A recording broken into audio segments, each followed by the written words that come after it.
1, 2, 3, 4.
Hello. Hello, welcome to the 2023 StreamGeeks Summit. We're so happy you could join us today. This is our 5th annual StreamGeeks Summit. Every year, we really enjoy getting together with hundreds of professional audio-visual professionals and streaming enthusiasts. Every year, we've done this for 5 years, and I'm joined with my two wonderful co-hosts, Tess Protesto and John Roberts. Hi. Hey. They're going to help host this 5-hour live stream, which we have set up in Zoom events. And the reason why we've done that is because it gives us a great way to bring professionals and industry experts from around the world together in a webinar platform, but it also provides us with an awesome Zoom breakout room. And this is a networking room that's going to be open all day, because one of the most important things of this event is coming together with like-minded individuals, sharing our insights, sharing our things that are working, things that aren't working, things that we're excited about. And, over time, it's really important to reestablish these relationships that we've created, whether it was at a trade show, whether it was at an event. We might have even met at the very first StreamGeeks Summit in New York City, which I wanted to just briefly reflect on, Tess. Yeah. I'm so glad that we started this tradition all the way back in 2019. Yeah, we had a great time doing that in our first big event in the heart of New York City. We had a great experience, but we were able to bring it virtually. COVID kind of forced us into that, but we found that it was really successful that way. Being able to have people join us virtually from all over the world kind of expands our reach with this event. I'm really excited about the Zoom events for a couple of reasons. One is, even if our stream goes down, hopefully it won't. You know that things happen, though. Happens. The great part about it is, even, Zoom is not going to go down, right? The cloud is up. So hopefully everyone has got their tickets to the Zoom event. Maybe you've entered our giveaway, where we're giving away over $5,000 worth of live streaming technology. But Tess, let's just look at a little video of our very first StreamGeeks Summit. I just wanted to reflect on that with you, because I know it was a source of inspiration for many people. I know that it was a place where people were able to advance in their careers, meet people that eventually hired them for work. And that's a theme that I think we're going to touch on a lot today, is what it's like to be in the professional audiovisual industry, where opportunities are found, and what it's like, whether you're an entrepreneur running your own live streaming company, or whether you're a professional working at a large organization running the audiovisuals. We're all in this together. We're all in the same industry, and it's going to be really exciting. I don't know if, Mike, you could play that quick little clip from our very first StreamGeeks Summit that we hosted in Chelsea, in downtown Manhattan. I hope we do that again. Someday we'll get back in person. Hi but there, welcome to here the it is. first ever StreamGeeks Summit. We're getting everything ready right now. Come check it out.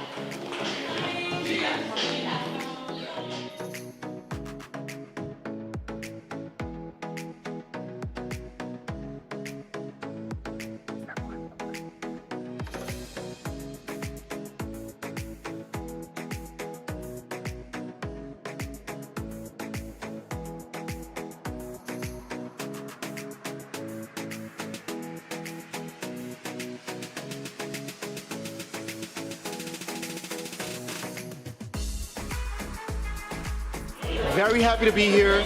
I'm learning so much here. I can't wait till next year, and you should be here next year too.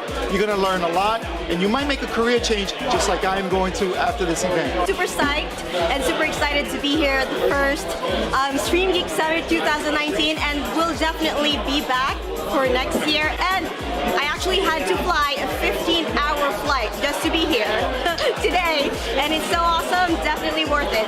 See you next year. I found the 2019 StreamGeeks Summit to be really informational.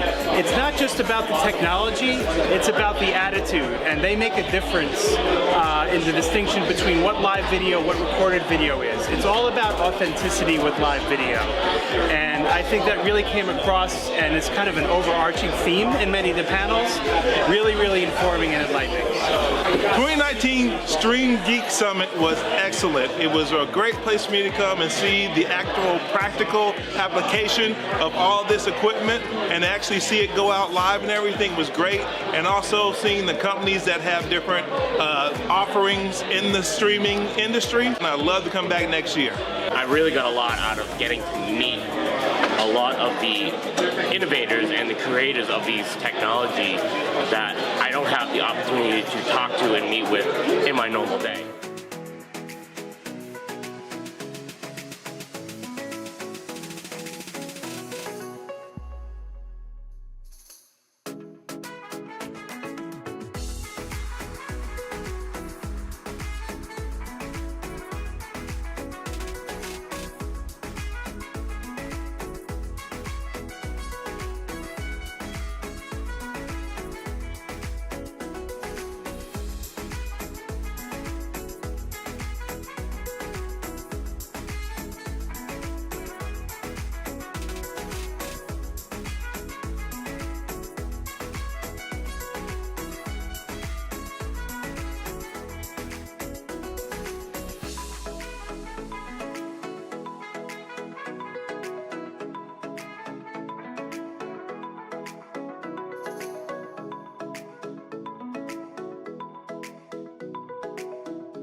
Was that checking that out? That's the first time you saw that video, and this is your first ever streaming. Yeah, that was really cool. I mean, I'm honored to be here for the first time ever, and it was cool to see a look back on the past of what you guys have experienced and set up. I hope we can get to like that in-person event, but like you said, I love that we can do this remotely and we can invite people internationally, and that's something that's really special. We can open it up to such a bigger audience now that we're here remote.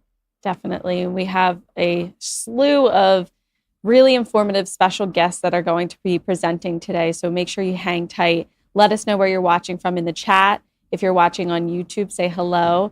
And yeah, let us know where you're joining if you're in the Zoom event as well.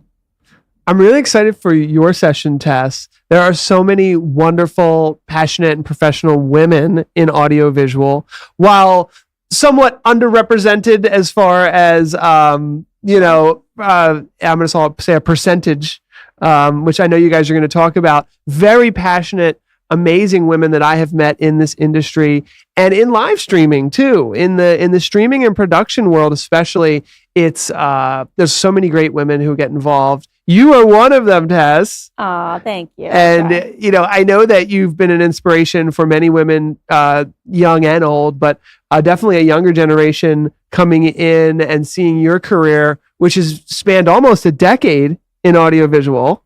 I can't believe how the time flies. I know the time has flown. It's been a great experience. Lots of trials, but I've come a long way. And I'm really excited to talk to my very special guest today about being women in the audiovisual space. Well, I think that's a great transition. Why don't we let you take it away? Sure. I'd like to invite two guests from the Zoom webinar to join me in this conversation. We have Brittany Yenser from Moravian College, and we have Gina Marie Consolo from Yamaha Unified Communications. Hi, ladies. Thank you for joining me today. I got to move them to the webinar. Hold on. We're going to move you to the webinar in just a moment here and get ourselves together in a nice 3-set here. So just give us 1 second. Did you get them yet? There we go. Looks there like we got them. Now we're together. Let's start with you, Gina. If you could introduce yourself, a little bit about your role and what you're doing in the AV industry. Sure. So excited to be here. Thank you so much for the opportunity. Again, I'm Gina Consolo. I am the channel marketing manager at Yamaha Unified Communications. We're the conferencing and collaboration division of Yamaha. And I work within the channel. I work with our distributors and with our sales team, sometimes with our partners, to provide, sales enablement, organize events, figure out follow-up from the events, and sometimes I do some content as well, kind of a little bit of a catch-all with different marketing functions, but it's been I've been in this role since April, and it's been really cool. Thank you so much for that introduction. Britt, if you wouldn't mind introducing yourself as well. Sure. Thank you for having me here. I'm very excited. So I am Britt Yenser, CTS. I am the Director of Event Technology at Moravian University. So my role at the university is to procure, maintain, and successfully deploy the AV needed for the events hosted by the university. And then in the larger industry, I'm also the communications chair for HETMA, the Higher Education Technology Managers Alliance, and I write and host a podcast for Higher Ed AV. And what is that podcast about for our audience? Sure. So my podcast is Brave Space, and it is an opportunity for us to discuss the societal issues that we face within our industry. So issues that we're going to be talking about today on this panel, as well as, it's not all gender based. We talk about work-life balance. We talk about imposter phenomenon and just kind of like being a human being who does tech.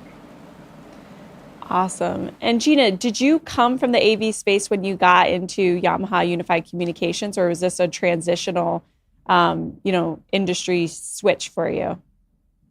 Yeah, it was a transitional industry switch. This is my first AV role. Previously, Wow. I was in tech. I was working for a startup, but I really came from the content side. I was a journalism major, and my role before this was kind of working at a startup with clients to develop their sales messaging, whether it was like cold call scripts or emails or sales enablement material. And then I just wanted to be in a more public facing content role. So I kind of just applied to a bunch of different places. And then the Yamaha person reached out to me, and that was the job I got. And once I was in it, I realized, like, oh, wait a minute, this is totally different industry. It just didn't click until I accepted the role and had a couple of months under my belt, and I was like, all right, this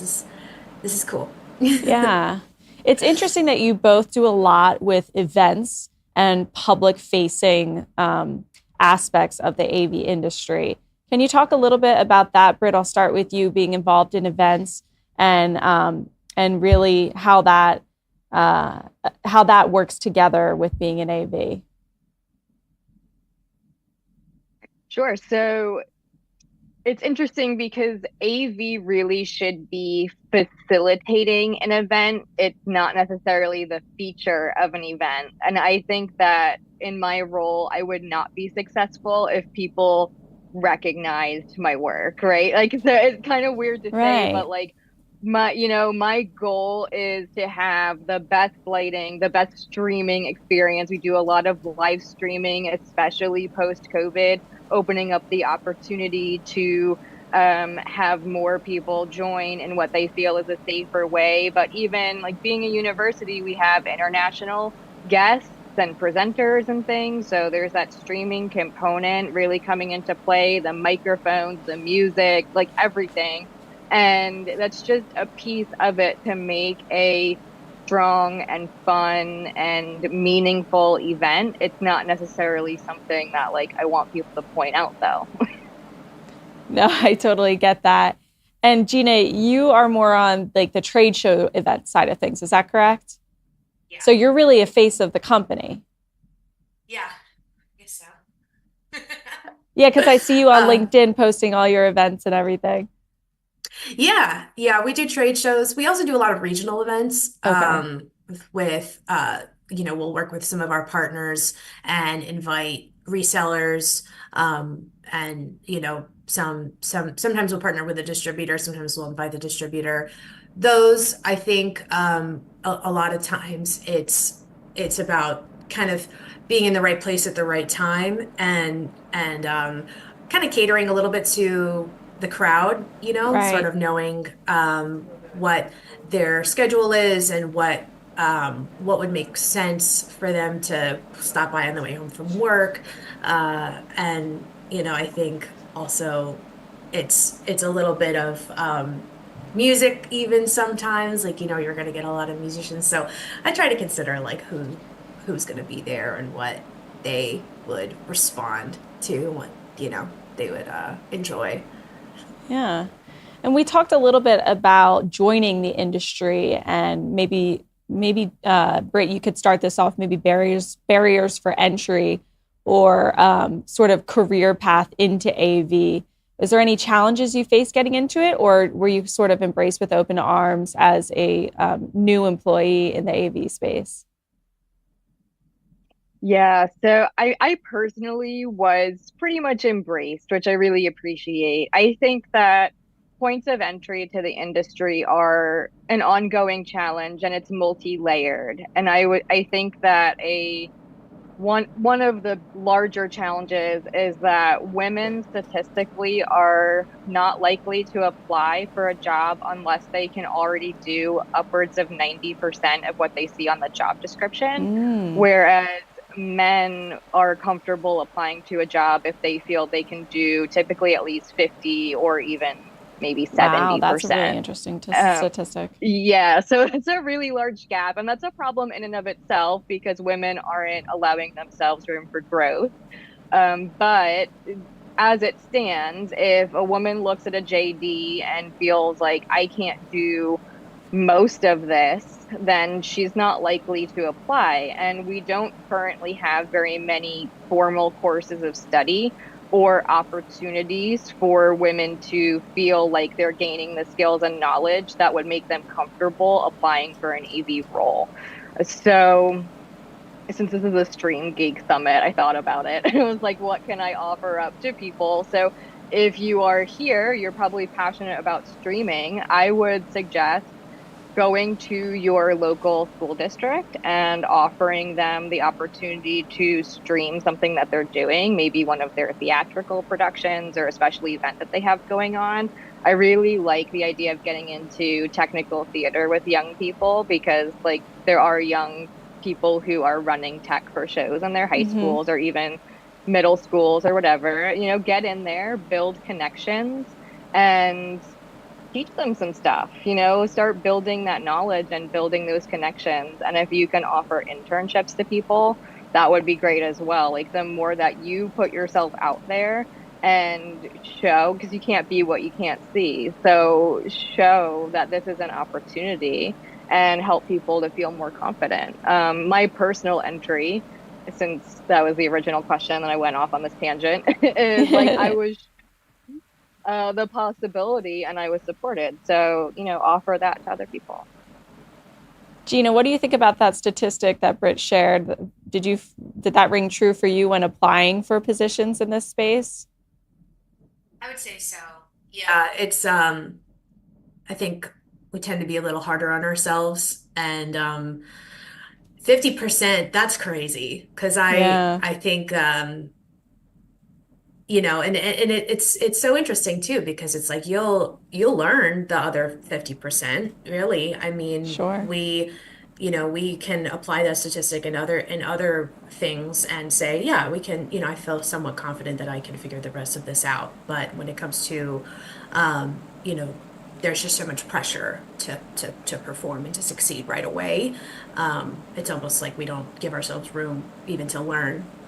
So I think that's a great challenge. In terms of points of entry, I was going to say theater as well. I grew up in, you know, doing theater in high school and college, and I know that it's, you know, there are so many women who, you know, get it and would be really good at doing that professionally. So, yeah.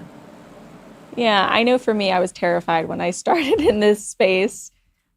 Just having no prior experience with technology or audiovisual. And over the years, you learn and you adapt. And yeah, it's been a pleasure to be part of this space. So I think I was welcomed with open arms as well. So I think we've had some pretty positive experiences, though we are in a male-dominated industry. You know, it's true that it's mostly men in this space, though I am seeing more women get involved, which has been really exciting. Are there any challenges that you face being in a male-dominated industry, or do you have a certain perception that you'd like to share on that? We can start with you, Britt. Yeah, so For me, and I think this is true for a lot of people, it's really difficult when you lack a sense of belonging. So when you look around a room and you don't see people who look like you or have similar life experiences to you, you might question whether you belong there. And unfortunately, there are men who believe that AV or technical roles are a man's territory, and they believe that women don't belong there. Women might also have some internal challenges in play because, by and large, we don't give young girls the tools to be successful in technical careers. And if you want to understand more about that, I really recommend the book Cinderella Ate My Daughter by Peggy Orenstein, because that covers how we instruct and socialize girls. My personal challenge has really just been a sense of belonging and that feeling like I need to prove my knowledge and worth. That's a really good point, proving your knowledge and worth. There is a sense of needing to prove yourself as a woman for sure in this space. Gina, have you experienced something similar? Yeah, I definitely think that in many spaces, especially in events, whether it's a happy hour or some kind of regional event that we throw, most of the people in the room are not going to look like me. So what I've tried to do is to kind of push through that in a way and look at it as an advantage at times, because I know that I'm going to bring a different energy and a different experience to whoever I'm talking to, and that confidence can make a difference.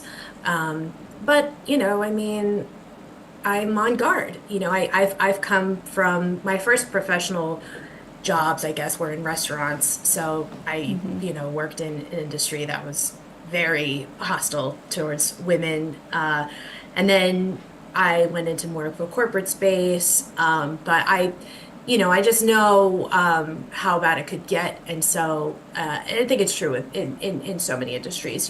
We kind of have to just be on guard in those kinds of spaces. But it's a balancing act, I think. Sure. I think I'd say, like, I'm always on. Like, I'm very careful about what I'm saying, who I'm talking to, where are my surroundings. It's not really, it's work. It's work. So. Right. I know for me, it's just about confidence. It's been about just being confident to speak up when I have an opinion or share my own thoughts and experiences in the meeting room, especially. So that's something that I've worked on as well. That kind of segues into my next question, which is about imposter syndrome. This is something that I definitely struggle with, and I'm interested to hear if you guys have experience that as well, or see other women in the industry experiencing imposter syndrome and that phenomenon. Gina, we can start with you for this one. Sure. Yeah, I'll say too, I'm really thankful. Our division of Yamaha, and probably Yamaha as a whole, but I can only speak for ourselves. We have 2 directors who are women, including my manager. We have, 2 of the sales managers are women. So it's a pretty more balanced environment than a lot of others. So that helps.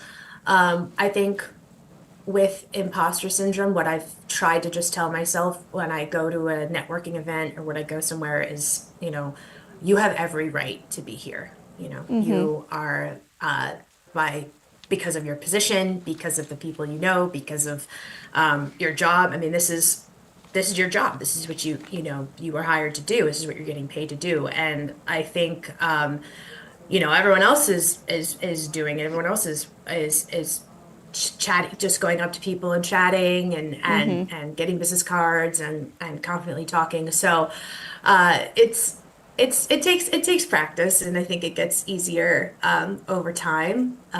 But you have every right to be here has been a kind of a mantra. I think I've spoken over myself when I like that. start to feel that way. Bert, what do you think about that? I agree. I have definitely struggled with imposter syndrome. And on my podcast, I talk about it frequently. And you'd be surprised how many people and how many very successful people in our industry will admit to struggling with imposter syndrome. So it's not exclusive to women or exclusive to certain roles. Like it's a very common thing.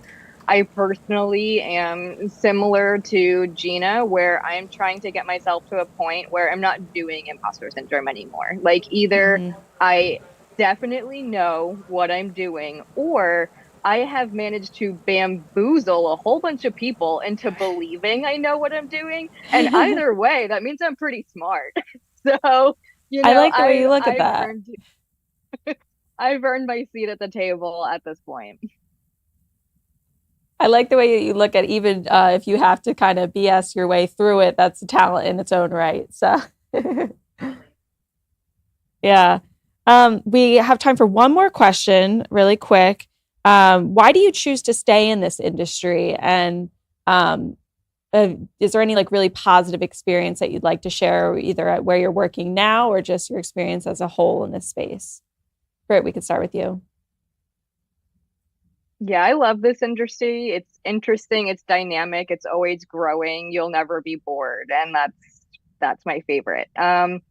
I also have had really positive experiences through HETMA, and just gaining those connections with others have really helped me to advance my role in the industry and to increase that sense of belonging. So if there's one piece of advice that I could really give, it's to walk through a door when it's opened for you, and to just put yourself out there, create a strong personal brand, have a strong professional social media presence, and just like, enjoy the ride, because there are a lot of great people out there who want to help you, want to talk to you, and you just have to be willing to have that conversation with them.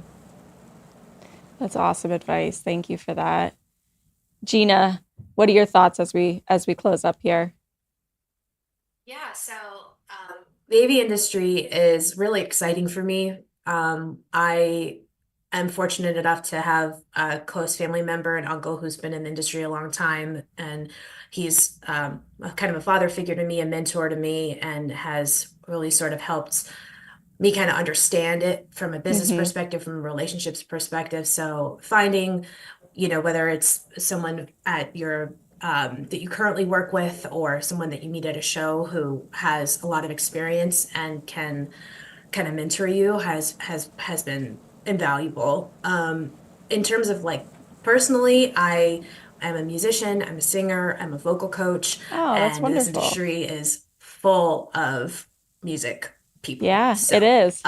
It's been really cool to kind of cross those worlds over. At InfoComm last year, I got to sing at an event that was put on that I met through, people from a different event.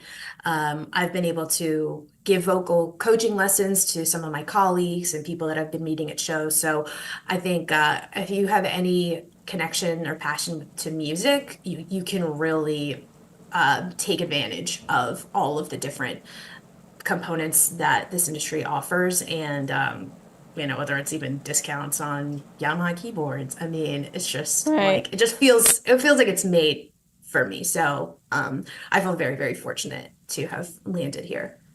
Wow, that's amazing. Ladies, thank you so much for joining me today. I was really inspired by this conversation, and I'm glad to know some powerful women in the industry and to have made this connection. So thank you so much for joining us. Thank you. Thank you. All right, we'll let you guys go now. You ladies go. And up next, we have Tony with Broadcast Picks. Let's see if we could pull Tony up, Michael, when you can. I see he is in the Zoom room. Tony, I didn't want to butcher your last name, so I just went with Tony. I hope that's okay. I appreciate that. Good morning. Thank you very much. I'm assuming you all can hear me. Yes, we can hear you. Thank you. So yes, my name is Tony Mastantuono. Mastantuono.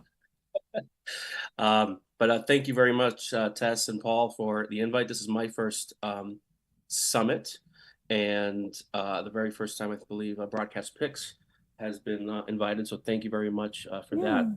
I believe I'm sharing my screen. Can you see that? Hold on. Here we go. There it is. Cool. Okay, So just a take it little, away. since this is our first summit, and probably a lot of you are new to Broadcast Picks, I will give a very general overview of what we do, and we could definitely talk about specifics in the breakout room right after this. And I'll try to stick to my 20 minutes. So Broadcast Picks has been around since 2002.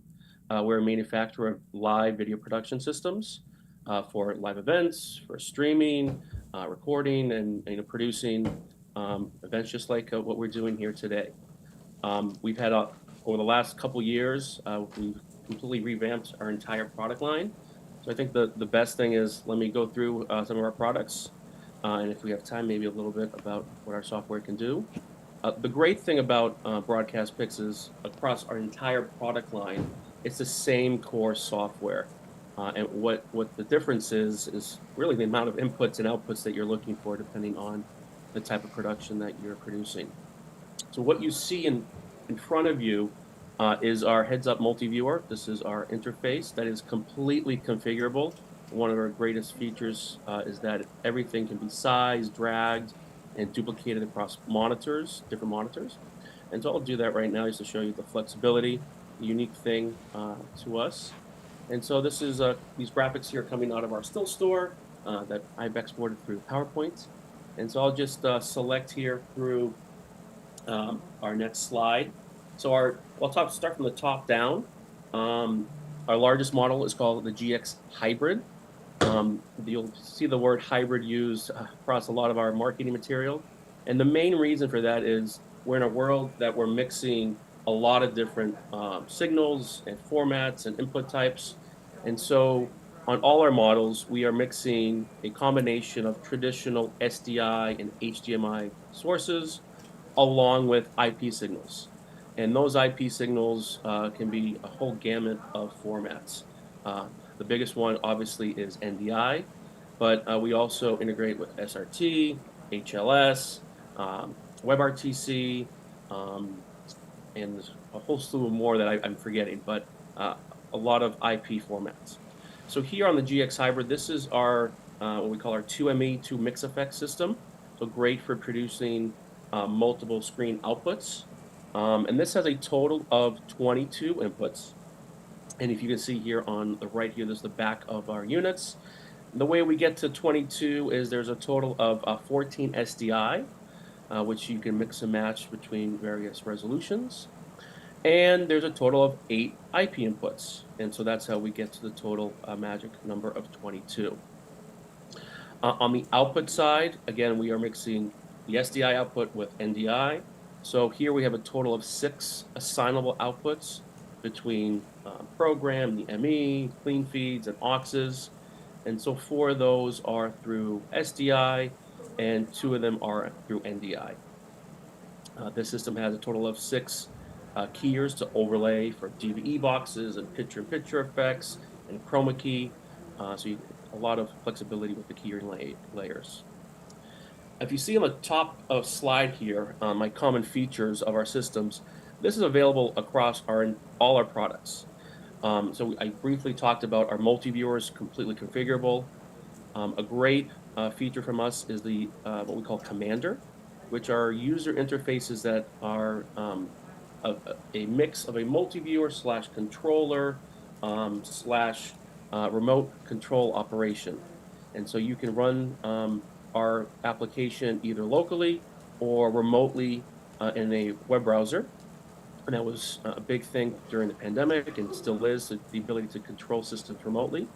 And it's a great way to add different users to have different specified and specific control features. All our systems have the ability to bring in remote participants. We call that feature guest picks. So very similar to what we're doing here with Zoom. We can send out a link and bring in a webcam directly into those IP inputs and have a meeting. One of our biggest features is robotic camera control. That's our very first feature that we actually introduced way back in 2002. And we control a wide series of cameras, including PTZ optics, and all the typical and standard manufacturers that are out there from Sony, Panasonic, and we can mix and match the control freely within our application. All our systems also have the ability to play out graphics like I'm doing now with stills, the ability to play back pre-recorded clips for animations and backgrounds and interviews. And we also integrate with a 3D motion graphics application called NewBlueFX. Many of you probably have heard them in the industry. So that is actually bundled into our application to play back and update graphics on the fly. In addition to the ability to control the system remotely, we have the ability to do intercom and chat via that web browser. So you can have different operators scattered throughout literally the world, and you can communicate through a web browser using our built-in intercom system. As I mentioned, we can stream, record, and do all the audio mixing all in this 3RU box. So all those common features are available on our entire product line. And so again, this is our top of the line. And now just going down a little bit, this is what we call our MX hybrid, just a little bit less of I/O, the total of 16 inputs. And the way we get that is 8 through SDI and 8 through IP. And this has been our most common model. It's a nice blend of people that have some SDI and the transitioning to more of a IP workflow. Going down from there, we have what we call our FX hybrid, and this is more of an entry level where people may have more prosumer cameras that are HDMI based. And so this is a total of 4 HDMI or SDI inputs and a total of 6 IP inputs for a total of 10. And this has 2 outputs that are assignable. A brand new thing, a little bit of a teaser, which you'll start to see literally next month in our marketing material, is those last 2 models that I talked about, the FX and MX models, are available in a portable case. We call this the Roadie. So it's a great way to have a portable solution and still have all that power from Broadcast Pix in a nice portable solution. We've had some sort of a portable throughout the company for many years, and we brought this back because of customer demands. We have people that literally want to sit this down on the table and do a meeting, if it's a city council meeting or maybe a fair in the square or a concert series outside, but still have that same powerful workflow. Instead of having a huge production van, they can just plop this down, hook up some cameras, and they're good to go. So these are 2 new models that are be available in January. The last model is what we call our streaming picks, and this was popular again during the pandemic because people were not able to be all in one environment in one location, but they still needed to produce some sort of streaming application, some meetings similar to this, but maybe smaller scale. And so this is a more modular system where you can mix and match various cards. It's mainly IP based, as you can see. This is a small form factor PC. It's literally a little square.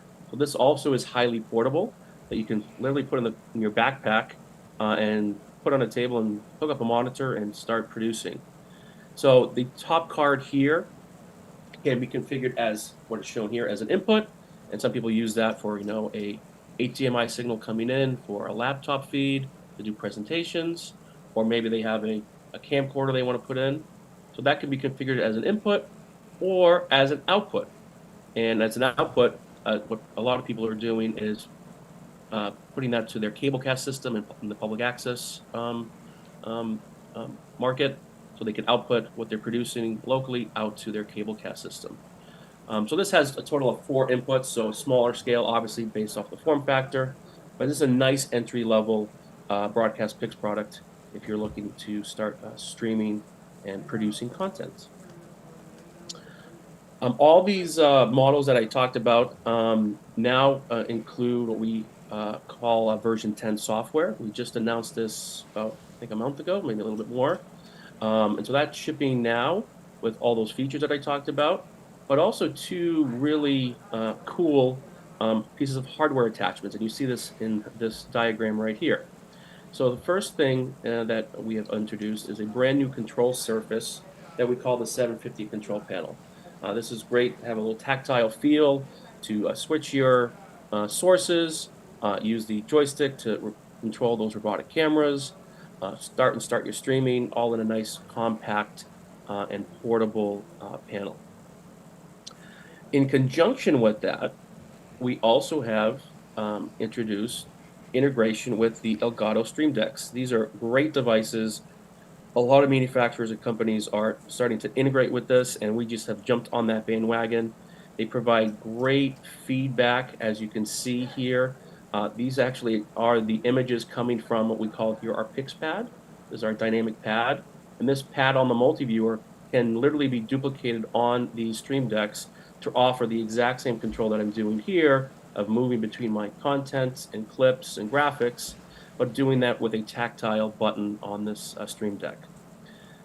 These are completely configurable and assignable, so you can go from having a really basic switcher with a preview program row to having a pad and maybe a little XY controller to control those robotic cameras to have a more tactile feel if you don't have a joystick and a more cost-effective solution. So we integrate with most of the Stream Decks, the XL, the MK2, and the Mini, and obviously their mobile app. And this has been a great success for us, partnering with Stream Deck and writing to their API. It just provides a lot of dynamic feedback, and it brings the power of everything that we do at Broadcast Picks with the visual content and the feedback into a dynamic button. So that's been really, really nice. The last thing I want to talk about is we've actually partnered with a brand new company called Broadstream, not a brand new company, but an existing company. And Broadstream offers a lot of playout solutions for head-end solutions, but they also have the ability to do live captioning based off of AI. And so what we're introducing is a completely integrated solution to bring in live captions directly into a Broadcast Pick system without having another box, and more importantly, without having a person actually type those captions. It's all based off AI. So it will do live captioning on the spot, and that is a great new enhancement. I think that's unique to the marketplace for a switcher company to offer an integrated live captioning software, all integrated on top of the switching and streaming capabilities. So you'll start to see that in the marketplace as well. I'm not sure how much more time I have, but I think I can wrap up there if this is a natural pause point, and if there are questions from anybody in the audience, we can definitely talk about it here or go into the breakout session. But again, I just want to thank you very much, Paul and Tess, for the invite. And hopefully No we problem. can partner for these. Thank you so much, Tony. That was a wonderful presentation. If you wanted to hop into the networking room, you can go to the main lobby and join that room to ask any questions that you might have today about Broadcast Picks. So if you go to the main lobby again, you can join that breakout room. And I believe that we opened up the chat in Zoom. So if you'd want to chat, you can do that. We're also live on YouTube. So if you want to chat with us and ask any questions, you can do that on YouTube or in the Zoom webinar. Okay, let's see what we have coming up next. We're talking with Toolfarm next. We've got Rich and Alicia joining us. I see Rich is in here and so is Alicia. Mike, if you want to bring them into the main feed, if you guys are ready to start, we can go ahead.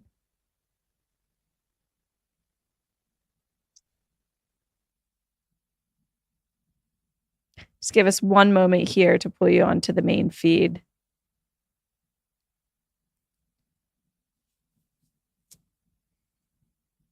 All right, give me an audio test. Let's see if our audio is working.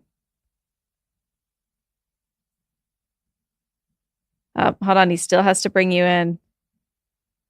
Just one moment here.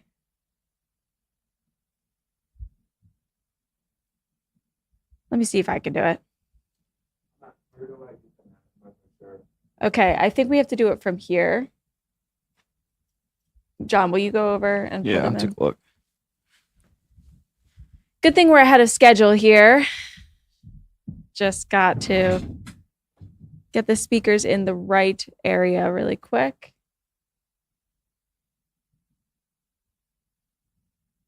What does the option say? It's webinar. Move to webinar. That should be it. Michael, do you have them? It looks like we're here. Okay, we've made it. Sorry about that. Thank you for your patience, guys. No problem at all. Thank you for having us. Yeah, thank you so much for joining us. Take it away.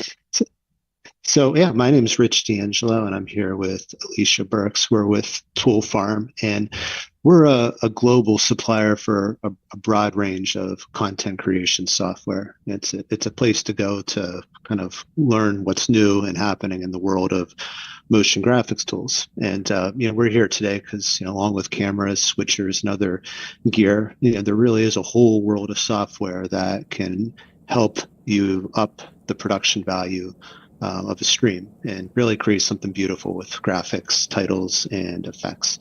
And Tony actually mentioned his presentation, New Blue Effects. New Blue is actually one of the developers that is in our catalog here at Toolfarm, and Alicia has prepared a presentation for New Blue Captivate, kind of an overview of the product as well as a demo. And I'm going to fire that up right now. But if you have any questions as the presentation is happening, feel free to fire away, and Alicia and I would be happy to answer. Great.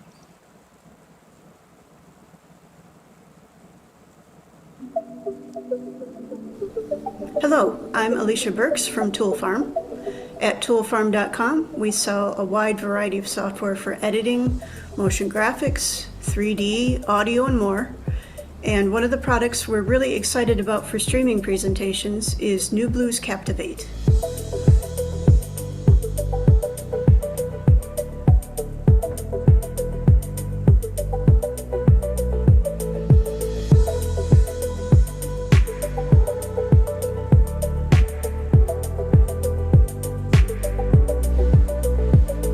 Captivate is all you need to create compelling live presentations. It's affordable and perfect for any live production.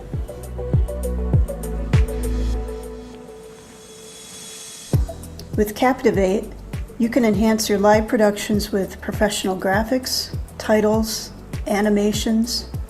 It handles everything from video switching to audio mixing, so you can produce a complete, sophisticated production.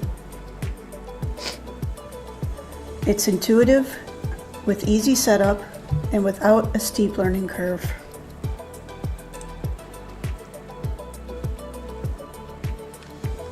You can download a free trial and test it out for yourself at toolfarm.com/captivate.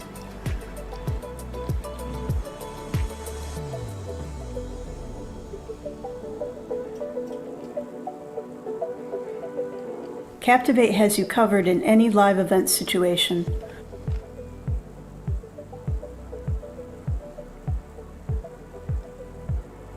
Whether it's live broadcast, sports events, corporate communications, government and political events, education for classroom or campus studios, houses of worship, Captivate has features suited to all of these situations and is available in 3 editions tailored to your needs. There's an option for every use and every budget.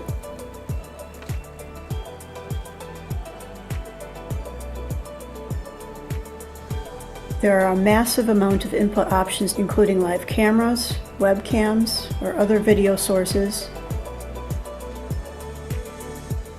Zoom and Microsoft Teams streams or other social streams. If you already have a live camera switcher, you can use it in conjunction with Captivate. If you have the sports tier, you can integrate live scoreboard data, You can even bring in live data such as social media feeds, Google Slides or Sheets, spreadsheets, and more.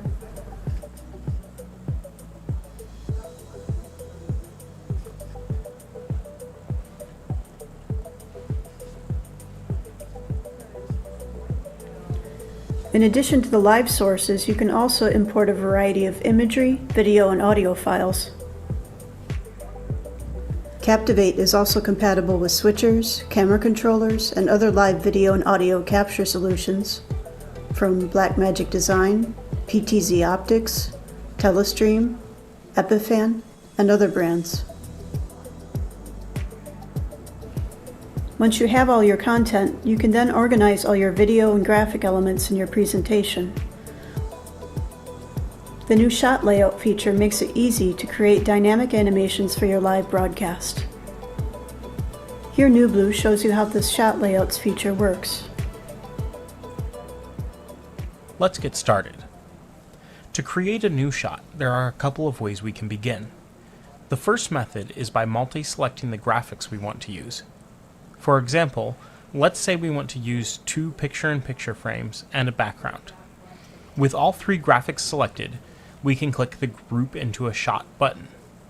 Great, and now a shot is created in the project, and it appears in the shot launcher.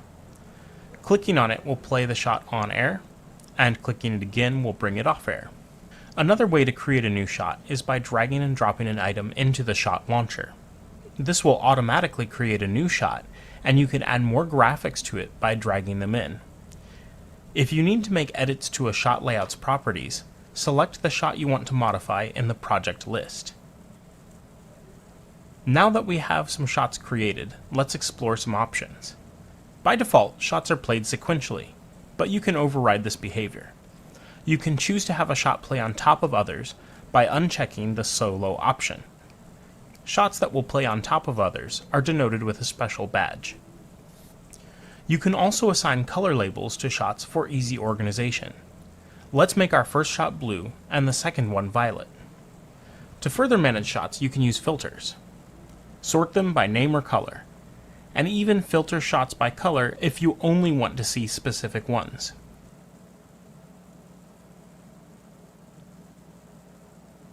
Now let's explore the Shot Properties panel. Here you can set a particular camera source for the shot layout. If you have designated a switcher video, you can subsequently choose a transition and include or exclude various elements from the shot, such as graphics or backgrounds.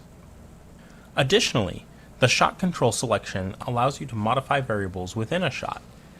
This list represents all of the variables for each graphic in the shot. By default, all are set to disabled, which means that they will continue to display the current variable values when the shot is played. You can replace images or text and even change live video sources by selecting Replace and then entering the desired value for the shot layout. Finally, let's see how these shots come together. I'll demonstrate by creating a duplicate version of my picture-in-picture layout, but I will swap the left frame for a bullet list and change which video source and name is used in my right picture-in-picture frame. And there you have it. With the new shot layout functionality in NewBlue Captivate, you can create dynamic and engaging broadcasts. We're excited to see the creative new possibilities you can unlock with this feature.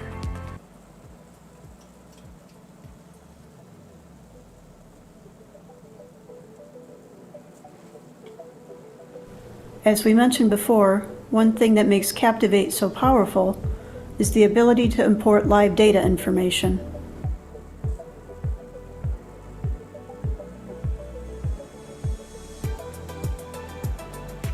Along with a variety of input options, you can also import live data feeds to generate dynamic content, including spreadsheets, social media feeds, XML files, and scoreboard data.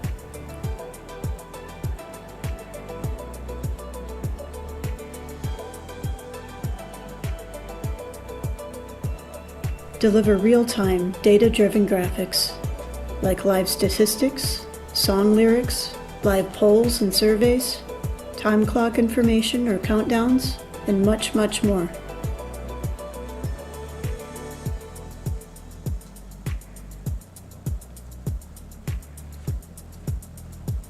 Captivate comes with hundreds of templates for lower thirds, titles, transitions, so you'll more than likely find a creative style that suits your content.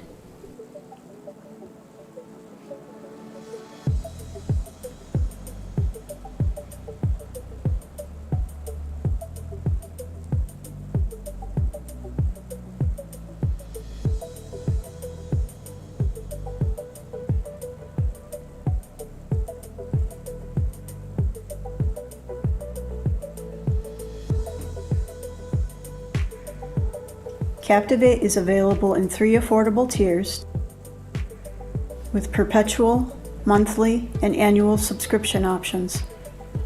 Present allows live camera switching and graphics, Google Sheets, and more. Sport adds integration with scoreboard and stats software, XML and data feeds. Broadcast includes all of these features, plus After Effects project import, PTZ camera controls, 4K resolution, and much, much more. So some use cases that combine some of these features. You could be covering a sports event with a live scoreboard feed, a business presentation with high-end graphics and data integration, a political event live stream with live polls, a live classroom presentation with compelling graphics to hold interest, a religious service with integration of lyrics and notes. The list goes on and more features are being added.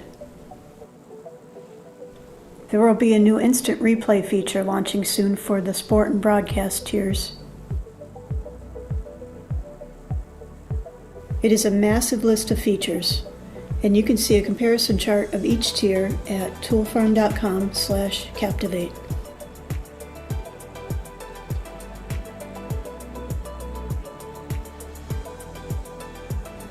One thing that's interesting about Captivate Broadcast for me as an After Effects user is that it allows you to import After Effects projects and Mogurt templates.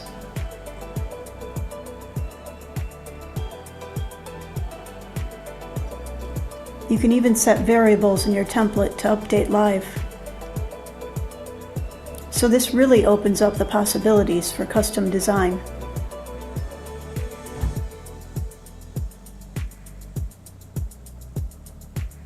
Your graphics will play live and will appear just as you designed them in After Effects, with the ability to update text and other elements with Captivate's controllers.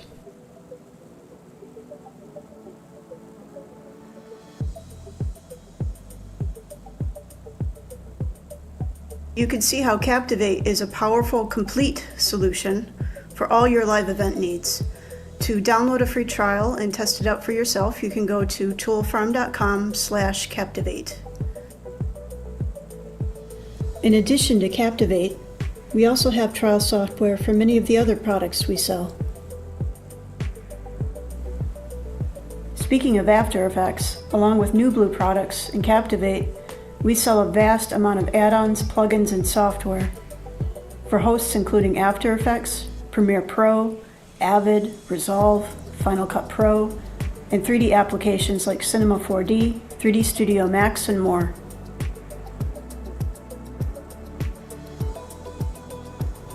On our site, you can search by host app, category,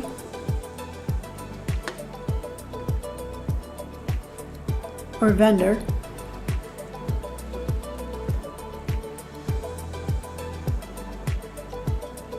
Here's just a small sample of our products for After Effects, including Maxon 1, Boris Effects, Continuum, and Sapphire, Video Copilots, Optical Flares, and Element 3D, Neat Video, and Revision Effects.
More tthan just a store, we have a news section with breaking industry news, case studies, inspirations, and freebies,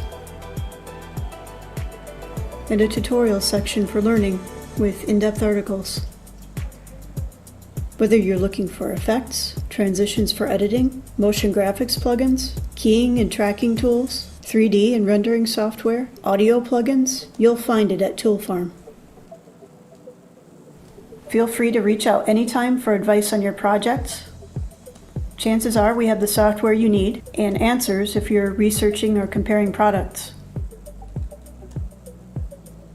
Thank you for your time and enjoy the rest of the StreamGeeks event.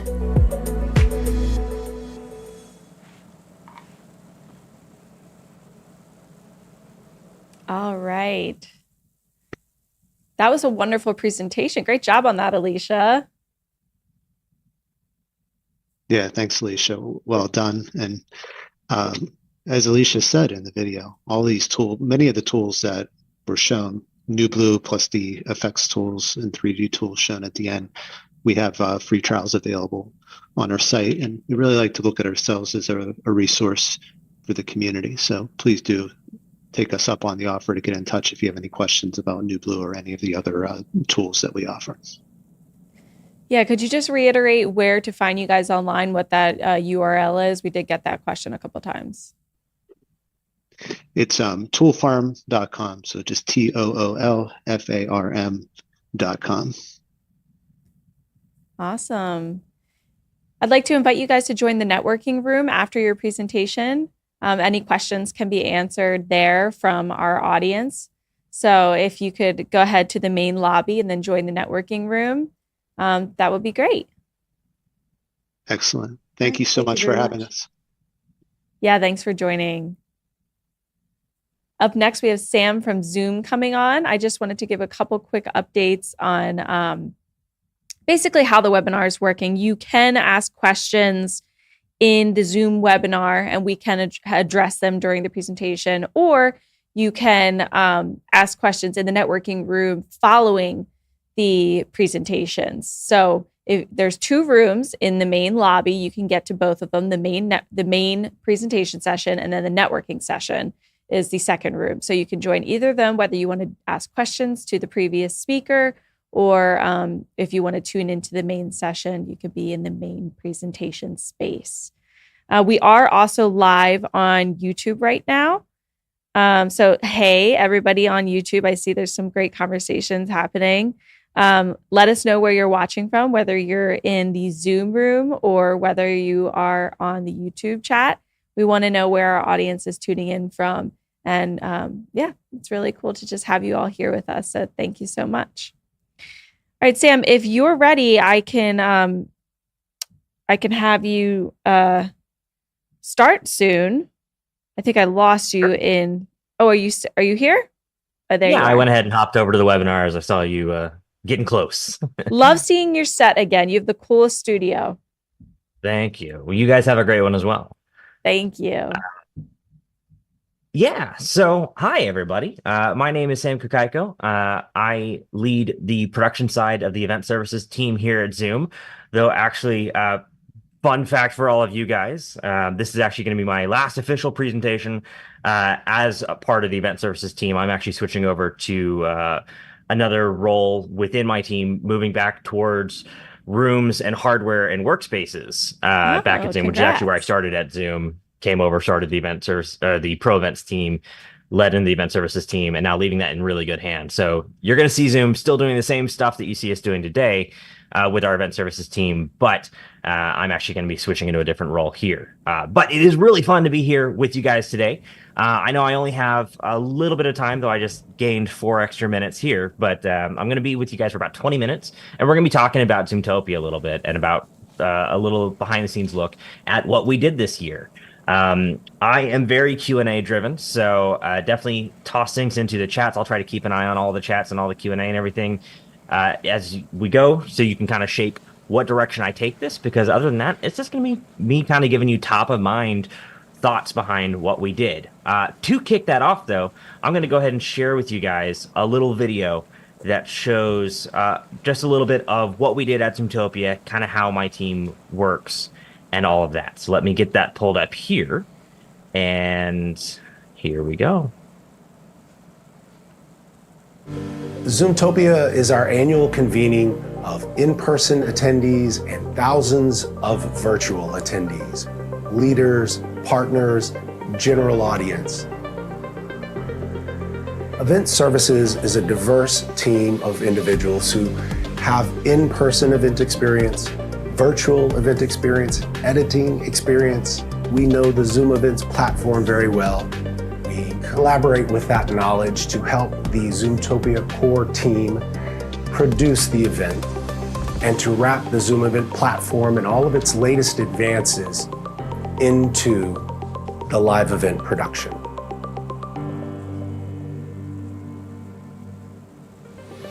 For all of us, our ability to create a strong community determines every outcome.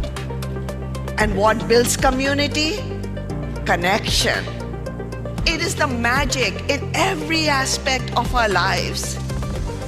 So figuring out what limits connection and what empowers it is key. And that is our mission. And now, the magic starts to happen. You have to get enough momentum with your various audiences and your various formats. If you can get a couple high energy people in there that are actively participating and being part of the session, the conversations take off. And you watch as it becomes this feedback cycle. And that engagement builds on itself and builds until you have these side conversations and things that never existed before virtual events. And I think it's one of the most exciting things about virtual and hybrid events for me. While these hybrid events provide a lot of different avenues for your audience to view your show, the elements that I believe are most conducive to an engaging show are the elements that they can interact with. One of my favorite aspects of these shows is always the in-person reaction to being able to interact with the virtual attendees, whether that be chat reactions or being able to actually see it with the Tiles app. I call it a studio audience anytime we have those virtual participants coming back in and being used as part of my production. And one of my favorite things about that is putting them up physically within my space, putting them on a display right next to the stage. Because as soon as you have them there, they are in eyeline for your in-person audience and for your in-person presenters. They can't forget about them. Instantly you see everyone start to light up. You might notice this mysterious group of figures behind me on this screen. So let's give a big Zoomtopia welcome to our audiences joining us virtually. I think one of the best things about Zoom is all the different ways that you can engage and interact and really bring that content to light. We're able to touch people all around the world in our interactions, and you can see joy in people's faces, and that's what makes you hit the alarm clock every morning.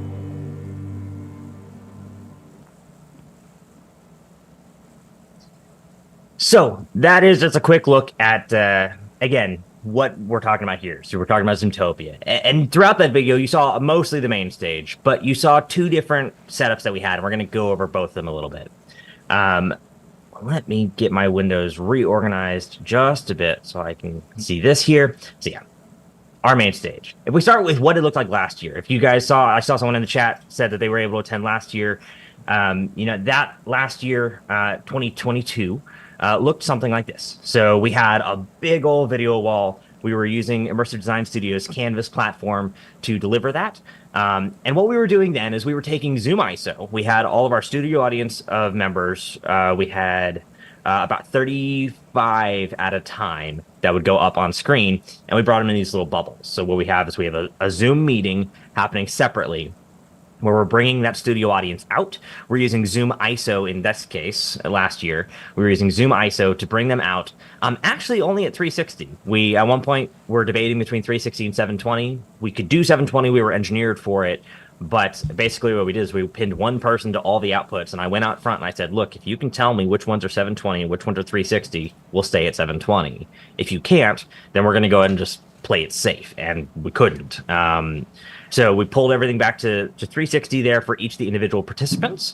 And we had, like I said, about 40 different NDI feeds from, I think it was 4 different Zoom ISO systems passing over NDI into Canvas, which was rendering inside the Unreal Engine, and creating this look.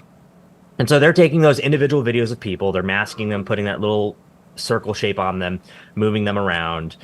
They were adding the chat bubbles. We were using Zoom OSC to grab chat out of the webinar. And what you actually see in this screenshot is highlighted chats. So we would take individual chats and say, yeah, I want to bring that one into a bucket. And then we could kind of dump our bucket onto the screen and have it populate in different places. You also see the reactions at the bottom of the screen there where they would bubble up.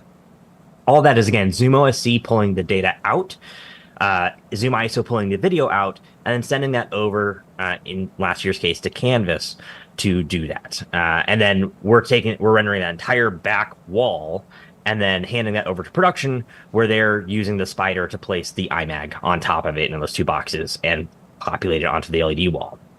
This year, we kind of revamped that a lot in how we did it. And we've already talked about this a little bit more. If you hear cool things that you like from what I'm saying about the Unreal Engine and kind of what we did on that, I definitely encourage you to go check out the session that Jonathan, Andy, and I did on the office hours, where they went very far in depth onto exactly how we did the rendering pipeline and that sort of thing. But just for our high level look, this year we had these sorts of worlds that we were playing in from a design perspective, these sort of hero images things. And so throughout our pre-show, we actually started with that center screen going up there. And what we changed mainly this year was, rather than how we had done it last year, we built a Unreal Engine plugin, kind of coming out of last year, to take this and bring it all in-house. So it is actually our own Unreal Engine plugin, which is going to be releasing on the Unreal Marketplace, or the Epic Marketplace, come this spring, we expect. And that's going to allow you to directly connect up. So last year we had this bank of computers that were all running Zoom ISO, pulling all the NDI feeds out, passing them over, another thing doing the processing, a lot of management, where are we pinning who to make sure we get that all set up. This year, we have a single computer running Unreal Engine and a backup, because backups are great.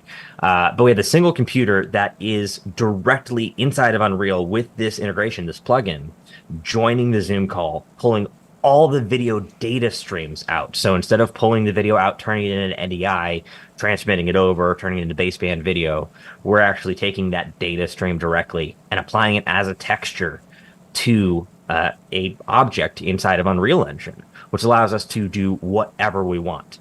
What was really, really cool was when you first walked into the space, no one knew it yet, but they were actually looking at our Unreal Engine up on the center screen there. So just kind of giving you a wider shot of what we had going on. This year we had 3 LED walls. We had the center one, which is where the Unreal Engine went, and then we had the 2 outer walls that we didn't really play on much. We didn't touch. We threw some things up there from like our social scrolls, and I think we put the chat scroll up there, the reactions up there when they appeared, but our gallery was on this center screen. And so from that gallery, they saw it when they first came in, but they couldn't tell what it was. It was just kind of one of these hero shapes spinning. But then throughout pre-show, it would actually move, and the camera would come shift around, swing back, and give you a different angle. And then 10 minutes later, it would shift around and give you a different angle. And at one point, it shifts over and revealed, in the background, you could kind of see what you see our gallery there, but like way out of focus, way in the back. And then we had this big moment at the top of the show, Welcome to Zoomtopia, where that camera got to fly in, circle around our towers. The tower comes in, slides into place, all the video boxes slide down into place, and give this really, really fun reveal. So yeah, it was very interesting working in Unreal directly because of just that real-time nature. The fact that like I remember sitting there with the various design teams, and we had, of course, your traditional pipeline where, okay, we need to change this animation, this graphic, this slide deck. Great, we're going to have my editor work on it. He's going to go get it changed, rendered out. We'll get it re-imported. We'll see that tomorrow.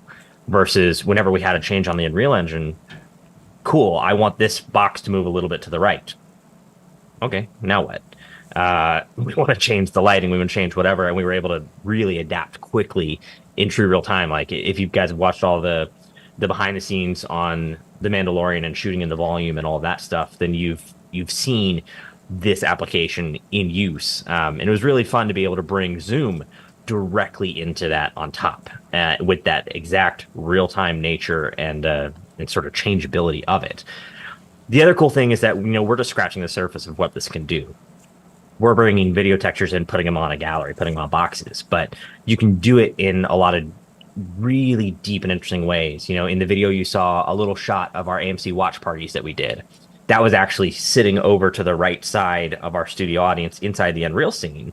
So when it came time for that, our camera just pulled back and pivoted over down its track to go reveal that little scene with those video boxes. And those were actually being brought in via Zoom ISO. So those, instead of bringing them in through our Unreal plugin, we brought in Zoom ISO into a talent meeting with our watch parties to bring their cameras in, bring them out as 1080p NDI videos into our Unreal Engine, pop them onto those 2 boxes, let them fly in, and do all the things we wanted to do with them.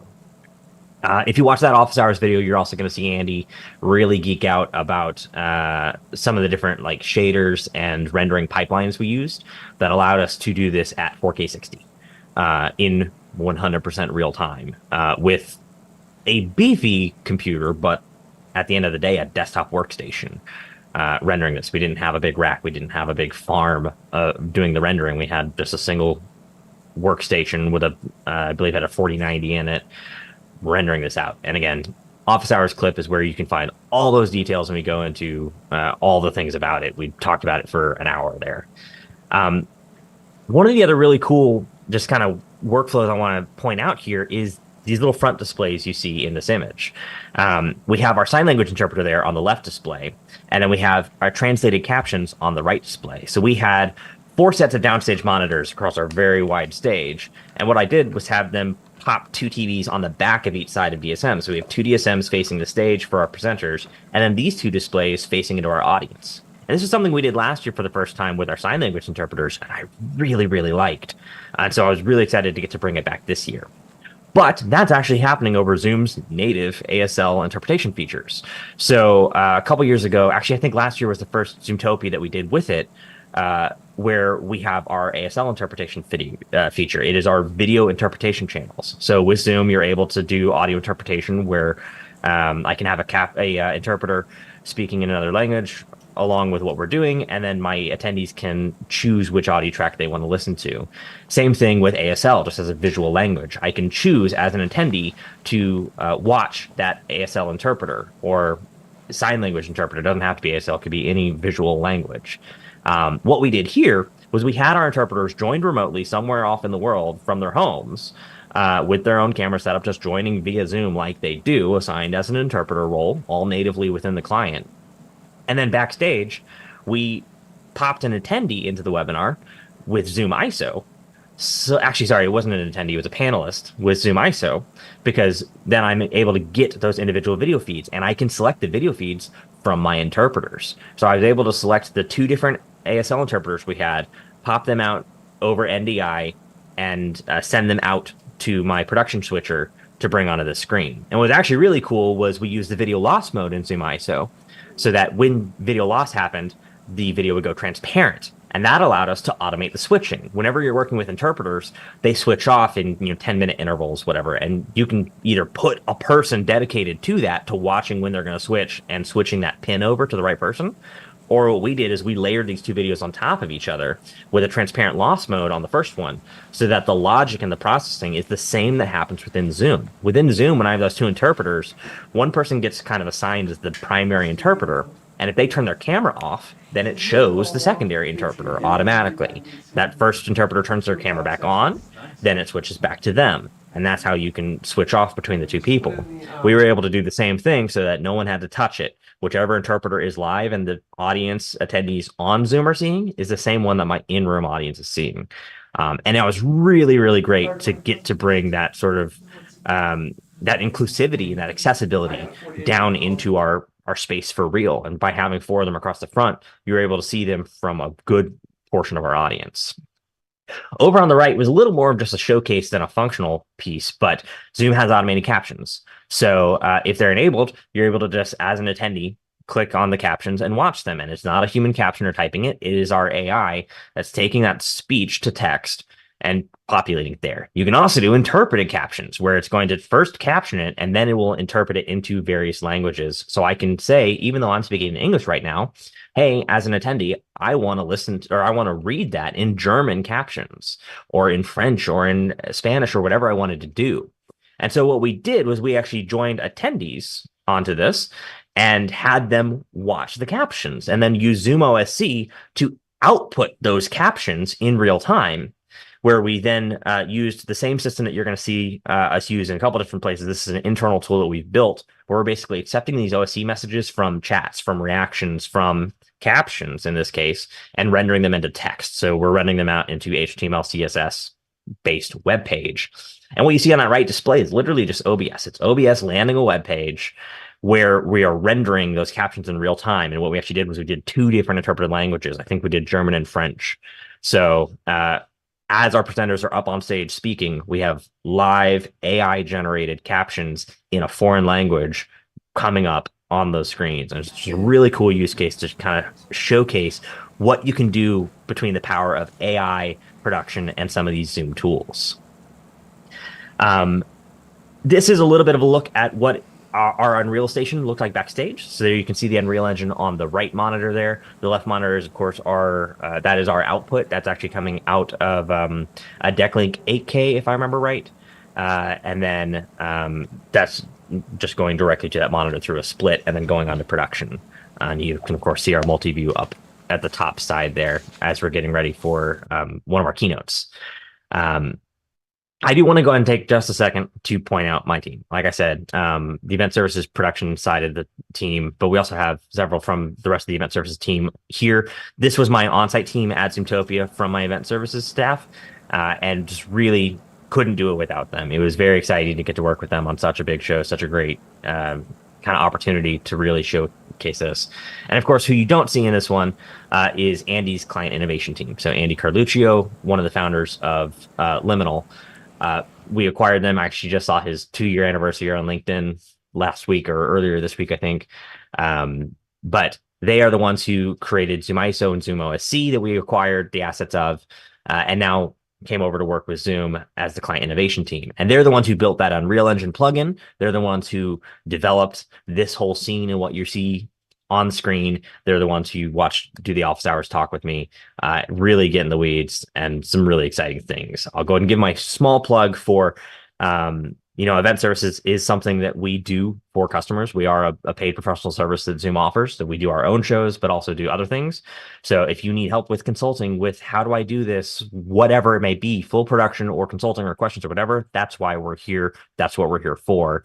And then Andy's team, if you are someone who is just in the weeds on Unreal Engine day to day, and now hearing this and going, hey, I could bring Zoom directly into that, definitely give us a ping, because he is looking for some testers as we start getting into it. I know he's looking for testers that already know Unreal versus ones that know Zoom and would be learning Unreal, because what we're testing right now is the Unreal portions of things, but they are kicking that off right now, and it's a very exciting time for us. The other side of the house, I kind of started this off by saying there's 2 different setups. You saw the main stage setup. This is one of our content theaters. So this was a breakout session that we did. We had 2 larger breakout theaters that were fully streaming and hybrid. And this was our setup that we've done for that. You may recognize this if you watched other behind the scenes things that I've done with the way we do these portrait monitors. That is something we started doing at Perspectives 2 years ago, and have done since, because I really like the way it lets us use all these different virtual elements, bringing them back down and grounding them in our physical space. Like you heard me say in that video, there's this thing of taking that audience and putting them smack in front of you so they're in your eye line. You can't ignore the fact that they are people and they are real and they are here and they are connected and engaging with you. And that's true both for our presenters and our audience, always keeping in mind what's going on.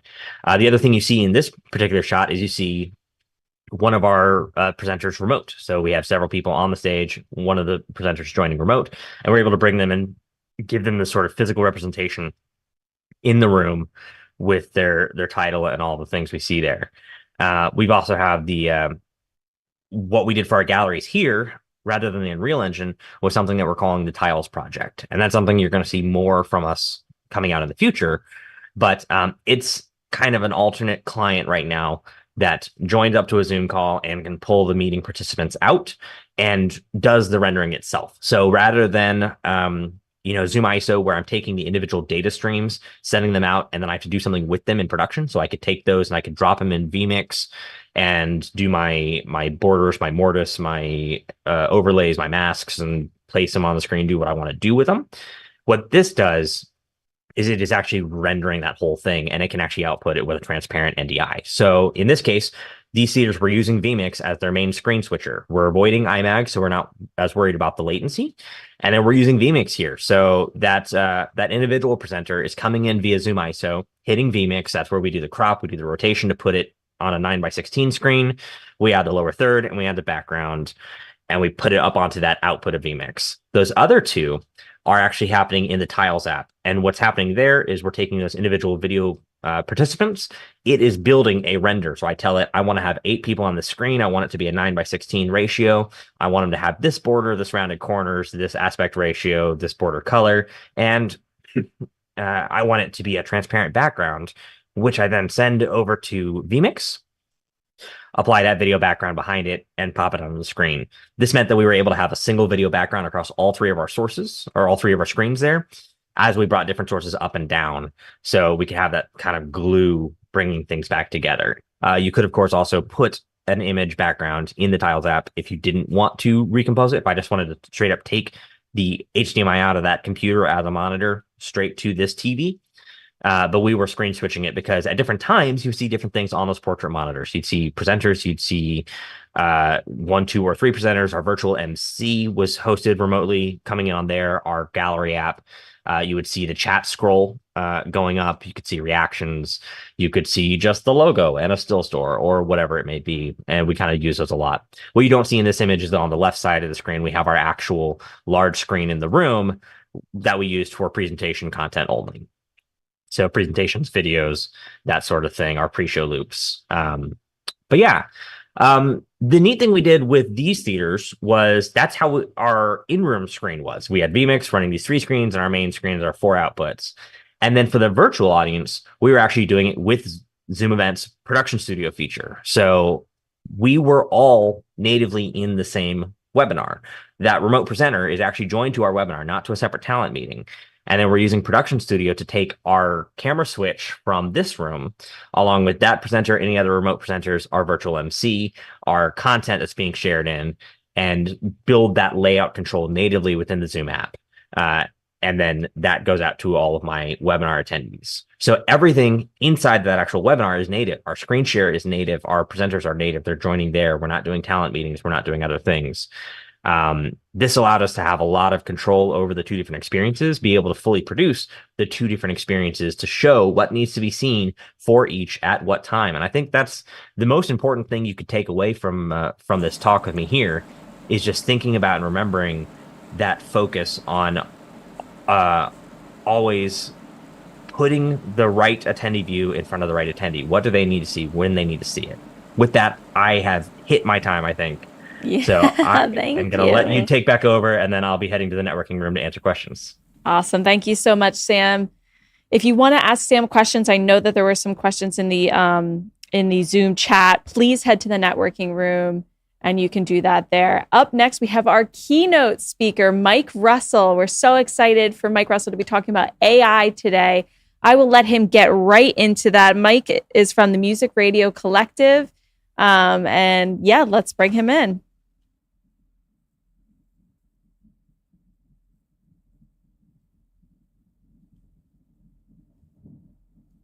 I think I'm here. Is You're it working? here. Excellent. So good to be here at the StreamGeeks Summit 2023, and excited to give a talk and a presentation on the hottest AI tools for leveling up your live stream. As we know, we've been hit like a whirlwind with AI this year, and I'm going to throw a ton of tools in the next sort of 30 minutes or so that I hope will really help you if you're creating content online, particularly live stream content that you'd like to repurpose, promote, promote and just generally get more people watching it. Now, do not worry.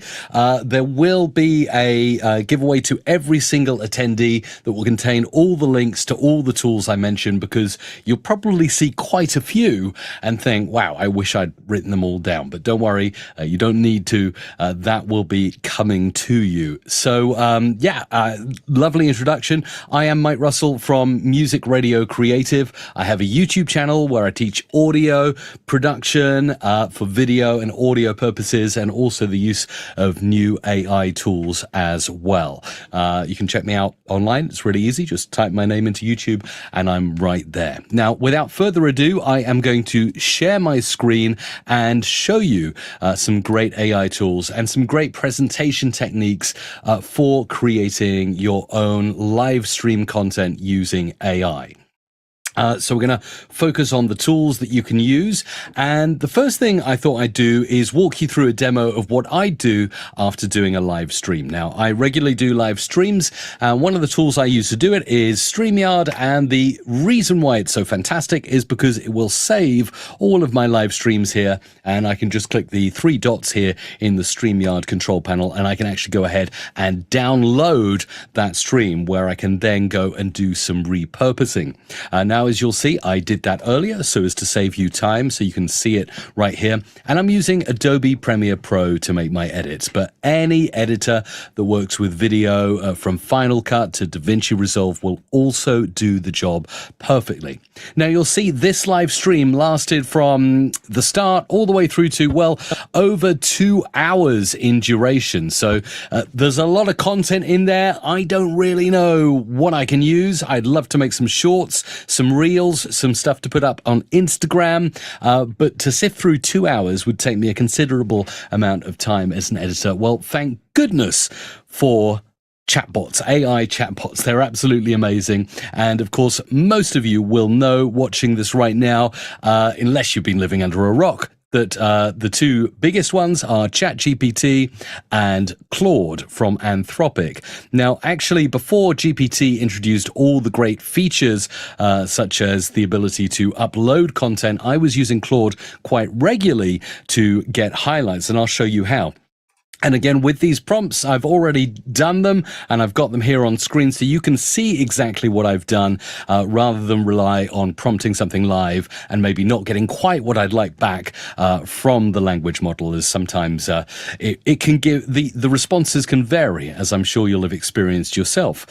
So what I've done with Claude is I've uploaded a transcript of my live stream and asked it to summarize the transcript and pick out 3 really interesting parts, give me some timestamps, and suggest how they could make compelling shorts. So essentially, I'm using the AI chat to find through my transcript all of the interesting parts of my show. And it's come back and it said, here's a summary of what you did. Mike and his co-host Isabella had a special live stream. That's right. And then it's given me 3 interesting parts. One part where I was talking about my AI generated podcast, and it gives me the timestamps for that.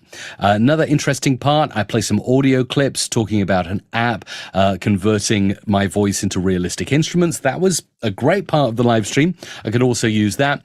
And interesting part 3 was me sharing a story behind a common radio sound effect that I used to do back in the day when I worked in radio. So already I've gone from 2 hours worth of content to 3 potentially awesome 30-second clips that I can use to make shorts.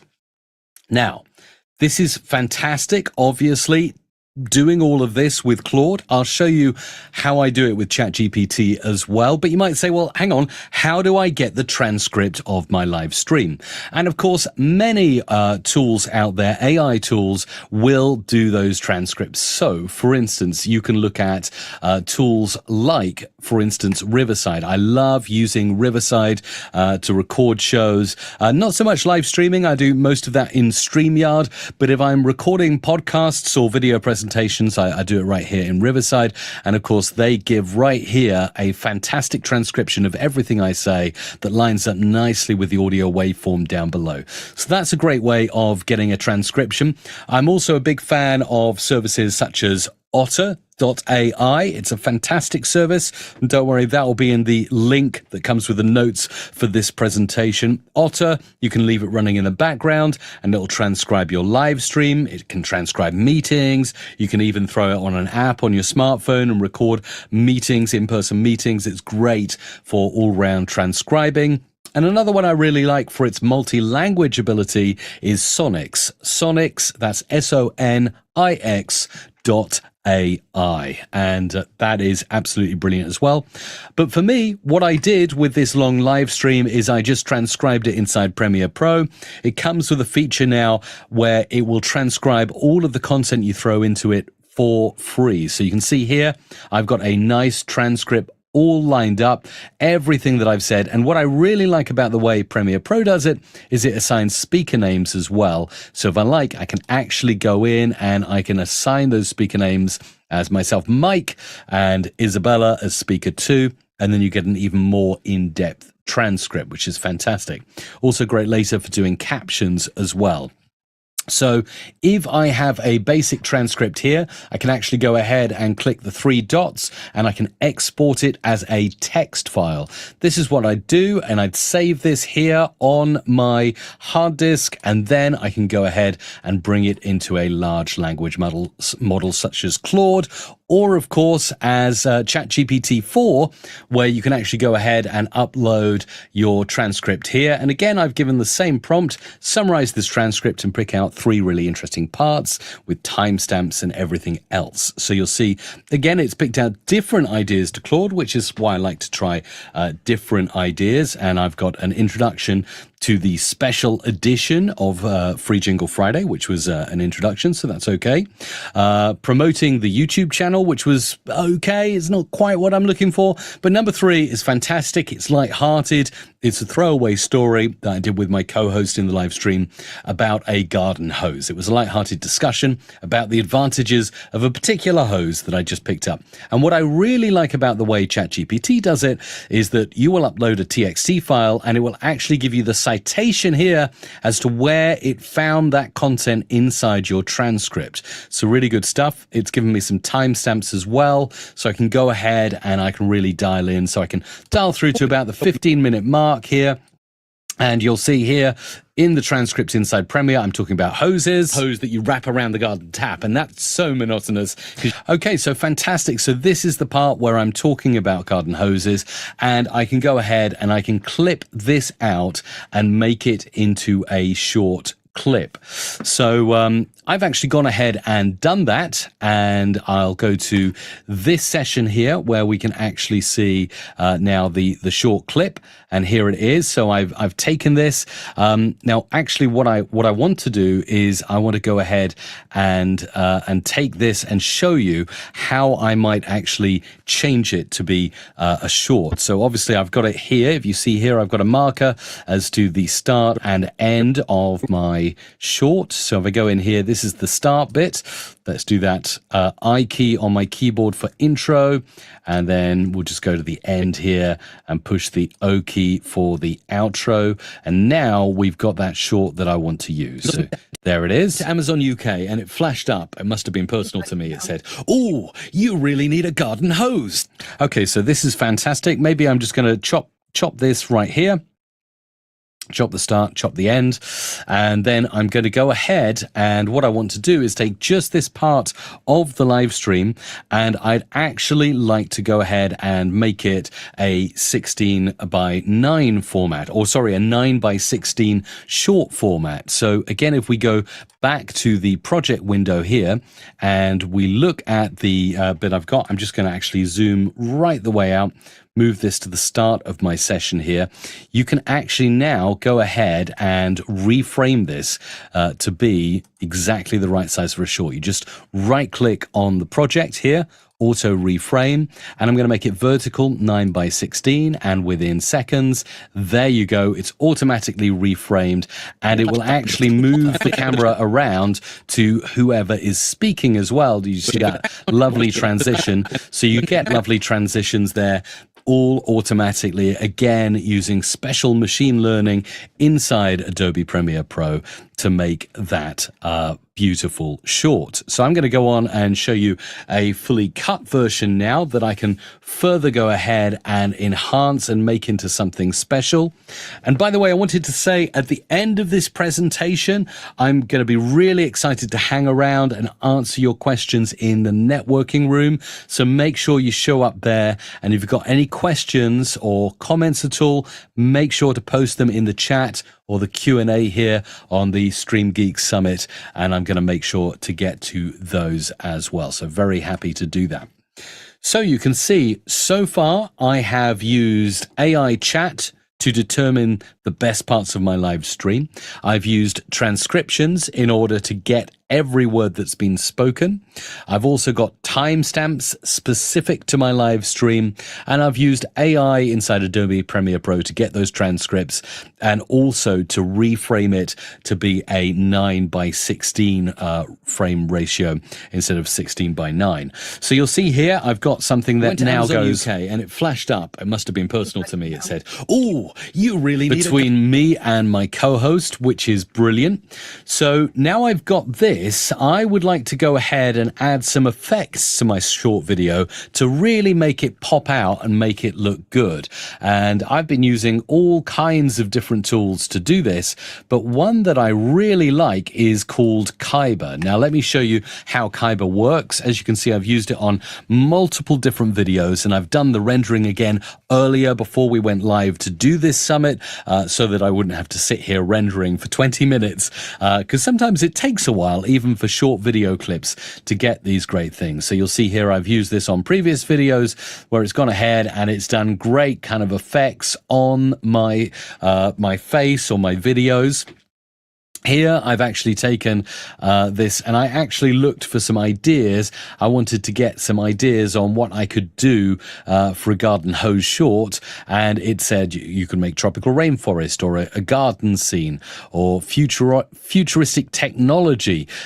So I've used some of those prompts, and you'll see it's actually come up with different things that look like this on my screen, but it's that's kind of strange, and there's almost like 4 eyes appearing on my head as well, so that's strange. And then I came up with this creation, and it's kind of my face with flowers on, so it's like a really interesting look for a short. And again, my co-host here, I ran a filter over her. Now, in order to do this kind of thing, you just sign up for a Kyber account. I think it even has a free trial, and again, this tool will be linked in the notes you'll get.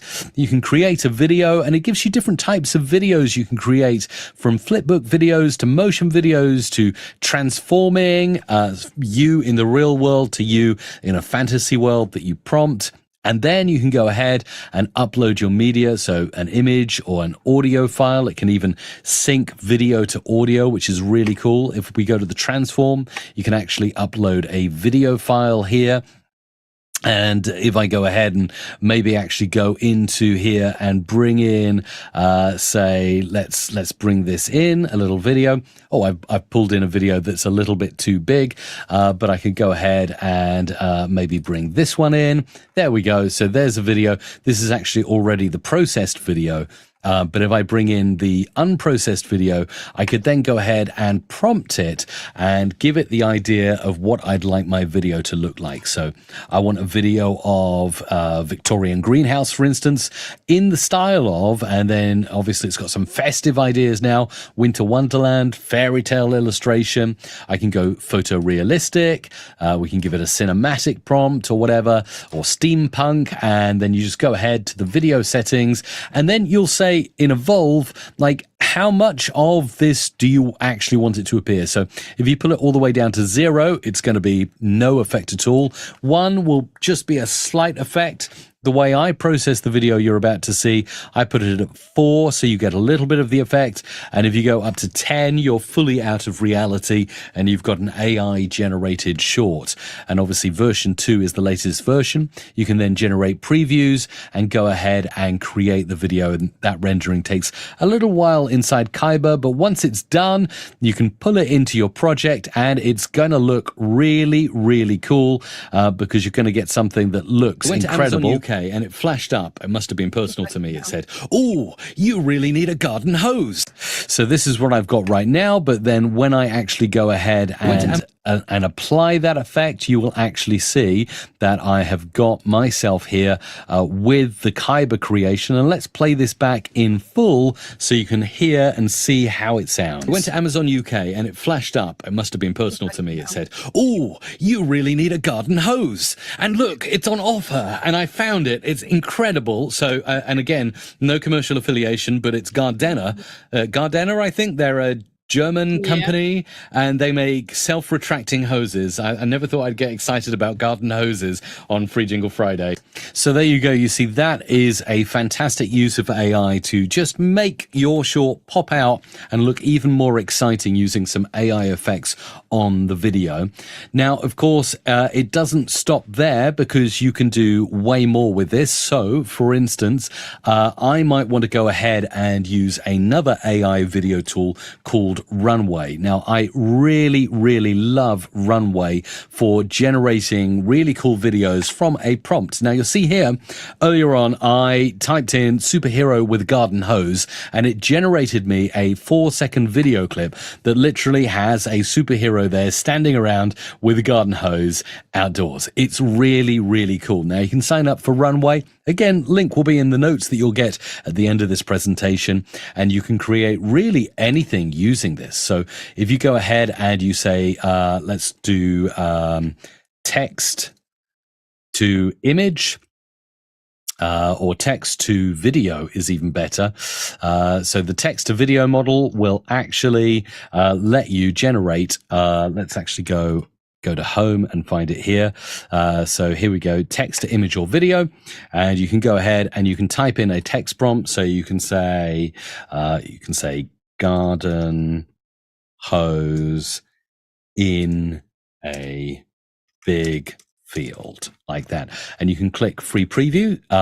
Now, if you have the paid account, you'll get free previews. Otherwise, just generate a 4-second clip. And it's going to take a little while to create your video. But as you can see, I generated one earlier in Runway, so I was able to show you. So you see it's at 9%. But fortunately, I've already got this. We might actually come back in a moment and see what this generation looks like to see what kind of stuff it can create on the fly. But as you'll see at the end here, I have actually gone ahead and inserted our superhero to the short. Now, what's better than actually putting a little tagline at the end of this short and maybe getting a voiceover to round off our short? And again, another great AI tool that I have used to do this is 11 Labs. Now, 11 Labs can create amazing sounding voiceovers that really sound very, very realistic indeed. And I'll give you a quick demo on how this works. So I'll use my own cloned voice inside 11 Labs, which is fantastic. Saving gardens from dehydration. Okay, so this is just my voice clone, and it's got multilingual abilities, so you can actually do it in multiple different languages. If I click generate, within a few seconds, it's going to... Saving gardens from dehydration. So that's me speaking. Saving gardens from dehydration. But really, I never said it because 11 Labs cloned it. Now, of course, I can choose a different voice like Harrison, the deep cinematic movie trailer voice, and let's generate his voice. Saving gardens from dehydration. That sounds good. Saving gardens from dehydration. Not too bad at all. But one other feature I wanted to show you in 11 Labs and why I think it's really good. Obviously, Harrison has a bit of an American accent, but maybe I want a deep British and a very enthusiastic voiceover at the end of my short. I can actually use this speech to speech, which is absolutely epic.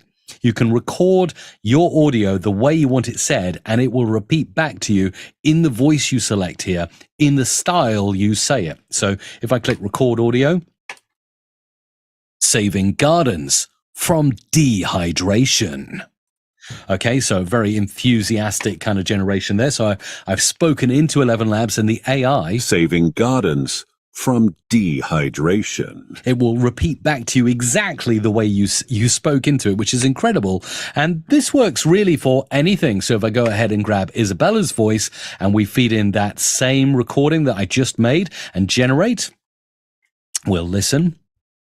Here's the results from Isabella. Saving gardens from dehydration. So there you go. And you can really say it exactly how you want it said. So I can be really enthusiastic.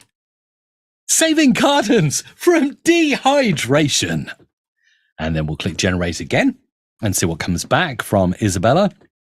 Saving cartons for dehydration. That one was a tiny bit glitchy, but as is the way with a live presentation, you can play around with speech to speech. It's really, really cool, and it allows you to really dial in on the kind of voice you want to get. Now, obviously, I produced something earlier on, and I tagged it on at the end to go with the video generation I made from the text to video. Talking about text to video, let's return back to Runway, and we can see our garden hose in a field. Oh, look at that. There it is. Hey, that's really cool, isn't it? Not quite sure, it's not absolutely perfect, a big glob of mud there, but how cool is that, and how realistic is Runway at creating AI-generated videos that you can drop into your shorts and things like that? So obviously now I've got a voiceover here at the end and my clip. Saving plants and gardens from the peril of drought. And I like that one even better. So we got a superhero with a hose and the voiceover at the end. So it's really, really good. We can also throw on some captions. You can see here I've got the transcript, but if I go back to the start and click captions up here in Premiere, I can create captions from my transcript. Now, I often like to change these settings so I get some really big and bold captions. I prefer to change from the standard 42 maximum length in characters all the way down to 24. It just keeps it much tighter. I like to go on single lines, and I like to create the captions that appear at the top. There they are. Then we can go into the essential graphics panel, and we can go ahead and edit how these captions look. So at the moment they're tiny, but I can actually go ahead and hit the all caps key. So we've got everything nice and capitalized. Then I can increase that. I can make it maybe a little bit bolder as well. And we've got the start of captions. If I want, I can pop them at the top instead of the bottom. We went to Amazon UK and it flashed up. It must have been personal to me. It said, "Oh, you really need a garden hose." So that's a great, easy way of creating captions that can go along with your shorts that you're posting on YouTube, Instagram, Facebook Reels, and so on. But I think there's really just one thing missing before we round that off, and that would be some really nice music in the background. Now, again, I've got a bunch of tools that I could recommend to you that you could go ahead and use. For instance, Stable Audio, Google Music FX. Actually, it's changed because it used to be Google Music LM till a week ago. And then just before this presentation came out, it's Google Music FX. But don't worry, the link you get in the notes that you'll get from my session will contain the latest link. When you click it, it'll take you to Google Music FX. There's Meta's Music Gen as well. Stable Audio works really well. In fact, I think this is one of the best quality ones. Now, as you can see, I created earlier classical guitar, light percussion, and a soft bass as well. But I could say I want to generate EDM music track at 128 BPM, positive and uplifting. So again, I'm prompting it here and I can choose the duration. Now I can actually go back and look and say, well, my short here, it ends at around 26 seconds. So why don't I type in 26, or maybe just to be safe, 25 seconds. Click generate. It's going to go ahead and generate me an EDM music track. Now, obviously I used Stable Audio earlier to create a track, and I can go in here, unmute this track, and we can listen with the music in the background. Again, the prompt I gave for this is classical guitar, light percussion, and a soft bass. So now we've got our captions, we've got our AI-generated video effects, and a completely AI-generated video at the end, and AI-generated music as well.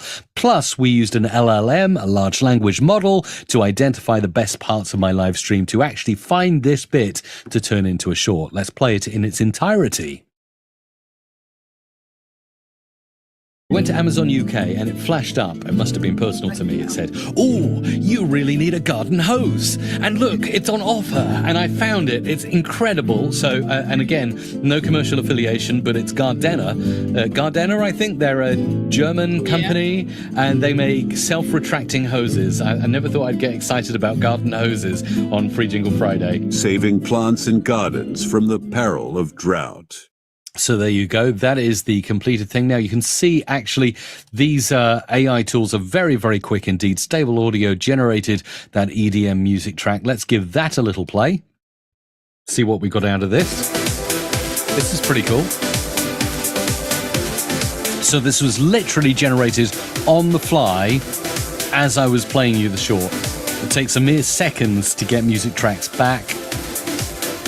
And if you get the pro account of this, you actually get commercial usage here. So you can use it in all of your shorts and creations as you wish. And it's got a nice end to that. So if I wanted, I could download that. Again, pro version has the wave version as well. So if you like high quality audio, and I highly recommend it, you can grab that. Let's for now grab that MP3 file and let's throw it into our session here. Instead of the musical guitar, let's mute that out and let's actually go ahead and maybe turn the audio on this down quite a bit. So let's turn it down by 15 dB and play from the start. I went to Amazon UK and it flashed up. It must have been personal to me. It said, "Oh, you really need a garden hose. And look, it's on offer." And I found it. It's incredible. So, and again, no commercial affiliation, but it's Gardena. Gardena, I think they're a German company and they make self-retracting hoses. I never thought I'd get excited about garden hoses. So there you go. Saving plants and gardens from the peril of drought. That is the fully mixed thing. So we've actually looked at quite a lot here. We've looked at StreamYard for streaming. We've looked at Premiere Pro for editing and the many AI features that Adobe are introducing. Transcripts, not only from Premiere, but also Otter, Riverside Sonics. We looked at Claude, ChatGPT Plus for the ability to analyze the transcripts of your live streams, Kyber AI and Runway ML to make great video effects. We've looked at 11 Labs for voiceover generation. We've looked at stable audio, music effects, and music gen for music backing tracks. I should also give a shout out to another tool that I've used to make shorts quite successfully using AI called Choppity. And again, it goes and takes out the best parts of your live stream and pretty much does everything I've just shown you here, but inside a nice web interface. And the final thing I'll do before rounding off this session and heading into the networking room is I'm going to export this with the best settings. So once I'm happy with everything I've generated, the captions, the video, the effects, the music, I've balanced the audio out nicely, I can go into export up here and I can go ahead and export this as a short. So I might call this short 1.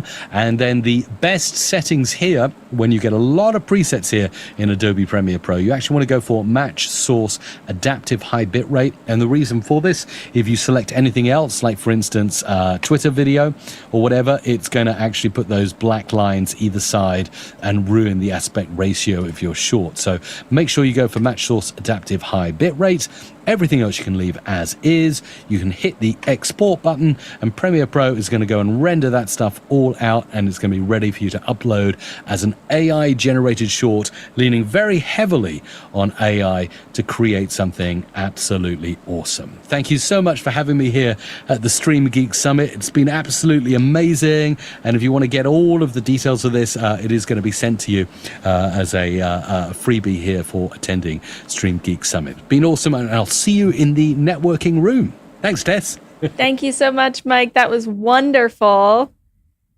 You could head to the networking room for Q&A before we move on to our next segment. I'm going to let John take it away and introduce our next session here. Hey everybody, I'm John. It's great to take over, Tess. That was great. You did a wonderful job kicking off the summit with us. So we are switching gears and going over to the world of Dante. So today I am with Catherine Taub from Audinate, and she's going to talk a little bit about Dante, when and why to choose Dante for live streaming. So we're going to bring Catherine in, Mike, on the back end there. And as soon as we do, I'm going to ask you, Catherine, how are you and how's your day? Hey, I am great. I just realized I didn't allow Zoom to share my screen, so let me fix that real quick. Oh no, I need to quit and reopen. Yikes. No worries. We'll be here. I can chat a little bit about some of our products that work with Dante. Give me 2 seconds. Sorry about that. No worries. Didn't No realize worries. This is going to be a problem. No worries. So Catherine from Audinate is going to be right back real soon. But what I can talk about is PTZ Optics. PTZ Optics has a great Dante-enabled product called the Link 4K.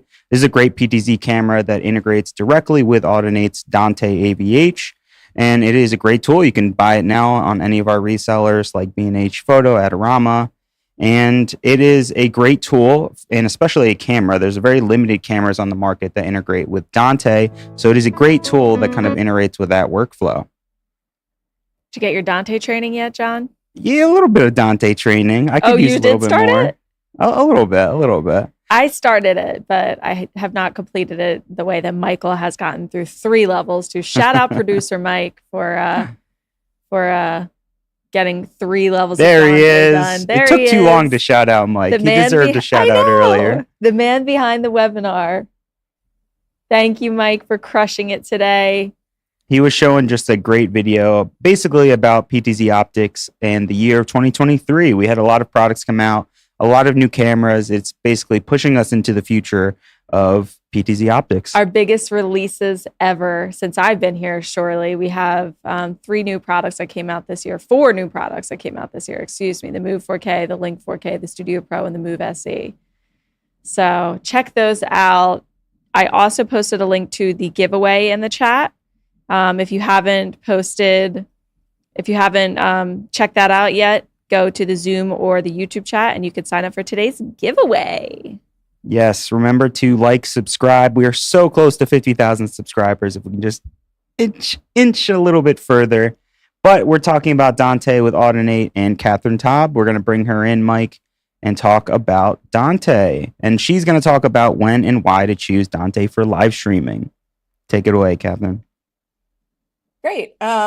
So we're going to talk about when and why to use Dante for live streaming. I think I should now have my screen shared. There we go.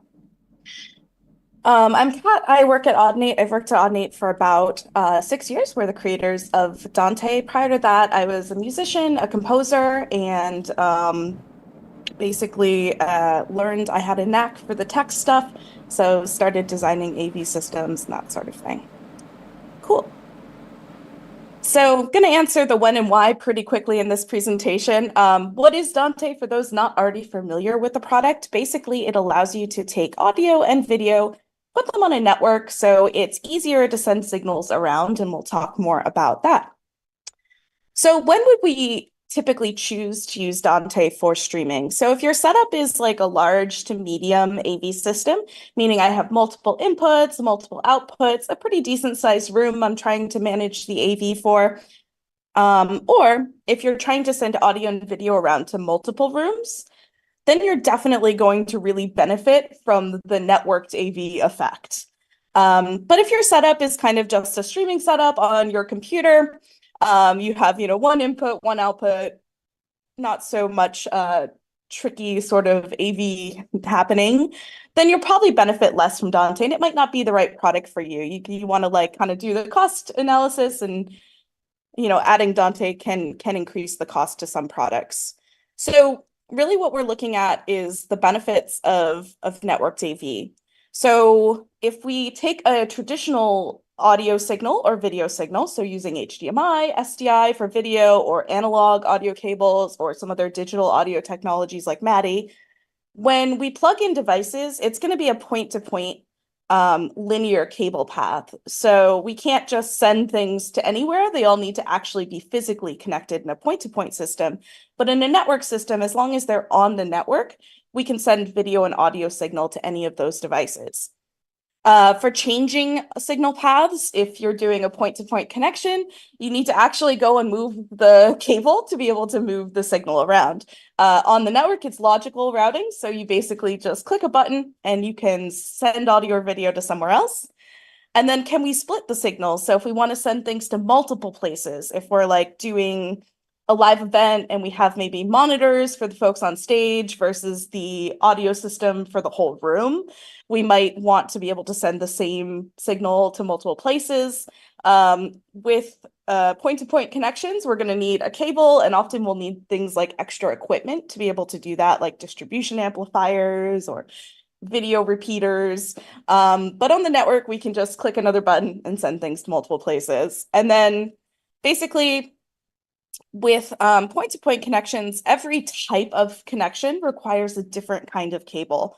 So that can be really challenging. You end up with tons of proprietary cables that only work with like one device, or you end up with just a nest of cables. So on the network with that common infrastructure, we're just using Ethernet cables, and then we can just have a short connection like HDMI just from an encoder or decoder to a display, or we can even run, from our cameras, we can run direct Ethernet, that sort of thing.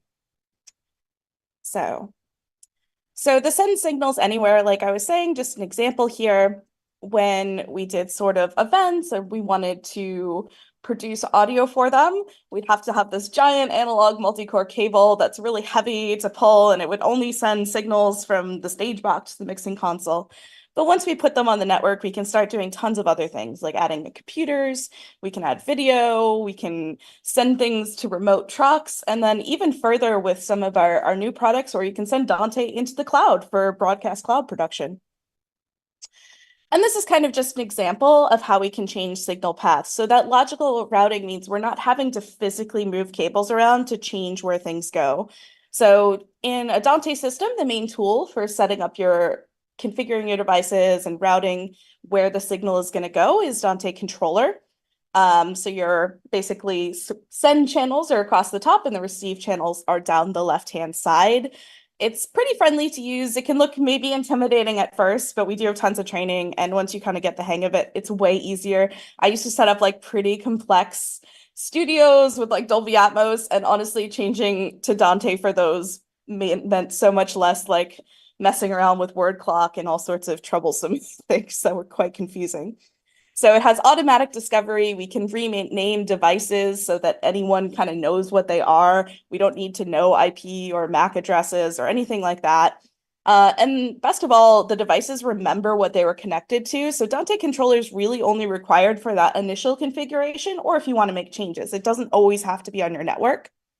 Like I was saying, we can split signals. So if I want to send my encoder out to the speakers, but maybe I'm sending it into my computer for recording, I can do that really simply with just another click. It'll just make some more green check marks.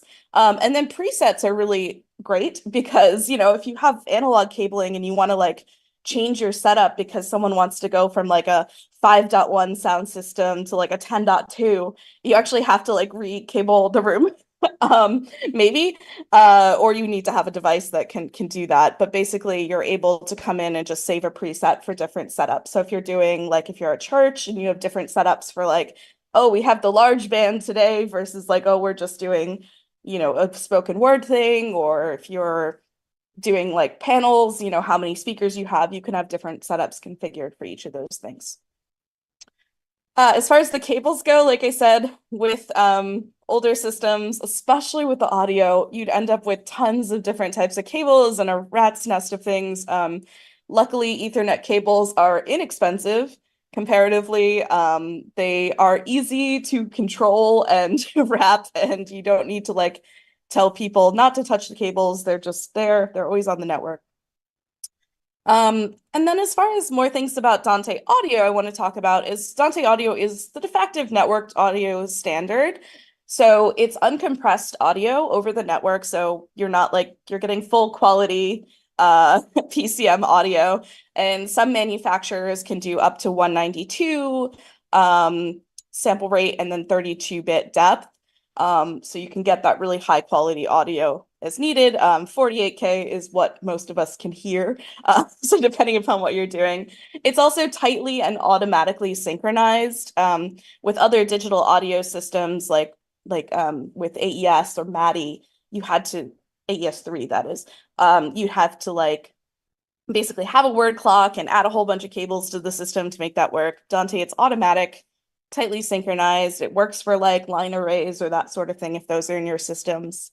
And it's delivered with low deterministic latency. So adding your audio to the network isn't adding like any sort of latency to the system. It's still perfect for in-ear monitors, that sort of thing on the stage.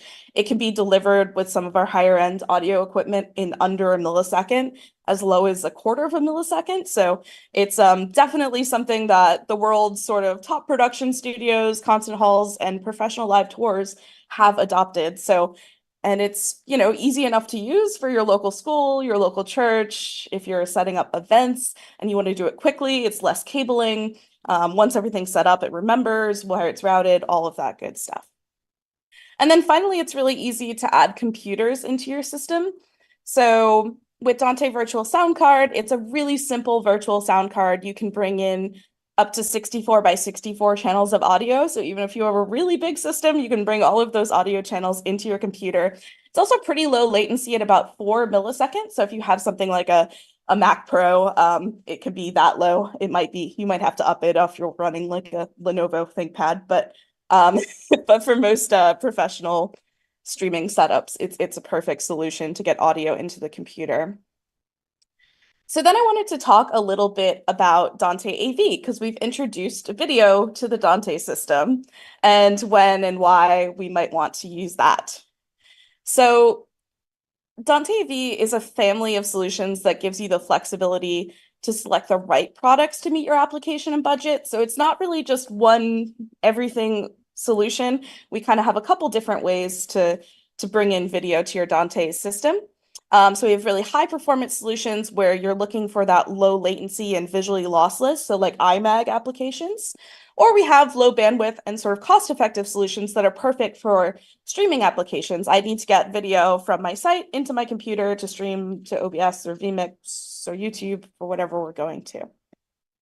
So some of the benefits you're getting, because there are other networked video protocols that are great and perfect to use depending upon what you need. But if you already have a Dante system, now you're going to use, basically, it's going to be compatible. The audio will be compatible with all of your Dante devices. There'll be interoperability between manufacturers using the same video codec. And it's designed to run on 1 gigabit networks right alongside your Dante audio devices. So we're working pretty hard, I think, on the solutions to like really optimize them to really work with your Dante system and not require a ton of extra work there. And then one signal for platform for configuration and routing. So all of your Dante video devices show up in Dante controller alongside your audio devices. So you're going to be routing them the same way. You can save presets the same way. You'll see all of your AV system in one place. And also we're working to get all of the configuration of video settings in there as well. For larger systems, if you're at a school or maybe if you're at a larger sort of house of worship, we have a couple of management solutions available. There's Dante Domain Manager, which is our server-based one, and that gives you sort of this remote continuous monitoring, user access control, so you can say who has access to your devices. Adds more scalability. So as your systems grow, you're able to like break them down into smaller, more manageable groups. And an API for changing routing and configuration using external control interfaces. So that's basically like, oh, if I want to set up a studio for teachers to record like their lectures, I can now say, let me just have them select a button on the Stream Deck to be able to choose the video source, audio source, that sort of thing. And we also are releasing a sort of easier, Dante Domain Manager is kind of the beefy sort of enterprise version, but we are releasing an easier to use SaaS-based version. It's in beta right now called Dante Director. So you can actually sign up from our website if you want to check that out. If you're like a house of worship and you want to be able to like remotely manage like the system, be able to check in on your products, this works for both the audio and video products. And then we have Dante Studio, which is our software tool. For getting video into your computer. It's just like Dante Virtual Sound Card, but for video. So we can receive Dante AV videos into applications like Zoom or OBS or vMix. We just select Dante Studio as our video source or camera source, depending upon the application. And we can view Dante AV streams in a standalone app if we want to set up like a quick like viewing behind the scenes for your backstage crew. It's really easy to get that set up. Or we can share our PC screen to in-room devices. So the two sort of flavors that are most relevant to this group, I would say, are Dante AV Ultra and Dante AV-H. So Dante AV Ultra is really that highest performance, lowest latency solution. So if you are doing iMag applications, that's a good place to maybe start looking at Dante AV. We have some encoders and decoders and cameras on the market. We can encode and decode from SDI or HDMI, visually lossless codec. So if you're blowing it up really big, you're not going to have to worry about artifacts also getting blown up really big. But that, of course, comes at the cost of really high bandwidth. So you are looking at 700-ish for a full 4K 6444 video flow. So you might need to get like 10 gig uplinks on your network if that's what you're looking at. Both of these support Dante Studio. The difference right now is AV Ultra also is a commonly synced AV clock. So basically your video and audio are being delivered with deterministic latency. So you're not having to worry about readjusting sync with that one. For Dante AV-H, it's more of a cost-effective AV solution. Perfect for like small scale production. It's not terribly latent, but probably not the best for like specifically iMag, but fine for like overflow spaces or that sort of thing. There are several cameras available, and at ISE there are a couple decoders launching. So we'll have both software and hardware decode with Dante Studio and actual decoders.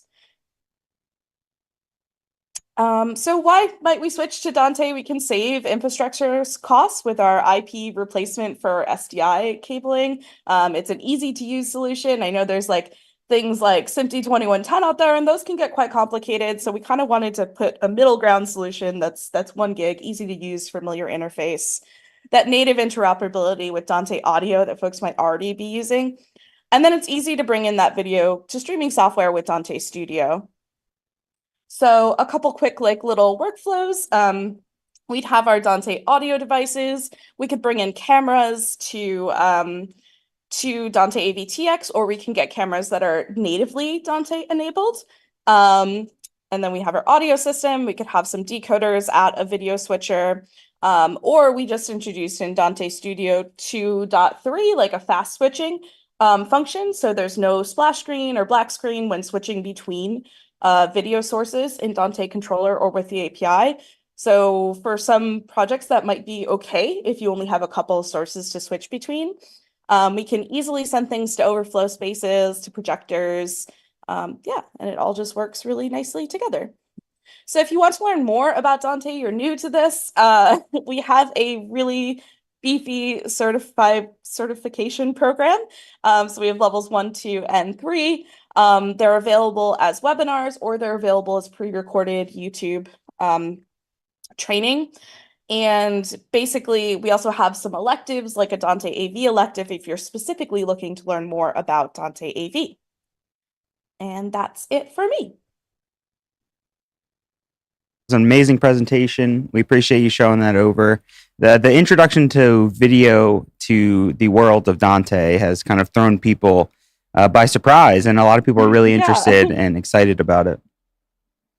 Yeah, so we're definitely working pretty hard to get that going. Yeah, and we appreciate your time.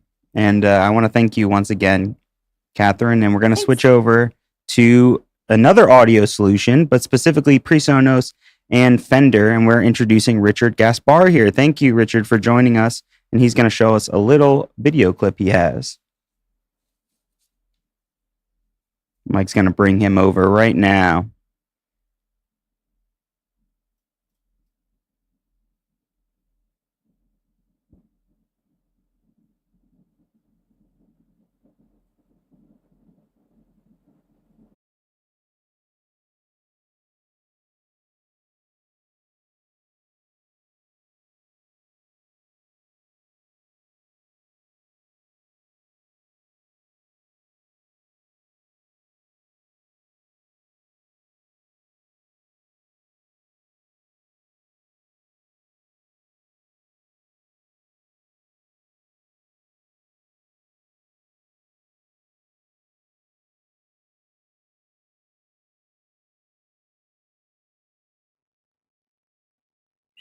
There I am. Hello.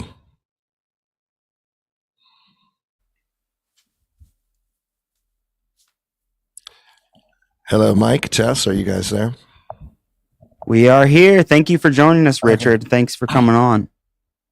Awesome. Thank you for having me. It's great to be here. My name is Richard Gaspard. I am the product specialist for Presonus, pretty much all of North America. As you can tell, I'm a bass player, audio engineer, producer, arranger, video editor, all of that, voiceover guy. And so I wanted to show you today some really cool things that we have that just launched at Presonus with respect to audio streaming and things. But first, I want to share my screen, and I want to show you, just to give you some historical perspective.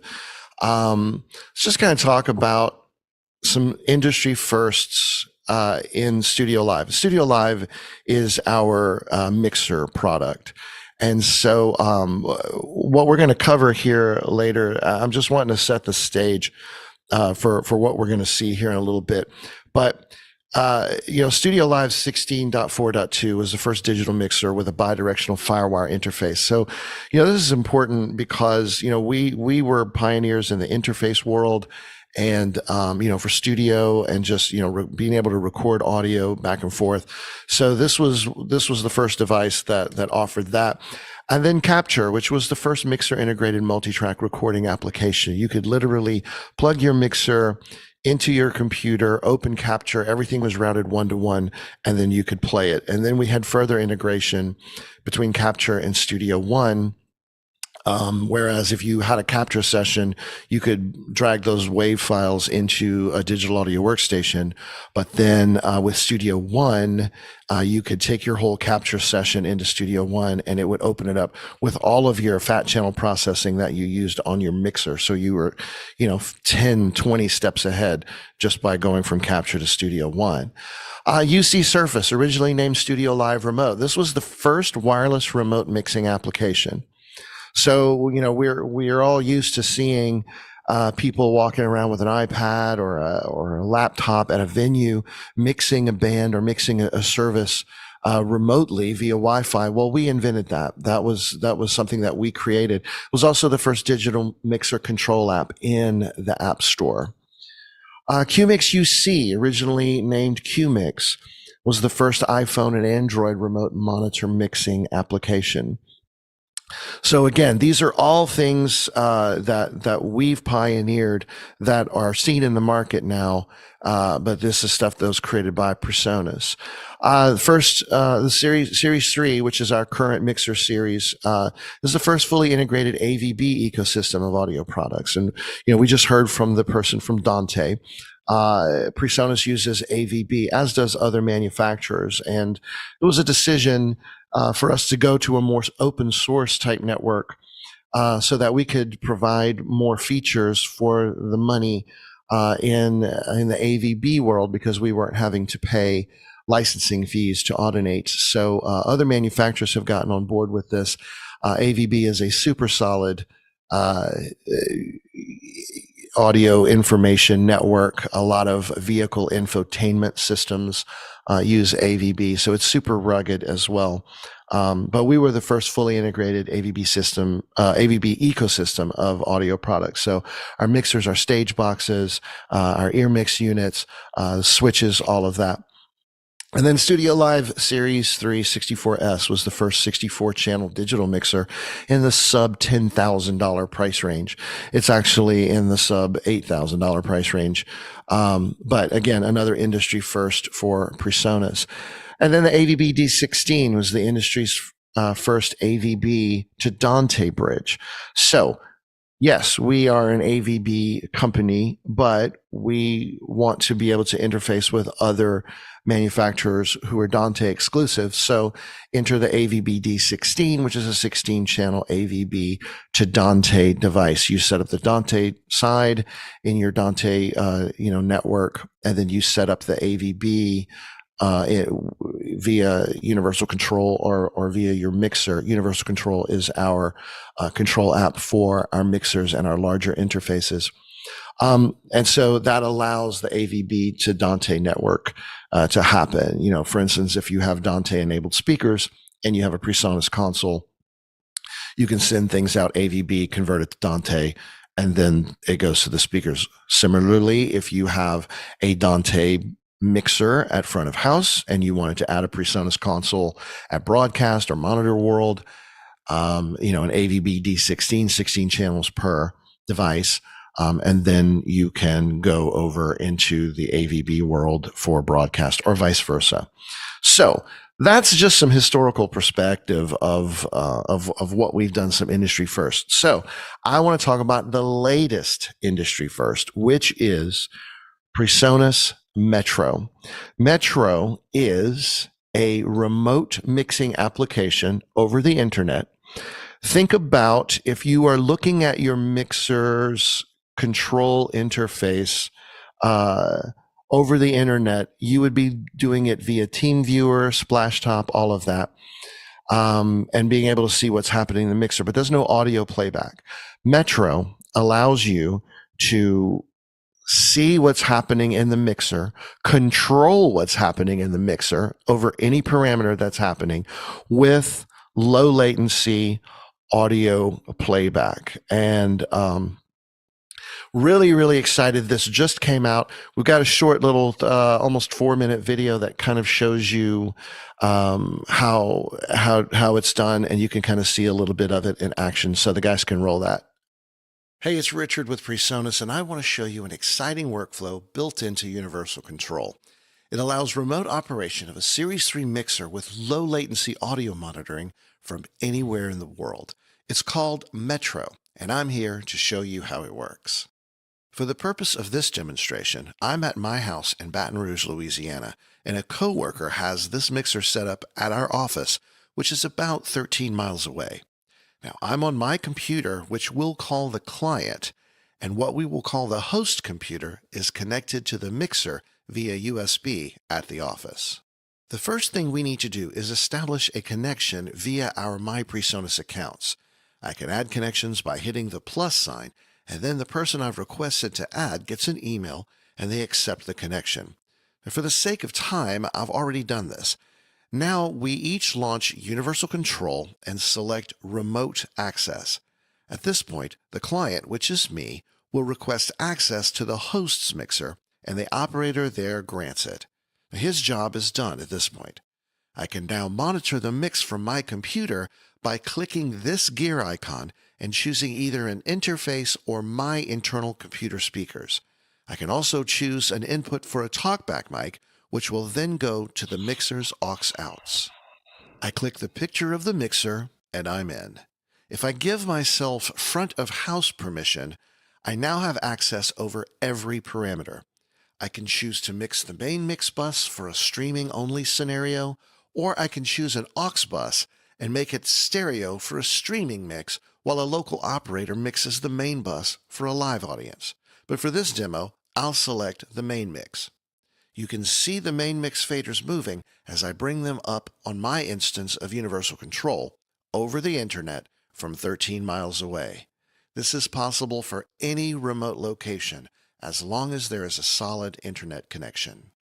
Speaking of connection, I can also monitor my device stream health. I click the menu icon and go to Settings, and then I'll click UC Metro Streaming Statistics. This gives me all the data about my session, including stream health and latency. Now it bears to note here that this is the monitoring stream only. The actual mix on the console itself is instantaneous, and it's sent to its destination locally. Once the session is over, either the host or client can close the mixer window and select the user icon at the top right of the screen next to the connection time indicator. Confirm the end of the connection, and the host's mixer will disappear from the client's UC window. As you can imagine, from broadcast to training to troubleshooting, Metro changes the game on so many levels. And best of all, it's completely free. As long as the host facility has a Presonus Studio Live Series 3 mixer, you can enjoy all the benefits that this truly revolutionary remote mixing application has to offer. So, when we're talking about this, several scenarios come to mind. If you are, for instance, really big house of worship type scenario, if you are a church that does streaming, and you now have the ability for a remote operator to be at their home listening to what it's going to sound like online, and you're not going to be 15 seconds in the past, or trying to catch up to what's happening there. Or if a typical scenario where they're trying to do live streaming with headphones in a large room, this eliminates that that scenario. You can mix remotely. Also, think about audio schools, doing mixing for a grade or something like that. If I were the teacher, I can give my students permission to access my mixer, put an SD card in the mixer. It's got a full multi-track thing. They can hit play. They can do a mix, save it locally, email it to me as an MP3. And then, I can do my grade, based on what I hear. But, for the purpose of what we're talking about here in the streaming world, this can be done with a live mixer, as I said in the video, a mixer doing a live event that the person working remotely can take control over a stereo aux mix and be able to just do that either post fader or pre fader, whatever. You would need some sort of video reference to be able to see what's happening, if there's going to be multiple transitions or whatever. Or if it's a podcast or something that doesn't have a live audience, you can take control of the actual main mix and have that going to your stream. Now, the audio comes from the mixer to a local device there at the host facility, so you can plug straight into OBS or any video switcher or whatever.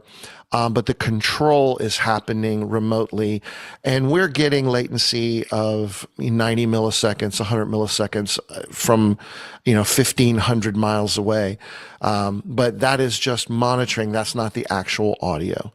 So really exciting new technology that doesn't exist or didn't exist until we created it. No other manufacturer is doing this right now.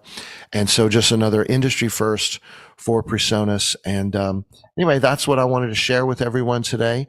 I appreciate you all having me.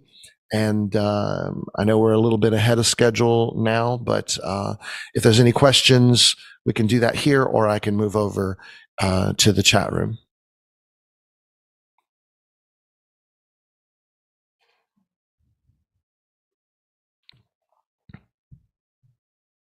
Mike, are you good?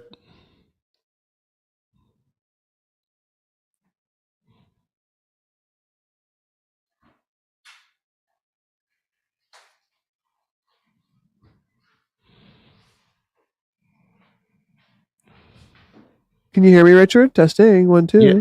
Yes. Oh, yes. cool. I got you. Thank you so much. This is such a cool product. That was such a good overview. I need this for my church, although we always have someone in person, but for those days when they're not there, you need to be able to do this, or if I'm on vacation. Yeah. Any Presonus Studio Live Series 3 mixer has this ability. So it's just a firmware update and then updating to the latest version of Universal Control, and you're in. Universal Control 4.2 or higher. The firmware on the mixer is 2.7 something or higher. So the latest version of what just came out about a month ago. And it's flawless. I've been doing this demo live with for the sake of this webinar. I wasn't able to do it live, but I've been doing this live, with dealers and everything all over the country, from as far away as Hollywood to Baton Rouge area to Washington, D.C., New York to Pennsylvania. It's really pretty cool. And I think this is just another way that Presonus is forging something new in the industry.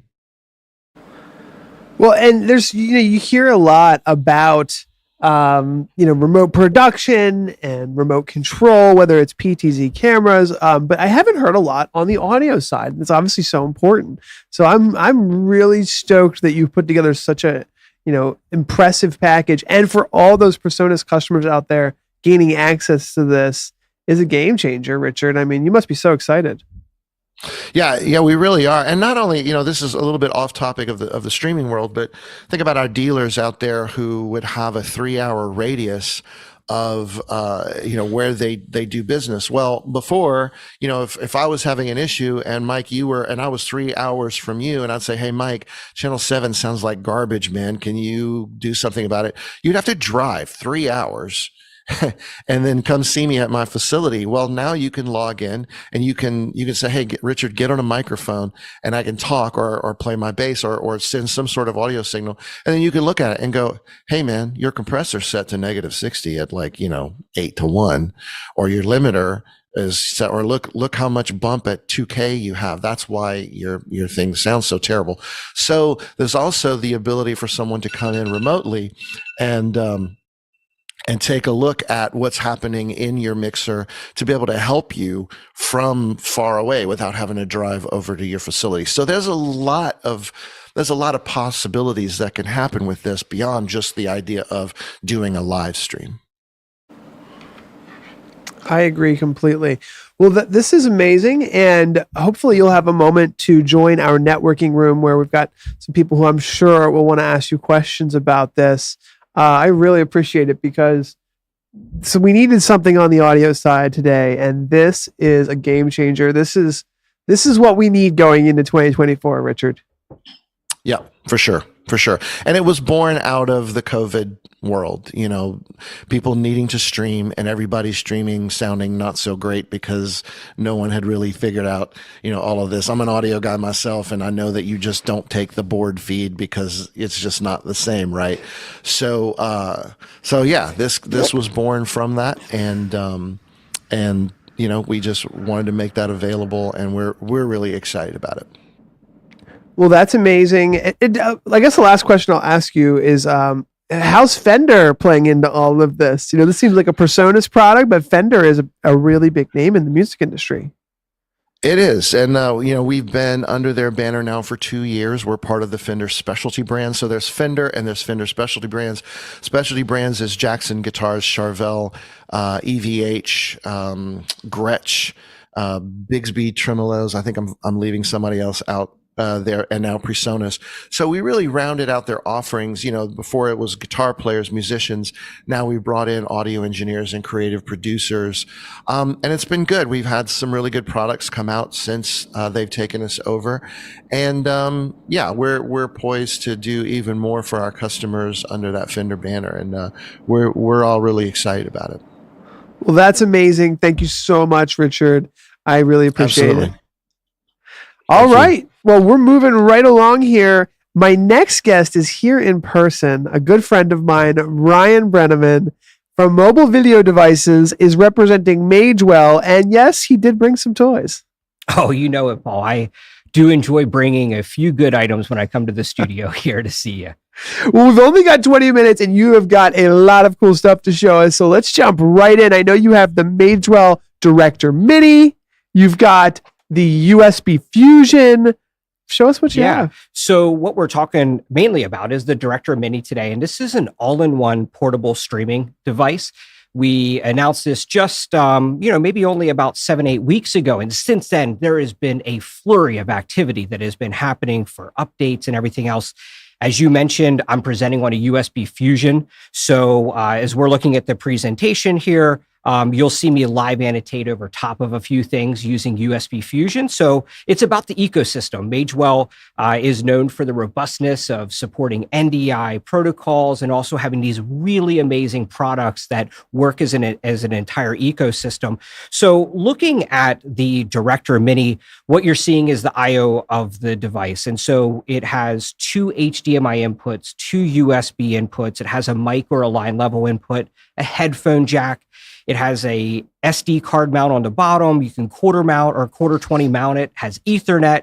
And it's got more than that because it has a host of IP devices in this as well. So this slide deck here, we just made some changes recently. As a matter of fact, we've now increased this from 2 two NDI inputs to 3, and it has 2 simultaneous NDI outputs.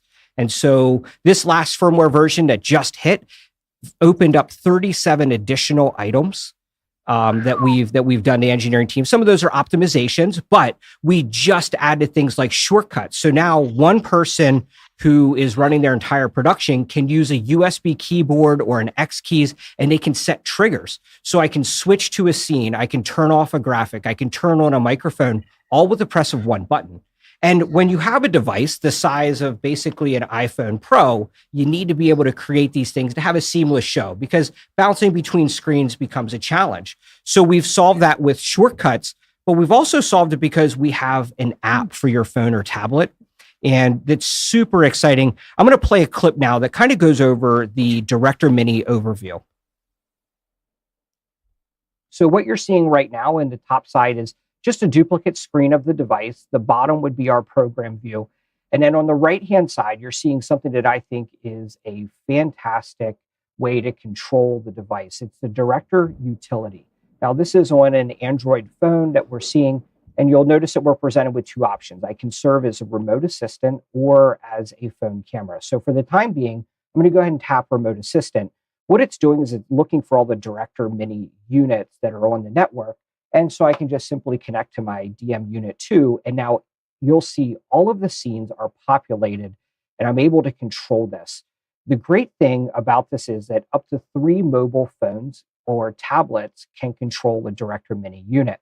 So I may have one person who decides to switch between the various scenes, or I may have somebody else who wants to work on just graphics. And now I have a graphic operator position. Additionally, we're able to use the audio mixer to control various different inputs. And I have a lot of them turned down so they wouldn't come through and interrupt me speaking. But it gives you the option to be able to place Director Mini in an area that is convenient for hooking up cameras, but know that you can control those sources from anywhere through the local hotspot that it can broadcast. So you can have a parent in a stand doing something like a scoreboard. So speaking of different inputs, what you'll see right now is that we've got a NDI source coming into the device. I also have an NDI source, a view of our lab here at MVD for bench testing products. And then I have brought in a pre-recorded video clip. You'll hear a little bit of that background noise come through. I have a static image with background music. I have an additional background graphic from a recent production we just did talking with our integrator and reseller network. And then, of course, I can add a whole host of other ones. So I'm going to make this a little bit larger so you can see that. But you can see we can add in a number of the HDMI sources, webcam, pre-recorded video clips, photos, RTMP or SRT streams, the cameras, and then as well as the NDI streams. So very versatile device in terms of what you can add to this. I mentioned before about PTZ control. What you'll notice on the screen is this PTZ button. And so this is something that engineering was recently able to unveil through a firmware update. And now I have the capability of recalling presets. So let's zoom in to something that we actually designed here at MVD. This is a holder for Director Mini, and we've made this available for the user group on Facebook. But now I can call presets and move the device around. The other really cool thing is that if I cut back over to my phone view, you can see that now I have that same capability right through the phone. And so again, somebody operating a phone or a tablet can fully control this device. So that's kind of our scene layout. You'll see that we also have the capability of a full audio mixer. And so let's bring that full screen so you can see that, but you can adjust the various different audio levels. I can set what mic I want to be designated as my hard mic input, but I can also turn inputs on, off, or follow video as well. If I've added a source, I'll be able to preview that when I am in and viewing that source, or I can edit any scene that I want. So this video here, for example, had audio in the background, and I'm able to adjust that volume before I even go live with it. This is the scene edit function, which Again, very powerful layer type tools to be able to manipulate video. I can scale the video, I can move it around, I can add labels or frames to the video. The other great thing is I can set actions, what I want to do when the video is done. I can rewind it to the start. I can actually switch to various different scenes. And so it's an extremely versatile way to bring in pre-recorded video clips, but I can also add layers. So now I have the opportunity for picture-in-picture, side-by-side. I can set my transitions or maybe even a play range. Maybe I don't want the full video to play, and now I can set that play range to exactly what I want it to do. Into the next tab is our graphic overlays, and there's a full suite of graphic overlays that are available. There's a lot of preset ones and also custom ones. So one of the things I'd like to do is show you one that I love is our countdown timer. So you'll see this countdown from 10 seconds, and what we're going to notice is that this will actually cut at the end of 10 seconds. It will take the background down, and I've told that to cut to the PTZ camera shot.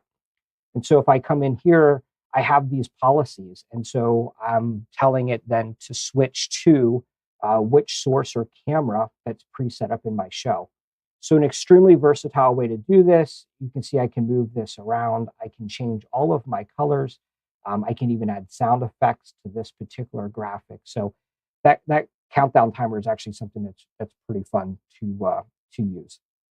Additionally, we have the ability to overlay any transparent PNG files, as you see here with our Magewell logo. Maybe I want to put a logo on the left-hand side. This was actually from a church live stream that we did from outside in testing a device. We've also built in several graphics. Let me just cut off here to the program view so that you can see this full screen of what it looks like. And so you have the ability to overlay those graphics too. We even have cool graphics like clocks that are built in. As you'll see, we have list items. And if I come here, I can edit that list out. I can plug in a keyboard and mouse over USB. All of the USB ports are host controllers. So now I can use a keyboard and mouse to quickly edit that list. And then there's other additional. So we've pre-built in lower third examples. We have animated text that scrolls at the bottom. And then you can add anything custom that you want. So I can just simply go through here and start layering on a bunch of different custom graphic overlays. The other thing that you'll see is that we have a scoreboard. And so it's hidden behind on the duplicate view, but on the program view, you'll see that that's up. The other cool thing is I can control this from the mobile phone. So I can adjust score parameters. I can rename the game. So I just come down here to edit, and I can edit this game.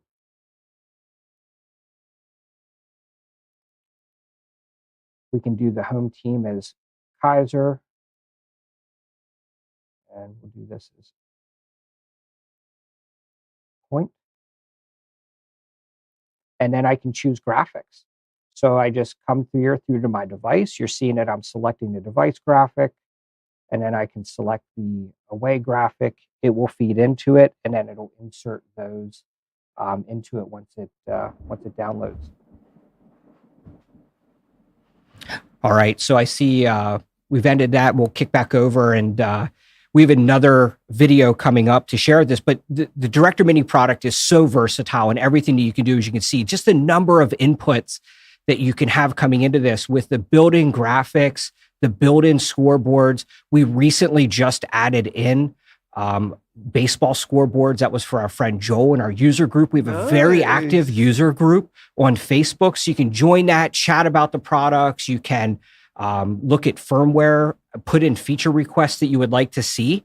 One of the things, some of my favorite features are the fact that it's NPF batteries. And so, you can choose which size battery you want. And sometimes, you just, you don't have to worry about bringing along an extra huge battery pack with USB connections. These are hot swappable Sony batteries. So, meant for broadcast style. So I just swap one to my next one. And when you want to go wild, you can get something like this beast that would last all day streaming. And so it's just a really versatile product. And not just local productions like what you've seen there a little bit, but also remote productions as well. These things are headed out in kits all around the country with Livestream Las Vegas, and they're bringing back cameras to their studio, producing everything in vMix, but it's all happening from Director Mini. Wow. Yeah, so let's play a clip here from Nick Nichols.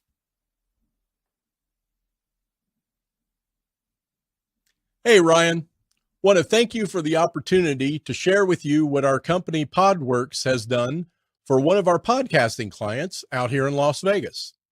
They were looking for a solution that they could easily carry on to an airplane while they traveled all over the place. Specifically, they've been to Europe, Africa, South America, Mexico, and many, many states here in the United States. They were looking for a way to capture quick interviews, something that would have been simple and easy to use and had the ability to record locally or potentially do live streams right away. So we built a kit around the Magewell Mini Director. Now, I'll give you a quick overview as to how it functions, and then we'll go into some of the components that we use. But basically, the Magewell is set up so that as soon as it turns on and gets internet access, we have the ability to see it in the web portal and know that it's up. The unit, when you click connect, has two SRTs configured. One SRT for HDMI 1in, the second SRT for HDMI 2in. Those SRTs go back to our studio here in Las Vegas, and at the same time from our studio, we push an SRT to the Mini Director. Now, how that works is that it comes in here, that goes full screen. They mount it like this on tripod with camera number 1 so that they can see what we're doing on our end. They can see the pre-show. They know when the show is done, when they see the opening credits, or the closing credits. It also gives us a way for the director to talk directly to the host through these Bluetooth earphones. So we take a Bluetooth, typically the one on the back side, which of course I'm going to pull these out backwards, but you put it on the back ear like this. And then when you're in the interview, you don't really see it. It connects, like I said, to the Magewell, and the sound that comes out of it is the director speaking in the remote location. Mounted here, camera 1. So we put it inside of an approved carry-on Pelican box. Over here is where we keep all of the audio devices. We have 2 cameras. The cameras are the Sony ZV-E10s. They have an HDMI out, plugs into the Mini Director through these cables that are in the kit. There's 2 tripods in here. This tripod goes in here, 2 cameras, the Mini Director. We also have left room for a 5G modem so that we could add a 5G modem later. All of the cables that are needed. And basically, it's just slick. She sets this up really quick, brings all the cameras in. At the same time, she can hear us, so we can tell her how to white balance. We have and change exposure if needed. We have full instructions here and a checklist for her. And we have a built-in white card, which is basically a poster board cut to fit inside the cape. The whole thing puts together into a carry-on for an airplane. We've used it 2 times. It's worked flawlessly both times. Really, really, really impressed with the product, the ease of use, and the quick setup time that we get with it. So thanks again, Ryan. Appreciate all your help in building this kit.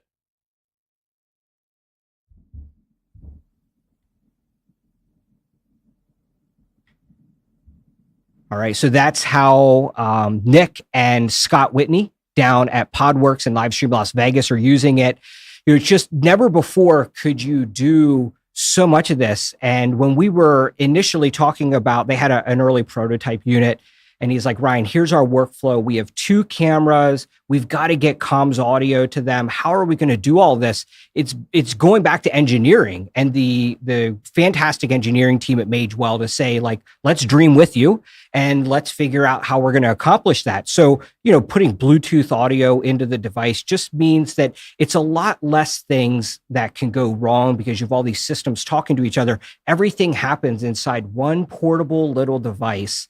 And it's just it's so much fun. We're enjoying it. We're 3D printing screen covers on these things. We have these really cool desktop stands that are 3D printed that will be available for sale soon. So it's a lot of fun. This one's for Speedify. We've lasered their logos onto it. We just got you a StreamGeeks one earlier today. So it's fun with the community to see how people are using this. We just hear so much about the usability of our app, the remote control features of it. Some of the enhancements that just came were like a production portal right from the web interface. Really? This features full sets of APIs. Also, you can trigger everything just like a lot with the other Magewell products. You can trigger APIs from within this box. And with Control Hub, as Livestream Las Vegas is using it, they can now remotely manage their Director Minis. As soon as the Director Mini gets a local internet source, they now have full remote control of that box in their studio. And in addition, they're routing SRT video signals through Magewell Control Hub. So they have no port forwarding. And that's how they're sending channels from on-site to vMix at their local studio. And then back, they're returning a feed to the talent there. Wow. I love it. I mean, it's so much in one little box. I've had so much fun with ours. And I don't know, do we mention it as PTZ control as well for NDI PTZ cameras? Yeah, exactly. So you saw that built into the device. You can manipulate that on the screen of the device, but also through the app as it was shown. So you can recall, set presets, makes it just a really all-in-one package that you just really can't get elsewhere. I love it. I love it. And now from a network connectivity perspective, hardwired is probably the best, but you can also have cellular, or you can also have Wi-Fi. Well, right. So the connections are Ethernet. And of course, with NDI, that's obviously the preferred way, but it has Wi-Fi where it can connect to a network. It can broadcast its own access points separately. Ooh. And you can plug in USB modems for cellular connectivity. Going to be key coming up. We're going to have a conversation with some friends this afternoon of things that are coming to Director Mini, and just look down your schedule and you'll see some of our friends coming up soon, and you can deduce what's going to happen and what we're going to do for a partnership wise. But with our Ultra Encode, some people ask, well, how do we bring wireless professional cameras into a Director Mini? And the way to do that is you use an Ultra Encode. It has wireless, it has a Wi-Fi antenna. You put this on your professional camera, and now you can broadcast wireless NDI directly into this unit. So not only can you do wireless mobile phone cameras and other sources, but that's an excellent way to bring professional cameras in, because sometimes you want a camcorder with a battery. You don't want to string a bunch of cable to it. You don't have power there. But you want to bring in this kind of really creative shot, and they won't let you run cables. That's a way that you could do this very efficiently. Wow. That's incredible. We've actually, I'm glad we did this. Now if you would like, Ryan, you can use my desk, and my desk to join the networking room, the Zoom Wonderful. room. I would love to. Because you might need connectivity there. Because people are going to win.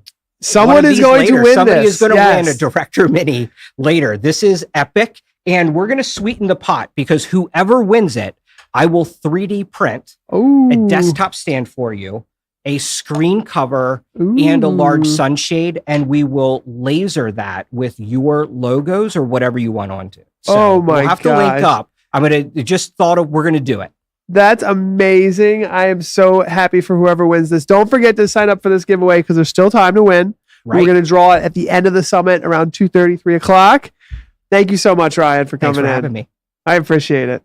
All right. Well, we are next. We're rolling around. Next is Netgear and Laurent Messiah. Are you here? Because we're pulling him in. Thank you, everyone who has joined, by the way.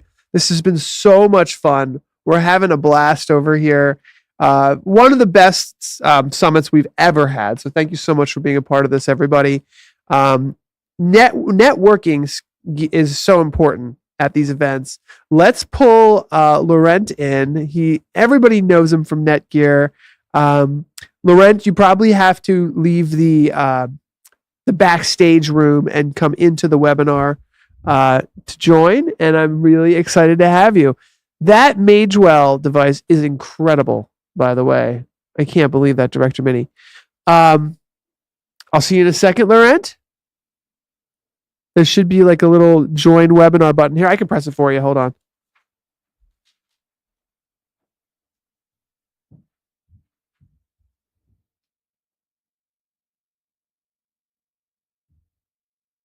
All right, we are moving Laurent into the session. Anyone who would like to enter to win the Director Mini and all the great things that we're giving away today, I will post that link. It should be. Good question. How does everyone join? All right. Hey, Laurent, I'll let you take it away. Hey, I think your mic is on. Mic on that. Okay. All right. Thank you. Glad to be here. Thanks to the StreamGeeks team. And I'm Laurent Maziab, the Director of Product Management for the AV line at Netgear. So glad to be here. We have approximately 18 minutes. I would like to show you, how we should do NDI and Dante on an AV network with good networking. But more than the presentation, I want to actually demo that to you so that we can configure a network together in less than 5 minutes for NDI, Dante, and potentially many other protocols. Okay? So this is the quick presentation we are going to go over right now. As I said, this is the Netgear AV group. So in the Netgear AV line today, as we speak, we are supporting a lot of different AV over IP protocols with AV switchers. But today, of course, we want to talk a lot about NDI, can be NDI high bandwidth or NDI HX3, but also Dante audio, but Dante AV too, with Dante AV Ultra or Dante AV Edge. So all these protocols are, of course, well supported across the Netgear AV line. And I just want to mention real quick, because that's not today's topic, but the SMPTE ST2110 is almost done in the beta with many customers throughout the US and the rest of the world. We're going to be live in January. All right. So how does it work with Netgear when we want to do AV over IP? Well, 10 years ago, we were accumulating for you a whole lot of configuration files and white papers, and it was not scalable. So 10 years later, here we are. We now have 250 certifications in place with all major AV manufacturers or software editors in the world in many, many verticals.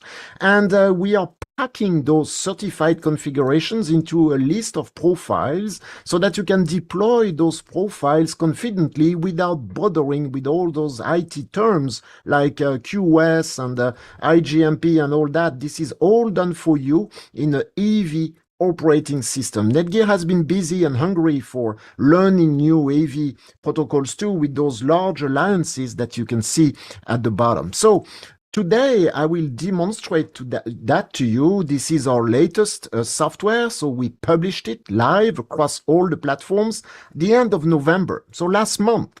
So as you can see, those profiles are organizing all that certified configuration for you. You just need to pick one, apply that to a port or a VLAN across a network. And today, we are going to use the yellow ones for NDI, of course, but also NDI and audio, and Dante AV, which is well supported and certified in our video with Dante profile. All right, So before we jump to the demo, I want to say a few words about quality of service, because many years ago, Netgear won this AV over IP dominance in the market because we reinvented the multicast IGMP. IGMP is terrible. It can kill an entire network when it's not really well managed, and the standard was deficient. So we renamed that IGMP Plus so that we don't flood ever. You don't flood ever any multicast. But quality of service, as you know, relies very often between Dante or AES67 QSys or even AVB on some IT specs that are the DSCPs or the layer 2 CAS or the layer 3 diff serve DSCP. And well, they don't play fair each other. So when you configure a network to do one, it's okay. But if you mix and match because you have some speakers or microphones that are of another kind, like QSys with Dante or AES67 and AVB, then very often the quality of service was problematic.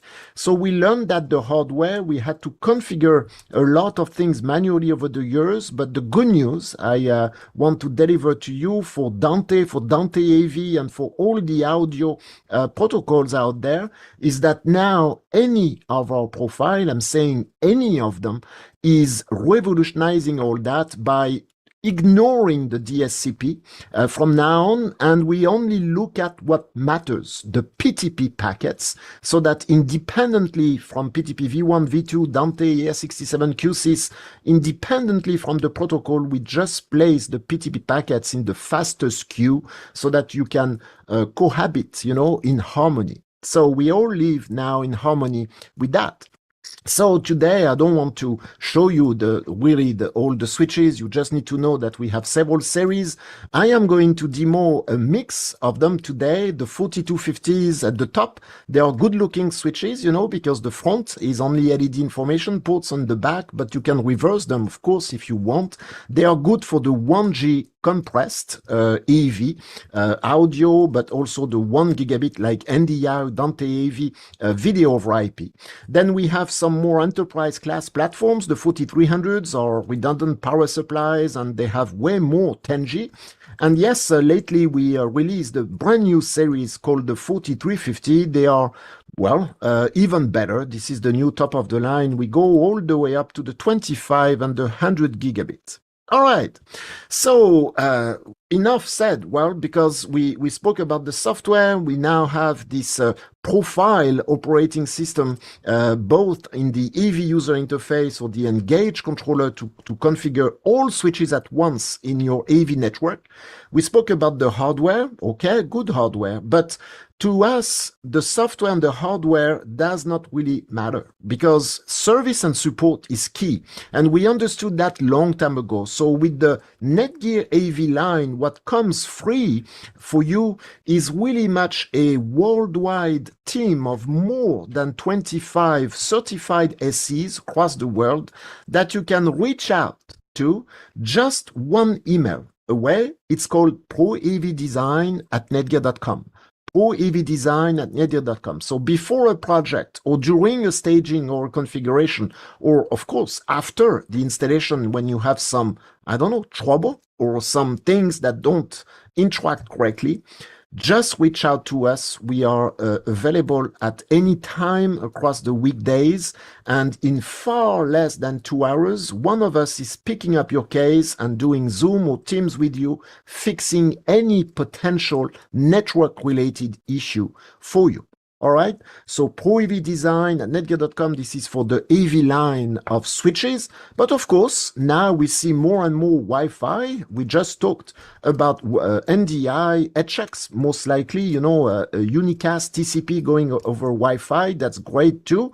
Wi-Fi requires even more specialized knowledge. So we have another team that handles the Wi-Fi very well for you. And this is the same mechanism. This is pro-Wi-Fi-design@netgear.com. So you can reach to either one of those or both of them at the same time.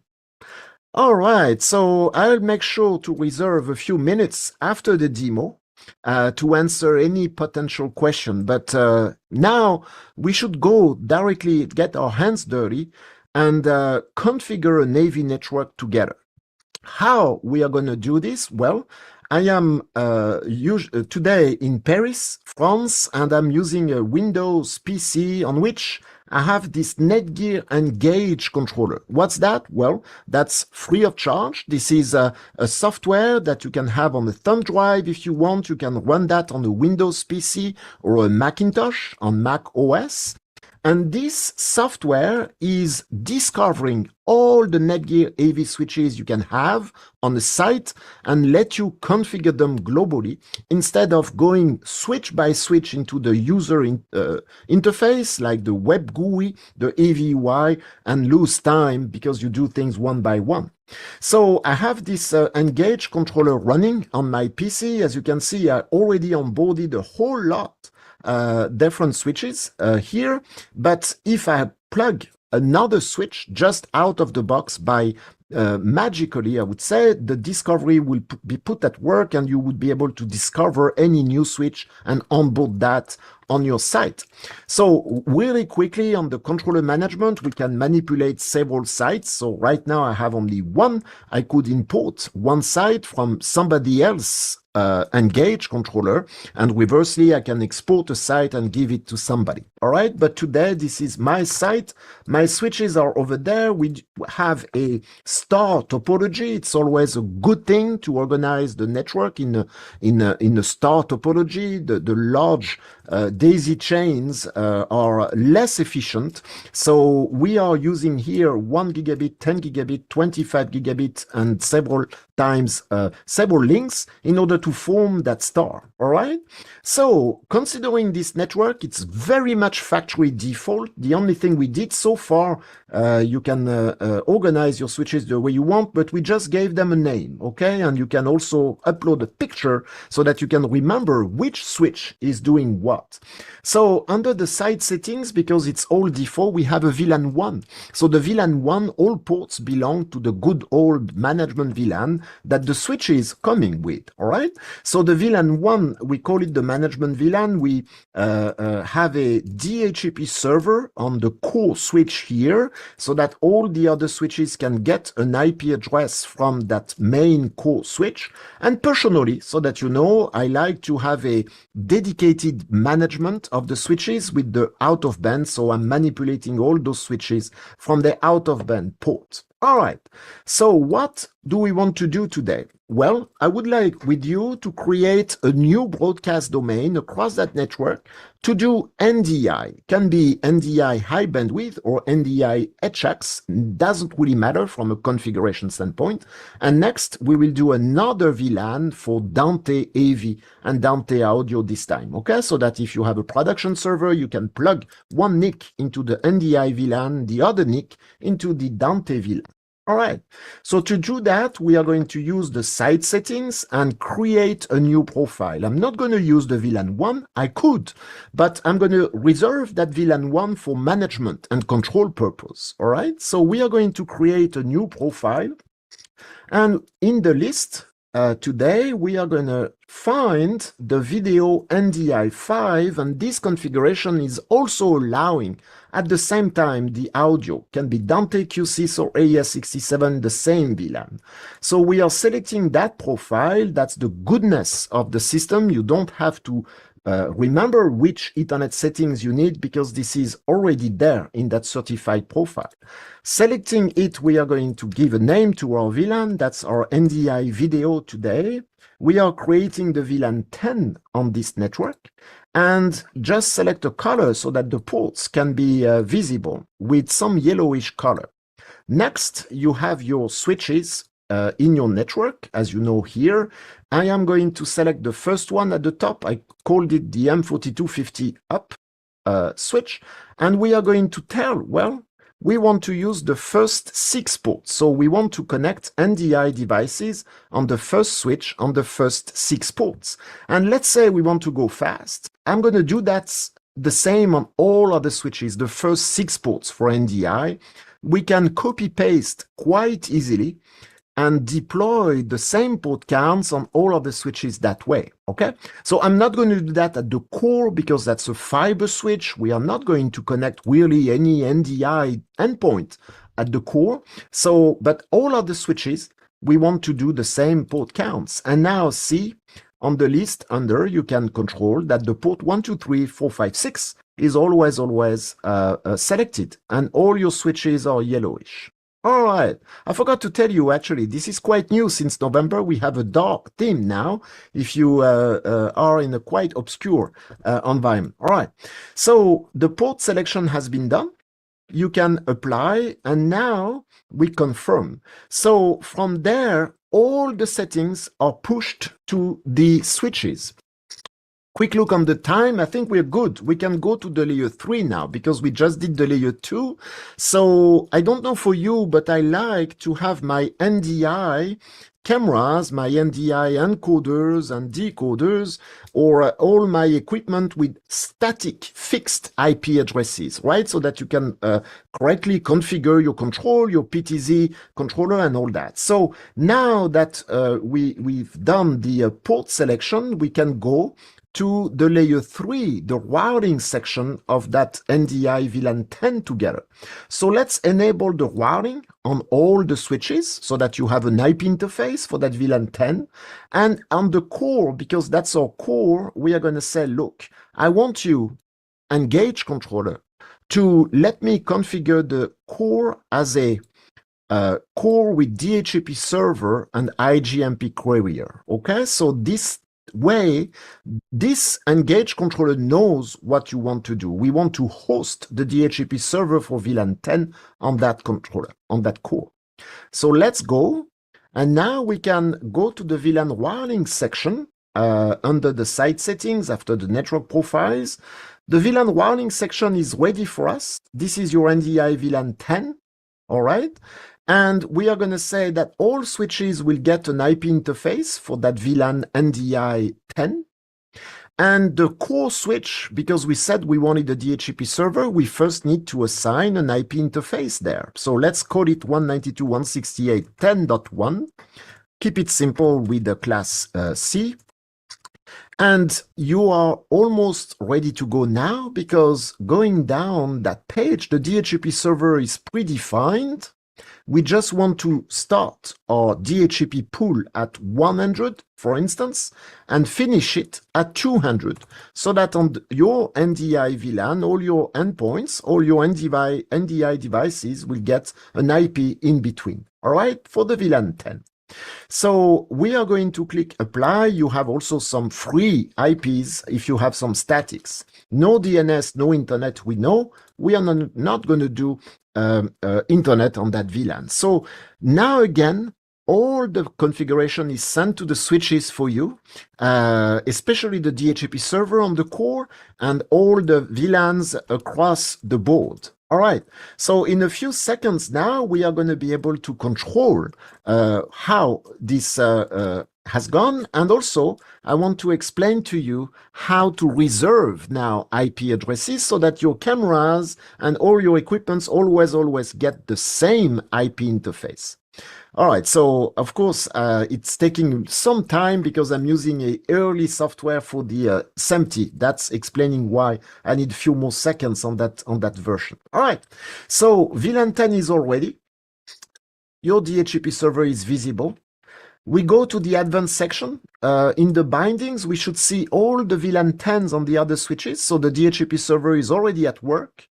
And see the DHCP address reservation. Now you can add some max and fix the IP address so that it's always the same.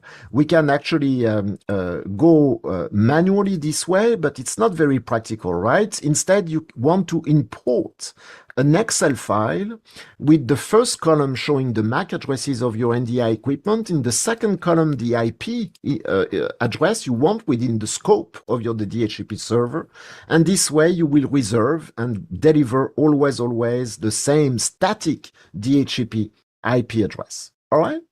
So we are now done. Going back to the network profiles, the VLAN 10 is there. If I go back to the topology and maybe show a little bit the physical topology quickly, this is where all the connections are visible in between the switches. If I go to one of those switches, I should see the six, yellowish ports that are ready, absolutely ready to go NDI for you.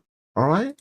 So going back to the standard topology now, I want to ask you a quick question, because as you know, we configured the VLAN 10 for NDI. We know the configuration is certified, but we did not configure any multicast, right? Because IGMP Plus is already pre-configured for you by this system. Next question.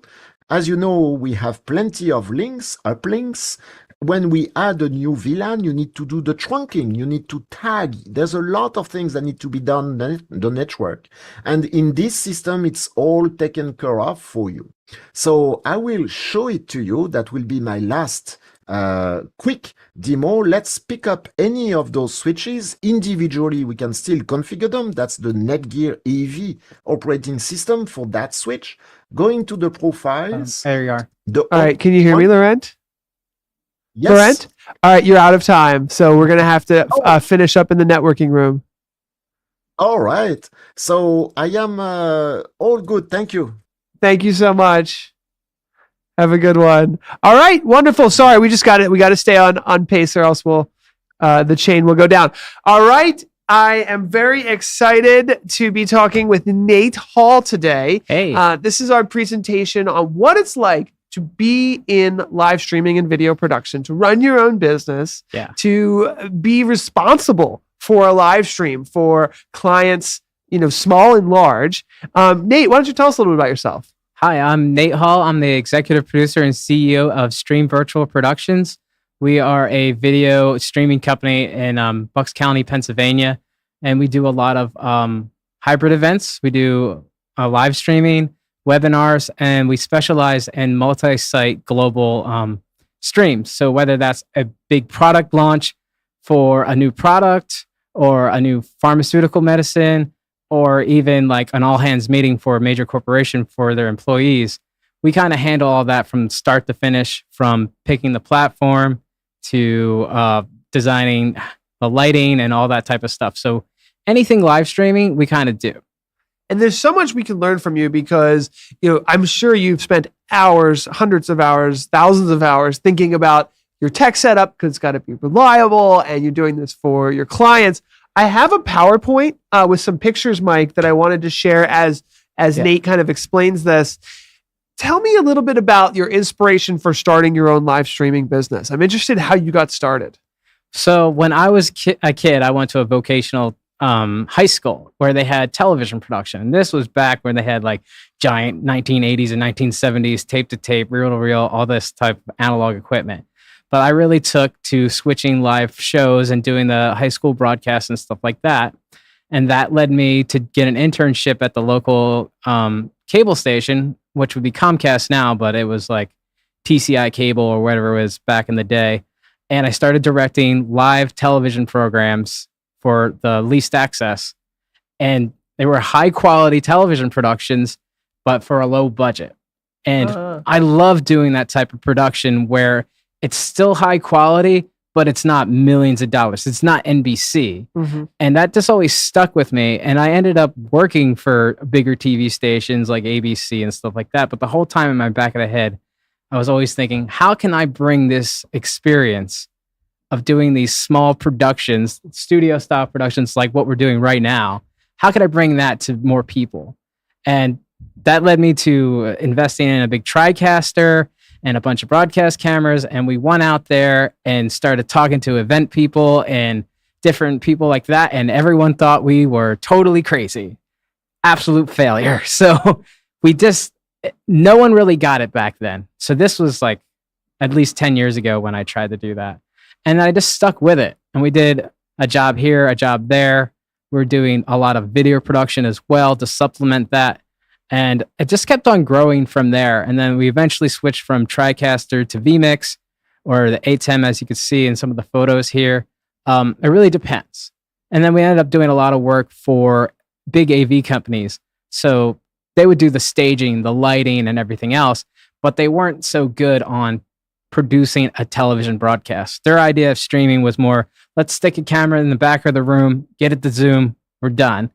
That's not quite what I do. What we do is white label productions, or we even come in as a partner and we actually produce an interactive television show to put out on the stream, because the one thing a lot of people forget is that your audience has to watch this. So is it entertaining? Did the cameras cut?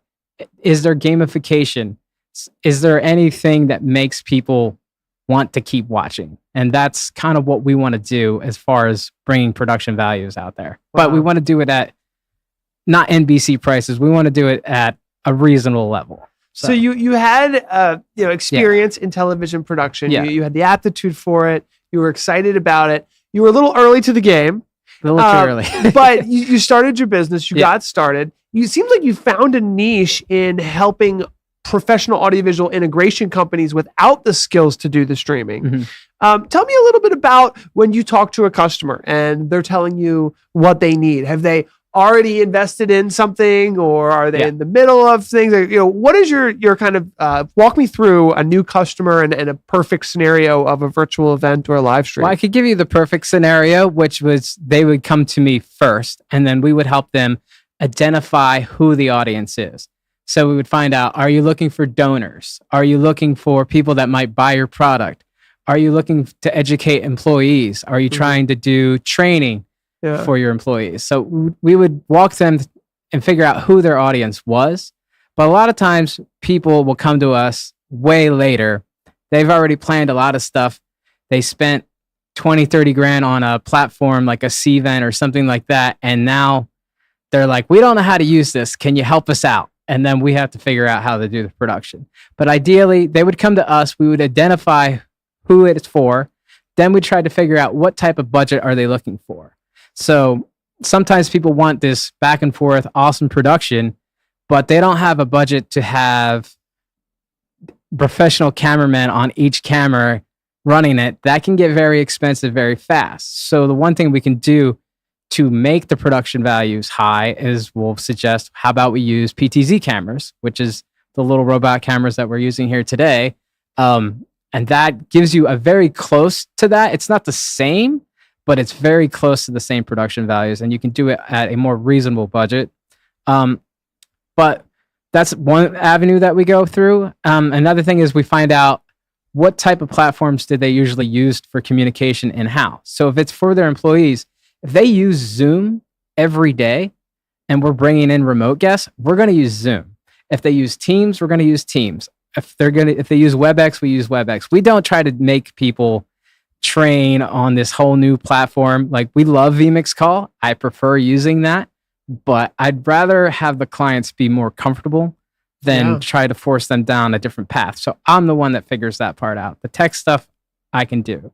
So once we figure out what platform they're going to be on, who their audience is, then we start looking into the creative. So do you want videos to roll? Do you want to have gamification? Do you want live polls? Do you want to play a game? We've done stuff where we created a little video game and put it in the stream and people could interact on it. So there's a lot of cool stuff you can do. Some of the stuff can make your budget skyrocket, but that's one of the things we want to do is figure out where they're at, because some people will spend a lot of money on a stream where they hire a big AV company.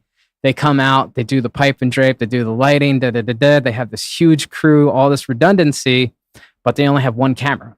And it's like, well, if you're watching at home and it's just one camera and it's just sitting there static the whole time, and you're just seeing a live show on stage, that's not really what we do.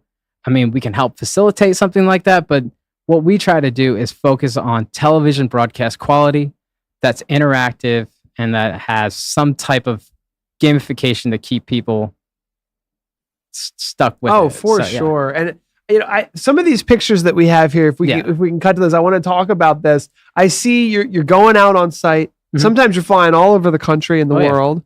and you're setting up these high quality productions. I see you've got a Blackmagic ATEM. Yep.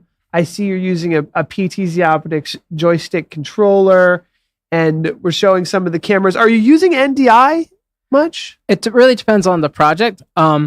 If there is IMAG, which we're showing the images on the screen in the in-person event, we would generally not use NDI for that. We would use SDI HDMI or SDI. and that's why we would have the ATEM switcher or something like that.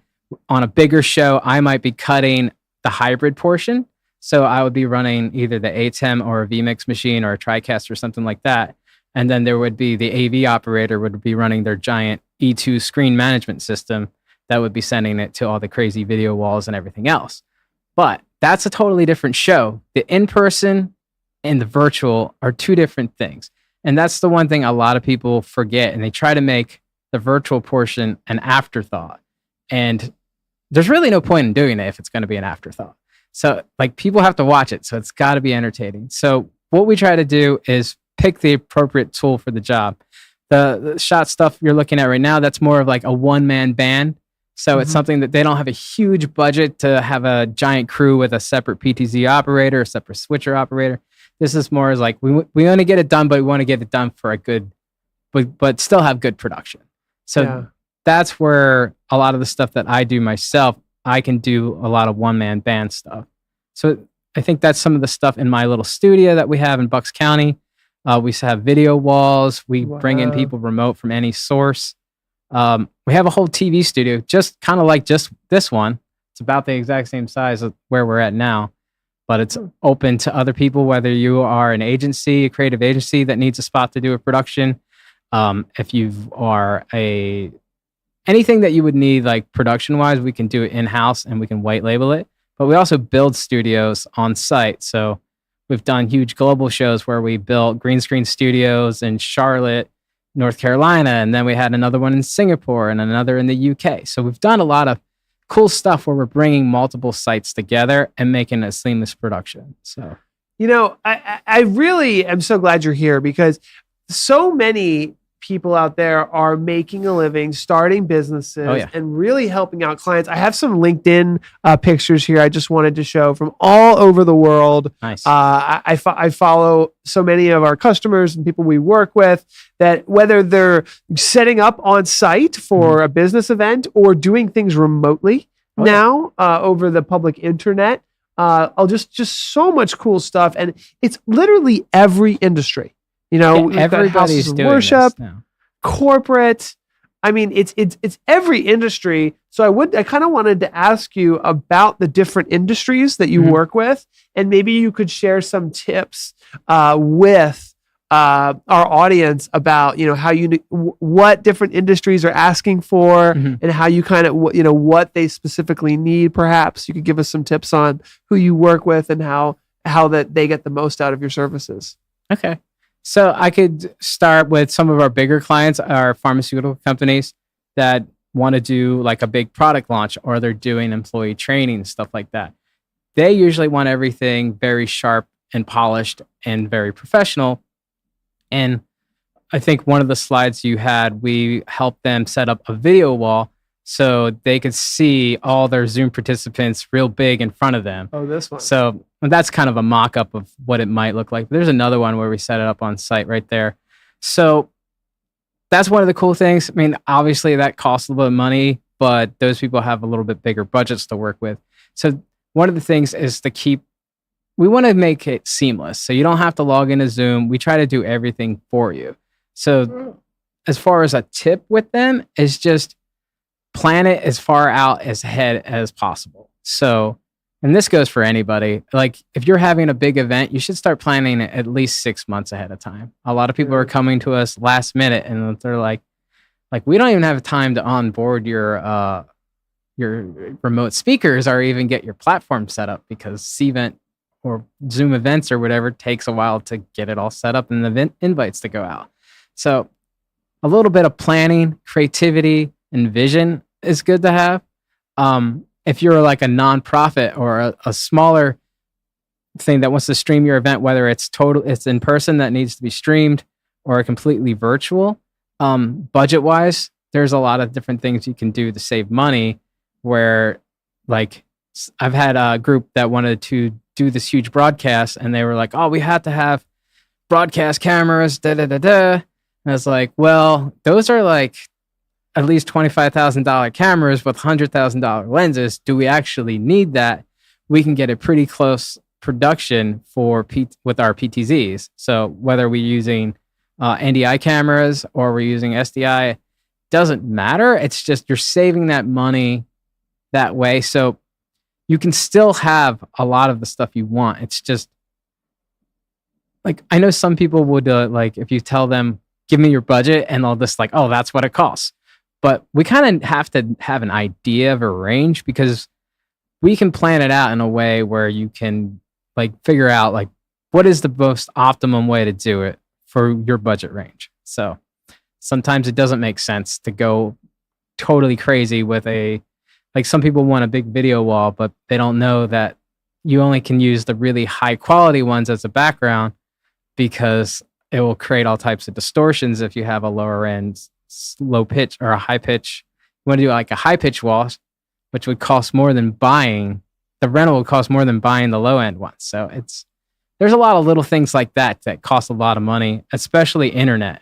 So if you're going out to a venue, whether it's in Vegas or New York, and you're renting a hotel, you're going to have your in-person event. You sign all the contracts, everything's done. You're like, oh, we want to stream the event. Then you go to them and go, hey, we need hardwired internet, because the streaming company says they need hardwired internet in order to stream. And then the hotel's like, oh yeah, well, that's going to be $20,000 a day or more, like ridiculous, absolutely crazy prices. So the one things we started getting into is these little bonded streaming devices. We have one right here. So I don't know if you could see that. So we work with this, that we do short-term and long-term rentals with this bonded device that uses emergency bands of LTE. So that's one of the things we've been getting into. Obviously, we use a lot of this with our own productions, but we also use LiveU and a few other solutions as well. So anything we can to make it more reliable, because we're all about redundancy, whether it be internet or power or anything else. But a good tip with any event planner that's having their event at a venue is, before you sign the contract with the venue, make sure you get hardwired internet complimentary. It doesn't really cost them anything. We're almost out of time. In fact, I think LiveU is next. We're going to talk with them in a moment about something similar to that. I wanted to ask you, I know there's probably a lot of folks out there who are into live streaming. Yeah. And probably wouldn't be opposed to making some extra money, helping out. How do you find customers in your industry? Is it word of mouth? Are you on LinkedIn? Are you in Facebook groups? How are you finding these people who need your services? A lot of it is word of mouth and your reputation. So I try to pride myself, even if I'm working as just a freelancer for another big production company, I bring a bunch of gear with me just in case, to save my butt. So I bring a couple extra encoders. I bring a vMix laptop, because you never know when stuff will go down. That's why I have the bonded internet. Always have the backup, because no one's going to remember that you did it for cheap or that you were helping them out. They're just going to be like, hey, the show failed and you were behind the switcher at the time. So protect your reputation is the main thing. Great advice. On LinkedIn is probably where I get most of my work. I don't even really do any hard marketing yet. I'm actually starting to ramp that up with more of my own production stuff. Nice. But I've been getting a lot of big jobs. Some of it's just white label. I got a phone call one day. I was like, hey, you available Thursday? I'm like, yeah. And they're like, okay, can you come down? I'm like, okay, yeah. Show up. And they're like, oh yeah, you're doing Oprah Winfrey's live stream. And then I started doing that for Metro Multimedia through Hearst. And I was directing that live stream for a whole year. And like, so I'm sure they never know. looked up your reputation before they randomly had you live stream They Oprah. randomly called me. So I was like, wow. So you build up your portfolio. Yeah, it's just a slow keep a burn. good reputation. There's not any real trick to it. Like, I really tried to do, like, when I did more video production, I did a lot of networking meetings and meeting people, and I didn't get anything from that. It's really social media, and just somebody knows that you're the guy that knows how to do streaming or something like that, and it just kind of snowballs from Did there. you hear that, Stream Geeks that are out there? There's a lot of business to be had. Oh, It's yeah. about honing in on your skills, promoting what you're capable of, and doing a great job of protecting your reputation. Nate, I got to switch up to our next guest, but that was so exciting. Thank you so Thank much. you for coming in, and hopefully we'll see you soon. Appreciate it. Don't leave right away. I want to catch up with you. All right. Well, our next guest is, if I have my, let me just grab this paper here, I believe is LiveU. Thank you, everybody, once again. There's still time to enter the giveaway, by the way, so don't forget to join the giveaway. My next session is with my good friend Daniel Pizarski from LiveU. So let me bring him into the webinar if he's not here already. All right, I'm bringing you in, Dan. Teleporting you into the webinar. Here we go. Hi, Dan. Hey, buddy. How's it going? Good. How are you, Paul? Doing great. This is one of the best summits we've had. We've got it figured out. Zoom Events is rocking and rolling, and I'm just feeling great about it. Awesome. So, Dan, you're with LiveU. We've been friends for a long time. Big fan of everything that you've done. You came out with the LiveU Solo many, many years ago, 2018, I'm going to say. 2017? So the original Solo actually was 2016. Whoa. Incredible. So, I mean, literally a defining product for this industry. And you have not stopped there. You've just continued to bring out some great stuff. So, from what I understand, you're going to give us some of the latest and greatest from LiveU and then slowly take us into your plans for 2024. Yeah, that's what I thought we would catch up on today. Absolutely. Awesome. So I think we have a video clip. Is that how you want to start this? Yeah, let's kick it off with the video. All right. So Mike's going to cue the video. We'll get a quick look at everything that LiveU's doing. And then we've got Dan, who is the CTO of LiveU. So Dan is the man to learn about cellular bonding and live streaming from LiveU. So I am excited to hear the questions we have for you. Awesome.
Show I've made. All right. So that was pretty sexy, Dan. It was, but I don't think your audience saw it. I think we had the wrong camera switched, so they only saw me standing there. Ay. Okay. Well, I think the live stream saw it, but let's try to come back from that one. So what? So tell me about what's going on with LiveU. So, last year we launched Solo Pro. That was the first new hardware for Solo in 7 years since the 2016 launch of Solo. And of course, you invited us to this summit last year, and we had a chance to kind of stream with the Solo Pro. That was truly when it had just launched, if I remember correctly, when we streamed at the brewery. Yeah. So that was a great opportunity. Really appreciate it. And, we used the Solo Pro there. Since then, in this past year, what we've done is launch relaunch our modems and data plans for the Solo Pro, updated from the ones available for Solo. So you can still use what's called Solo Connect, which were the ones you might own for your previous Solo with the Solo Pro. They work great in the US, but what we launched was called Solo Pro Connect, and those are 4G modems and SIMs that work worldwide. So we have specific data plans for Europe and for Canada to go along with the one we already had for the US. And then we also have a special plan that we call Traveler that works in 120 countries around the world, that's really not necessarily intended to fill in all those countries if you are, local in a region, where we do hope to then eventually launch regional plans that are priced right for your region. That's more for the travel vlogger who wants to jump on a airplane or a boat or a train and go anywhere at any time and needs the ability to stream from there. So that was the big follow-up launch on the hardware side to the Solo Pro that we introduced last year. Yeah, that was such a blast. I couldn't believe we took the new LiveU Solo into Victory Brewing Company, and that is there's a lot of thick concrete walls and metal ceilings, and I went back and looked at the stream, and it was strong. I didn't even really think about it when you first said we were going to the brewery, and then when we got there and I saw the metal ceiling and the metal vats around us and everything, I thought, oh, how's this going to go? And I think it went really good. So I've been following LiveU for years now, and I'm always impressed by the different solutions that you're bringing out. What product are you most excited about right now? So we, just for everybody in your, that's attending here that might not be familiar with LiveU, we have kind of, think of it as two main lines, right? We've got the Solo product line that we really target at online streaming, being able to do a production directly to YouTube, to Facebook Live, to Vimeo, or to an online service where you're going to add some additional production quality and overlays to it. And then we've got the LU product line that includes LU 300, LU 800, and all of the options there. And that's really a broadcast grade product in use by all of the major news organizations in the world, a lot of sports production in the world. So focusing on, for this conversation on Solo and the Solo Pro, we just at the midpoint of this year launched a new online service called Stream Tools, and that is the application of what's now called LiveU Studio and that same engine to the Solo stream, with the intent to take your single camera stream from Solo and enrich it and give you some more tools that we've long been missing, speaking frankly, in our repertoire. So the ability to go to multi-destination, for example, up to 3 destinations, the ability to put a logo overlay in whatever corner you want on the stream, and the ability to have a fallback slate. So if you have to change out the batteries on your camera, or you're going to lose the stream for any reason like that, you can keep the actual full stream going to your final destination, so that in a social media post, it doesn't act like the video came to an end, but it'll just bring up a graphic slate saying we'll be right back, and you can keep that up for as long as you need to switch the stream out. Those are launch features for that service, but what we intend is to treat that service at the same price tag it's offered now as a bucket of further tools. So we'll keep adding more tools to it in 2024, and that's part of our 2024 plans. We're looking at further graphics for it, things like being able to trigger the slates on demand, obviously, beginning and end of the stream, do some lower thirds, and some speaker tags, stuff like that. And we want to, again, add all of that into the Stream Tools is just at the current price that it's in. So it's got 3 launch features now, but we want to really round that out. One of the couple of plans for 2024 when it comes to the Solo product line. Makes so much sense. So you've got a LiveU Solo, you've got your encoder, you've got your high quality stream up to the cloud, and now you're giving your customers the tools they need to have a friend potentially produce the event, have like a social media manager helping out. Is that the kind of idea? Is like once it's in the cloud, everybody can participate? Yeah. Absolutely. I mean, all of the LiveU devices can be remote controlled. In the case of Solo, it's from we call the Solo portal. In the case of the other devices, it's from LiveU Central. They respond to that command and control protocol all around the world. So that person can be anywhere else in the world and helping you with that production. the way Stream Tools works is it's integrated into the Solo portal, and the Solo portal is designed to be mobile responsive. So all of the tools that you're using work from your phone or from a tablet, or from a laptop. If you're a one-man band, one-person band, that kind of streamer, you can get it all done. That can be stressful. If you can, if you have somebody who's remote and helping you kind of get those other parts done, then that it works in that workflow as well. I love it. I've been such a big fan of the Solo. When I got my first LiveU Solo, it was just like I'm getting out there. I could go anywhere and just break the tether. So many of us, think about live streaming from a studio or from the space that we're installing things in. And your whole business model is helping people break free and go out into the world.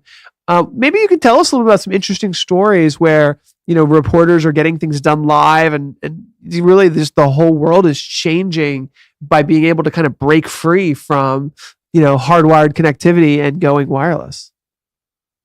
Yeah, I mean, we see a lot of great use cases out there for being able to be mobile when you're live to these social media platforms. We've got people that do fishing streaming from the Australian outback. They even do that with Starlink when they can't get cellular connectivity, from where they are.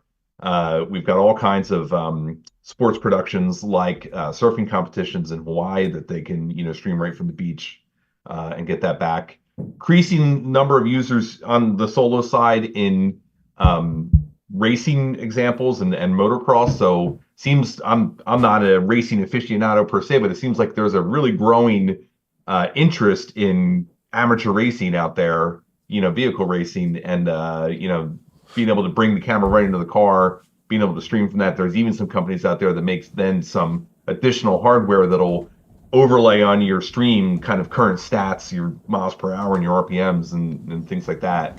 And we see a lot of users using that. So just a few examples of, just like you said, break the tether, get out there and stream from wherever you want. We even had, some very savvy users figure out how to take it diving with them. So they've got the Solo up on the ship on the surface, but they've got a tether to themselves down under the water, with including a camera, and they're able to feed that video back up and stream that from the boat, wherever they are. But actually get some live underwater shots using cellular bonding. Really? Live underwater shots? Yeah.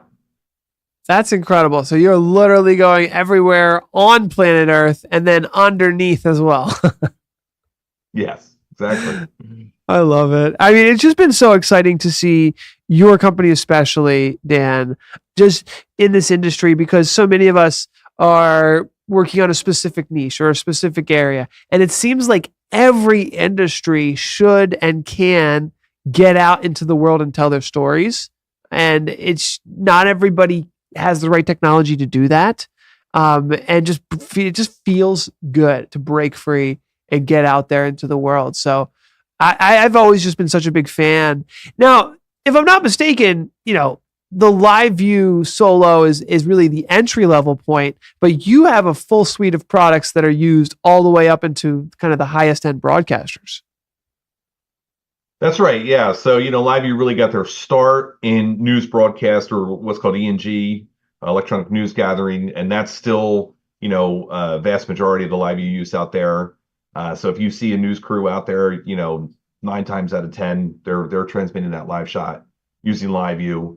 Increasingly, we're used in sports production as well. So kind of very similar to the Solo stories, everywhere where you're, going out, traveling, or in a large course, bike races, motocross, examples like that, golf courses, there's a lot of LiveU used to get those live shots. And then, the Solo, acts as, call it entry level, but, it also addresses a very specific workflow. So when you don't need to come back to a physical studio or a MCR as, the big news orgs or, need to route their streams to, when you want to route that directly to the cloud or even directly onto social media, that's really where, Solo fits. In terms of the capabilities of all the units, it's an interesting breakdown because Solo Pro is 4K capable, HEVC capable, can do up to 4 modems. If you combine that with something like a 5G MiFi, then you can even do it with 5G. So some of those capabilities between what Solo can do and what an LU800 or LU300 can do have become very even. And then there are, big differences when it comes to workflow. So the Solo is going direct to the cloud, and then you're passing that on as SRT now or RTMP. And, the other LiveU units, if you need to come back to a studio, you need to come back to an MCR, you need two-way communication between you and the camera person in the field. You need to be able to remotely control PTZ cameras, through the layer 2 bridge between you and the device in the field for kind of a full REMI production workflow. Then that's where all the workflows and the feature set of that LU product line come in. So big differentiation on some workflow features and parts there. But in terms of just, hey, I need to do a 20 megabit per second 4K HEVC stream, that Solo Pro is capable of that as well. We have someone in the comments saying that you've had a very nice dog, Dan. I know, it's just making a guest star here. So having her nap on the beanbag. I love it. Well, I would like to ask you a question about some of our audiovisual integrators and resellers and channel partners out there. A lot of the folks on this webinar have their own live streaming businesses. What is it like from that perspective? How easy is it to work with LiveU? Do you have a program where you work with professionals in the industry? We absolutely do. So, on the Solo side, we have a Facebook user group. So if you are curious about being a Solo owner and Solo user, or if you already are one and you're looking to chat with other users and find out what they found for best experiences, and ways to use the Solo, then just inquire with us or seek out that, Facebook user group, and we'll get you in that. There's a lot of great conversations in there. I try to stay connected to that. We also, for our Twitch streaming crowd there, they prefer an app called Discord. So there's a similar, user group on Discord, and I try to stay connected to that as well. We also, participate in a lot of the industry trade shows. So come and meet us there. I've spoken to a bunch of Solo users, recently at conferences like TwitchCon or NAB or IBC, to talk to them there. And of course, there's lifetime support with the product. So again, a little different from the LU product line, where that's a more traditional B2B business model in terms of how you interact with us on that. With Solo, we knew this was a crowd that was used to purchasing equipment like your cameras or like your ATEM switchers and things like that don't come with a kind of SLA requirement. So we designed a little bit different program there. You get, for the lifetime of the product, you can interact with support, and you can do that. Used to only be through email, now it's email and chat, as well as a large public knowledge base. So if you've got any questions about how specifically the Solo unit operates, seek out that public knowledge base. All of that's kind of bundled together in one of these support platforms, and we end up interacting with a lot of users, there as well. So we've got a great support team that deals with all of the incoming questions. But if it becomes hey, we really wish the product did this, or we've got a question about the best way, workflow to use that product with, that sometimes even gets elevated to me, and I get to interact with users there as well. It's amazing. You're such a good company to connect with. I know that you've really grown significantly over the years, and when that happens, you get a rock solid support team. You've got great knowledge base articles. You have built a strong channel for your partners. So it's been wonderful to see your success. Can you tell us a little bit? Can you give us a little history, a little snapshot of where LiveU started and where you are today? Sure, absolutely. So company was founded a little more than 16 years ago, and I joined just about 11 years ago with the company. And again, really founded with this vision of bonded cellular in mind. We're the originators of the bonded cellular technology and the first company to offer it in the market. The original three founders, had this vision of famous kind of story that we tell, like legend in the industry, walk past this big satellite truck at a football game and thought to themselves, boy, there's got to be a better way in this day and age to do this, instead of the big giant truck with the big dish and the huge cables going into the arena, to do the production. And thought about the cellular phone in their pocket and said, boy, what if we could transmit the video signal over cellular connections? And thus was born cellular bonding. And then like you said, over the years, really great to be able to join the company so early and grow with it from 3G, when in the very first LiveU products, 3G up through 4G, then LTE into 5G, from H.264 in the first project, H.264 encoded on CPUs in the first products, earliest products, all the way through now HEVC encoded on dedicated ASICs to make them smaller, lighter, burn less energy and less heat, so that the units can be much smaller, more portable to get there. We now do business in 120 countries around the world. We increasingly have offices in different countries around the world. We just last year finished our first acquisition of a strategic partner. So if you're familiar with EasyLive.io, which was a cloud production platform, we ended up joining with them and relaunching that as LiveU Studio, and that's available for both Solo and the LiveU product line. So there's been a lot of changes over those years, and there's going to continue to be. We're working on a lot more for 2024, but it all started from that bonded cellular vision, and that really remains our core intellectual property as well. Wow. Well, thank you so much, Dan. Hopefully you'll have a moment to answer some questions in the networking room. That's all the time we have. It was so great to see you as always, Dan. Thanks for having us. Always happy to join this. I love being here. Always fun. Talk to you soon. All right. Well, it is time to keep moving and grooving. I'm actually going to give up my awesome desk chair, Alex. What? This is the presentation desk of the dreams. I'm just joking, but Alex, the CEO of Speedify, is here, and I'm going to let him take control over here. Holy cow. How does that feel? You like the desk? Is it fun? Yeah, I'm at the big desk. This is super exciting. All right. How do I put some slides up here? So the slides are there. All right. Mike will cut to them as soon as he feels like you're worthy of them. All right. And you can use the mouse to click through them or the left and right keys on the keyboard. All right. Very exciting. So I'm going to talk a little bit about internet connectivity and how important it is to live streaming. Because, let's be honest, bad connectivity ruins good streams.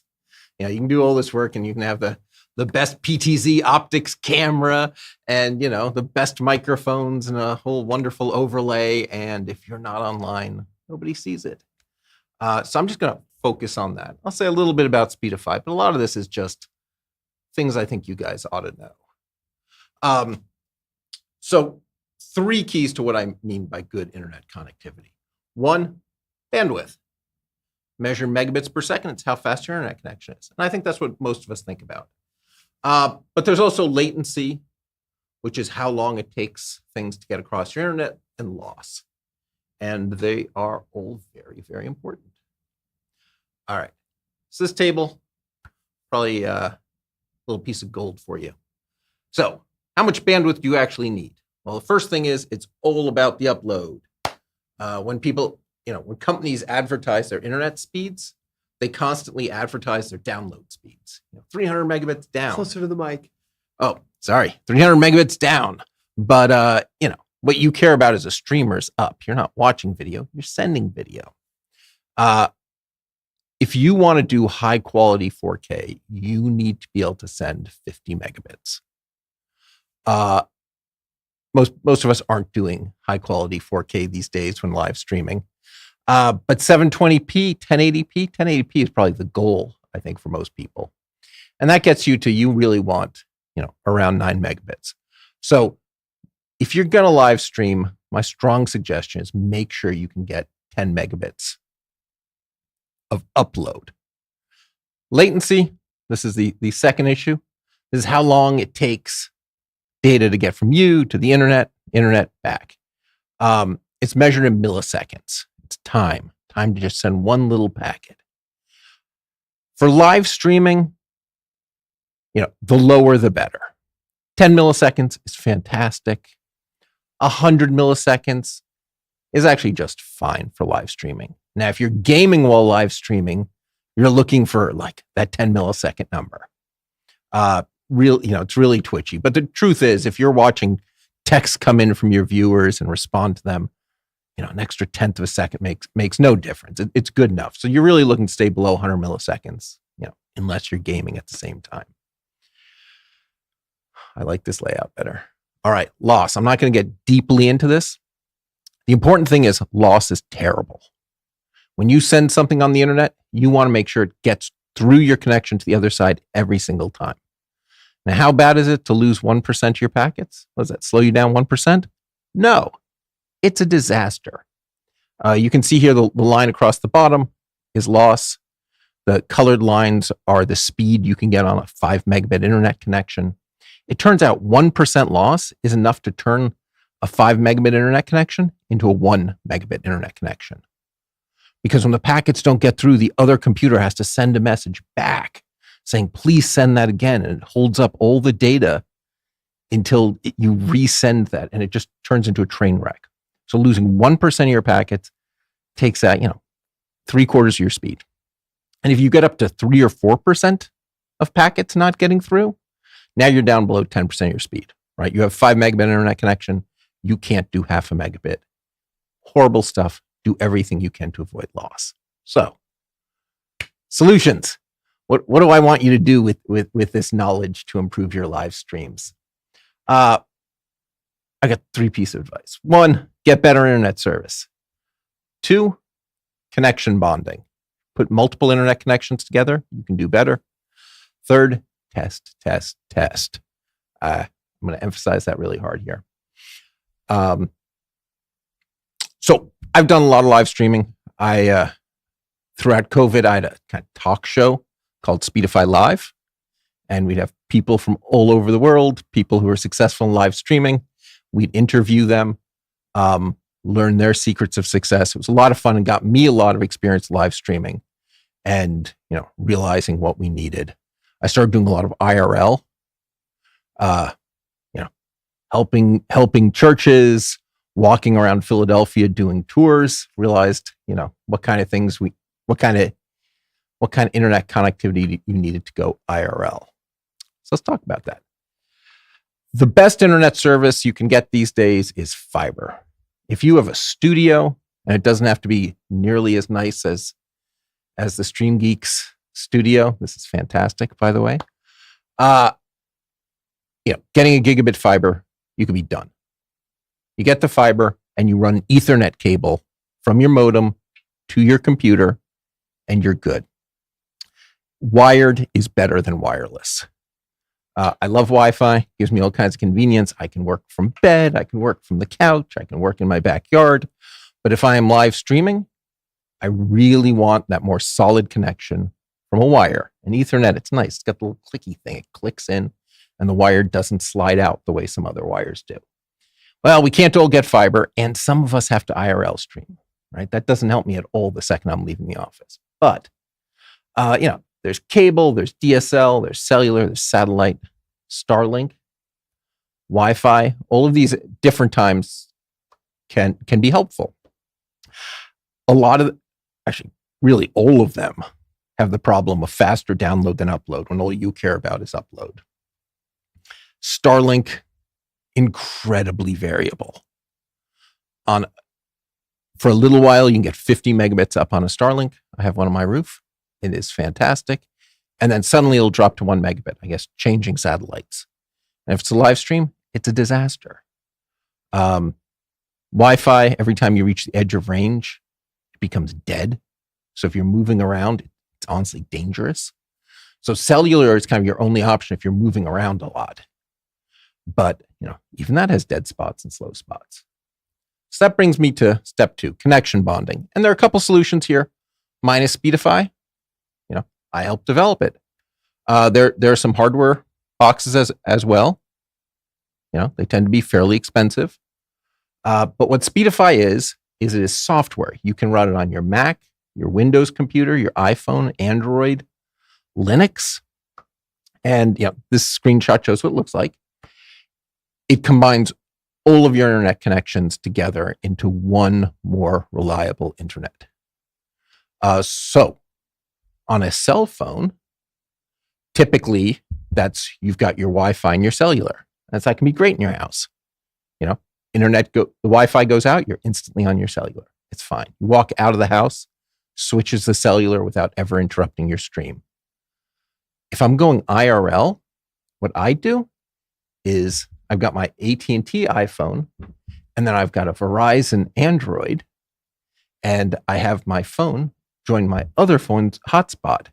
Speedify bonds together the hotspot's Verizon and my phone's built-in AT&T, and now I have just on iPhone bonding, two cellular bonded together.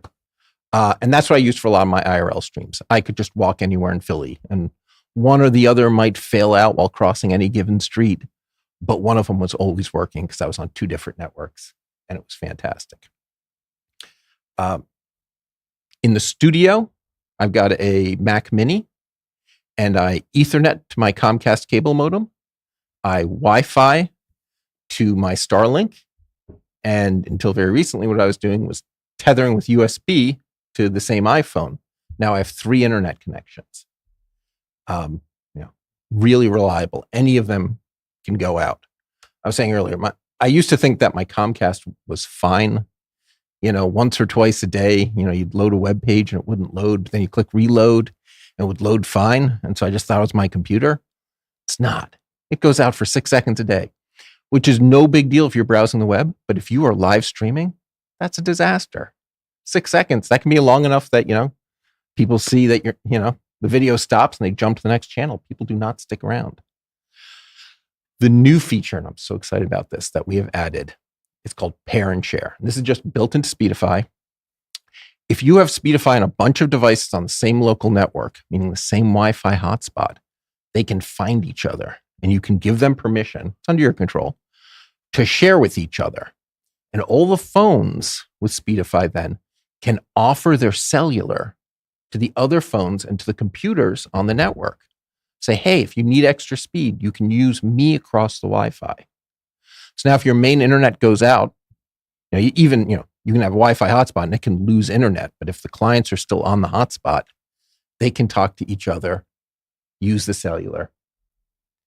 So here's a picture from my studio, slightly less fancy, but I'm pretty happy with it. So there's my Mac Mini. I use Ecamm as my streaming software. And it's running Speedify on the Mac Mini. And there's my 2 phones, my iPhone and the Android I mentioned, each running Speedify. And you see here, 4 connections are showing up on the Mac Mini. And I use it. I'll be streaming and I'll see the graph jump around as it suddenly decides to use some cellular to save it. So since it's a little bit complicated, right? So we have the Mac and it's got its built-in connections, and then it's also pulling cellular from the Android and it's also pulling cellular from the iPhone. And the iPhone and the Android are actually pulling from each other as well. So we have this whole essentially mesh network, right? That becomes super reliable because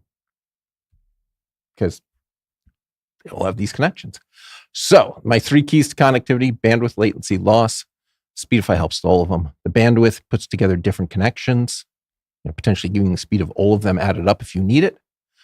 Latency, it's pretty smart about, if one connection is much slower, not using it and getting you over to the connection with the lower latency. And loss, I actually didn't obsess about this here.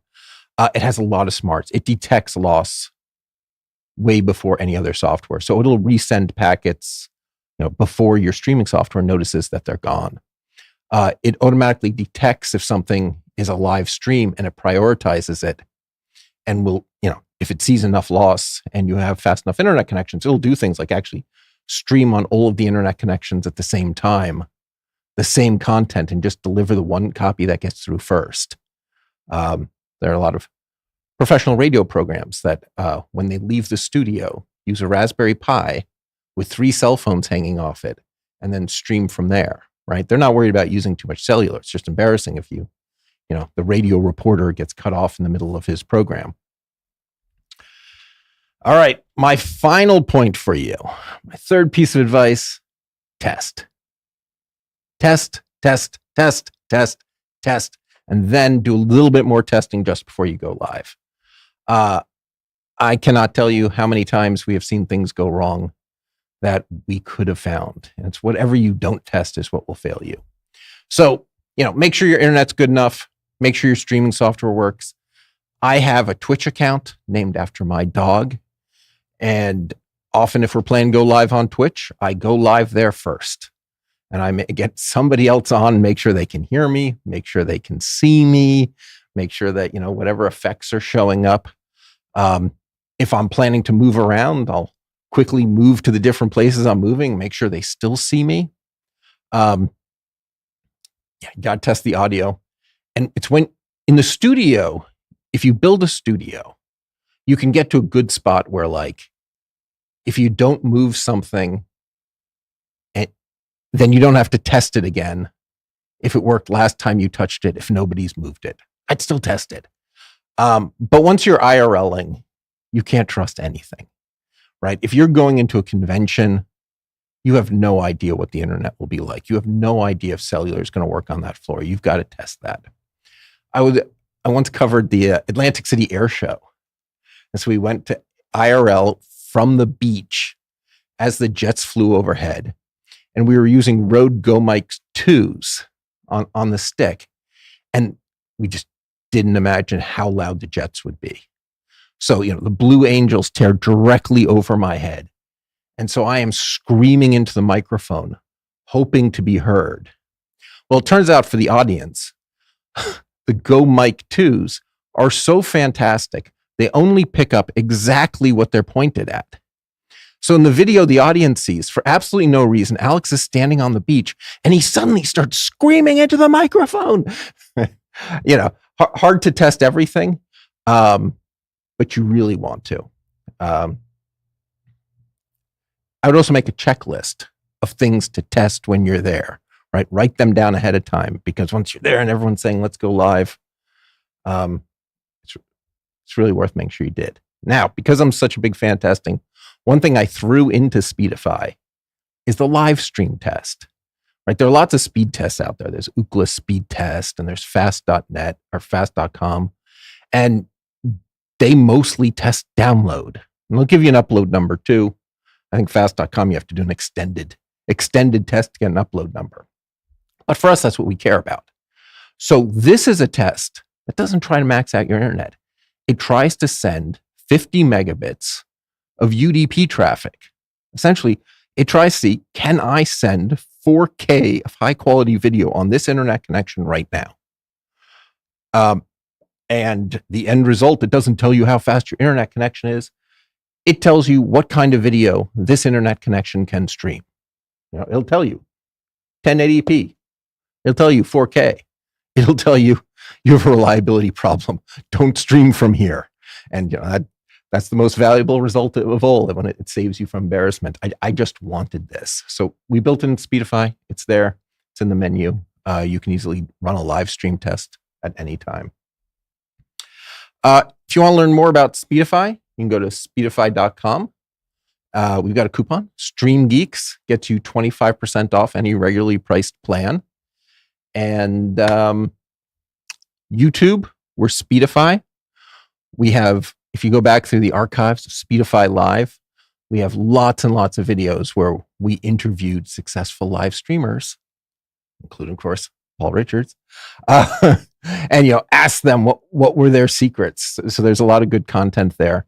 Also, every Wednesday at this time, I do a live stream on YouTube where I answer anyone's questions about Speedify. It's great fun.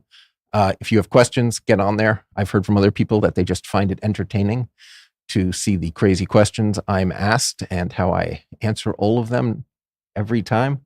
So, check it out. I think that is pretty much what I had to say. Thank you. And here comes Paul Richards to take over. I'm back. Thank you, Alex. I really appreciate that session because you went over so many important things. You clearly know what you're talking about. You clearly have been through this. You've got your own live stream. And even I feel like the most professionals out there who have been doing this for 15 years. I know Nate is over in the conference room. He's got his own business doing all this. It's nice to reflect on some of this. Yeah. And it is, you're talking about crucial elements to live streaming. This is not a niche thing. Everybody needs this. Yeah. to be honest, we started with Speedify originally saying it'll work with any app. As then people start saying, well, does it work with live streaming apps? And we said, of course, it works with any app. And then they started asking all these questions about OBS and Ecamm. And I said, I need to figure this out. And it turned out the only way to figure out live streaming is to live stream. So here we are a couple of years and hundreds of episodes later. Well, I'm guessing people are going to have questions for you. Maybe, John, you could set them up in my office with the Zoom session I have running there. Fantastic. We're always trying to make things better. I wish I had a better guest Zoom session, but I have to introduce our next guest, which is George Burchell from Epiphan. And George is going to come in. It's okay now to join the webinar. This has been so much fun. I just want to say once again, thank you everyone watching and everyone on board with this. Very excited for the networking room. I know that must be filling up now. Hey, George. Hey, Paul. How's it going? This is great. Thank you so much for being a part of this. We've been so friendly, and Epiphan has been just such a great company to follow your journey. I'm so glad you're part of this event today. Well, thanks. It's been fun hearing all these stories of all these people trying to do, like, we've been talking about live streaming for, it feels like 20 years. It's not, probably 10 years, but there's still new stories about people trying to solve these new problems. And so hearing everybody go through it today has been really enlightening for me. So it's been a great event. Well, you're correct in thinking that the past 2 or 3 years are at least double or triple, the normal time frame. So 20 years is probably correct. Yeah. Well, take it away. I can't wait to hear what you guys are up to over at Epiphan. Sure. So like I said, we've been doing this for a long time. We've been in the live streaming space. And so I've been through a lot of these pains personally that we're hearing about today. Like, we know the complexity that goes into an event like this today. If I look at my inbox right now, I can see the number of emails that went back and forth between Paul and the team at PTZ Optics just to set up me. I'm one guest. And there's how many other guests on today's show? Another dozen people who also went through that whole process of all the arrangements of the communication side. And then on the technical side, of course, we've heard from so many great vendors today talking about different solutions to make sure that live streaming is basically easier for people. And that's our bread and butter as a company. I don't know if you can throw up my slides here, but we operate under this term, broadcast without barriers. And what we mean by that is we try to take live streaming, recording, and all the video technology to make people look great. And we try to make it a little bit easier and reduce some of the complexity around it, because it seems inevitably when you're in this space for a while, you want to be able to scale your business, just like Nate Hall was talking about, wanting to be able to do more events and do more things. And a lot of that means you need to automate some of the workflow that you do. So that's what we'll be talking about today. I'll talk about how we're automating live streaming and recording through our product line. And I'll tell you some stories about how some people are using automation really to run their business and to enable live streaming in places really where it couldn't be done conventionally. So if I could get confirmation that my slides are up, just so I know I'm talking to the right thing, that would be great. Yeah. Can anybody tell me that? Is there a producer in the back here? I'm hopeful you're seeing my nice, beautiful slide of a remote cabin with broadcast without barriers on it. Okay, I'm not sure, but I'll just carry on anyway. So our product line is, we're really known for capturing, enhancing, streaming, and recording George, video. if you want us to show your slides? Yeah, I'm sharing them into this call, Paul, but I don't know how I think it's because if you're sharing them into this call, Mike, I think we have to just unspotlight George's video. Thanks for saying something about that. There we go. Okay, now you see me and me. Let's try this one more time. I'll share my screen again, just make sure I'm sharing the right thing. Share with sound. There we go. Okay. See something? Yeah. Now we're going to pin that, Mike, and we should be good. Sorry about that. That's all right. Gotta get my Zoom off of that window. Sorry. See, this is the kind of thing. We've been doing this for how many years, and we still don't know how to share a screen properly in a live event. Hang on. I'm going to switch my screen over so I can here. Oh, it's Still doesn't look right here. 1 second, Paul. Let's try this. No.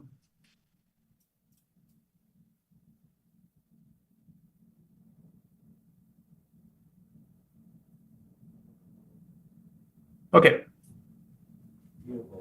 That looks pretty good. Okay. We got it. We got it. Oh, that's right on cue, because this whole event today, or my whole talk, is about trying to make live streams easier, and simple things like screen sharing is a part of that. So our product line, most people know us for our Pearl family. So I've got a device here, which we'll talk about a little bit today.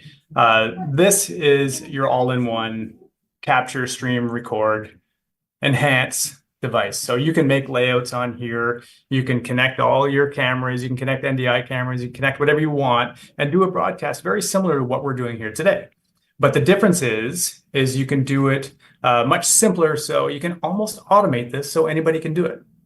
And that's what we'll go into today. We're also known for our capture cards. So we have devices like the AVIO here, and this is used on the ISS in space to capture video. It's used in submarines in these really mission critical spaces. But for the most part, people are using this to convert signals from HDMI into USB, so you can bring broadcast into vMix and other tools like what we're doing today. So that's kind of our hardware product line. We also have a cloud line to help support all these devices, and we'll talk about that a bit too. So okay, our most recent update to our product line happened less than 2 weeks ago, where we introduced some new automation capabilities.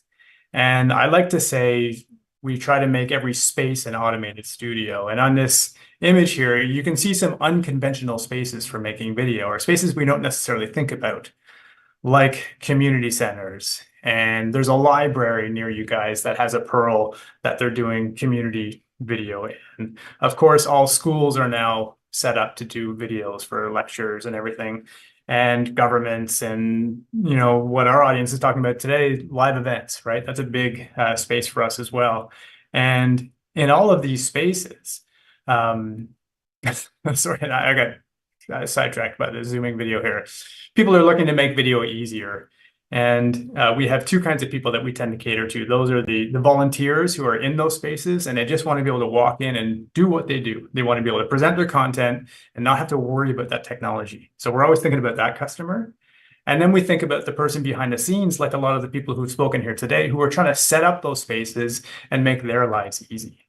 And as we all know, these things are not easy. Everybody has a list of 50 things. I don't know what the team at PTZ Optics had in their list, but I'm sure it was 50. It was probably 100 things they had to figure out how to do. And I'll tell you a little story about how we kind of went through that 2 weeks ago in our last broadcast. So our latest firmware update allows us to schedule a Pearl, our hardware encoder, to automatically record and automatically live stream. And what this allows us to do is I can say, okay, next Tuesday, I've got an event. I want you to live stream to YouTube on that Tuesday, and just know that that's going to happen. And for very low touch events where you don't have a lot of switching or something, that's probably great. But in a lot of ways, it's really great for a producer as well, because we did an event. Let me see if I can play back this video here. I don't need audio, but I'll just show you what we're doing. So this is us doing a webinar. And in fact, it's my colleague Dan here. He's talking about our products, and then we bring in a bunch of live guests, and we go through this whole show. And honestly, it was a killer event. We had guests from Zoom on here, and guests from Catchbox, an audio company, and our own team. And we were so happy at the end of this event. And then somebody said, okay, let's go do the cut downs of this event.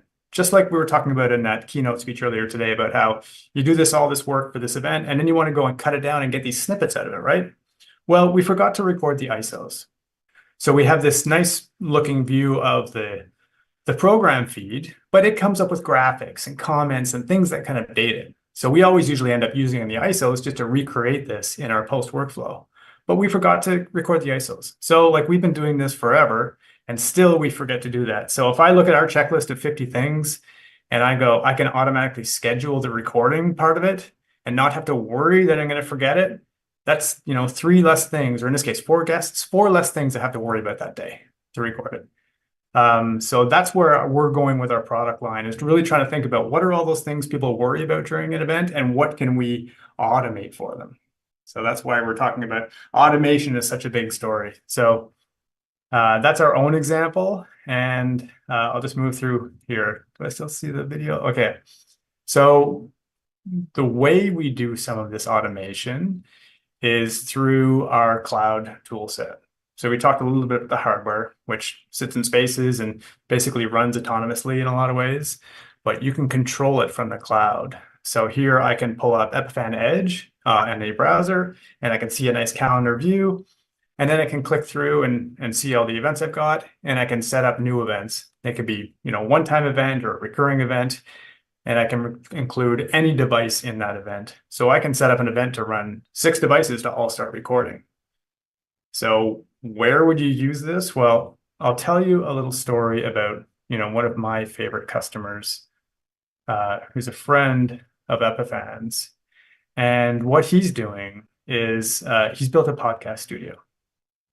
So his name is Jeremy Prudhomme, and he lives in Ottawa, Canada, which is where I am, but he actually lives in Jordan, meaning he was living here and then he moved to Amman, Jordan. So he's moved 9,000 kilometers away, but he had built these podcasting studios, which were self-serve studios, so people could come in and create content.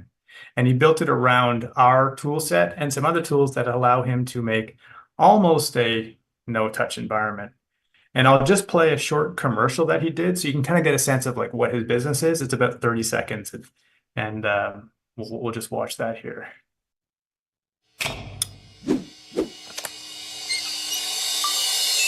All right, welcome to the podcast. So, you're a storyteller, a content creator, or a business owner, but you don't have the space, the equipment, or the technical knowledge to share your voice. Well, if you're in the Ottawa-Gatineau region, you're in luck. G-Man Go is your local state-of-the-art, fully automated professional video podcast studio. With a push of a single button, 3 cameras will simultaneously record your session, and away you go. When you're done, your files will automatically be exported and delivered, ready for you to download and edit your footage. No editing skills? No worries. Our team can edit your video podcast and deliver your final product quickly. Visit our website and book your spot today.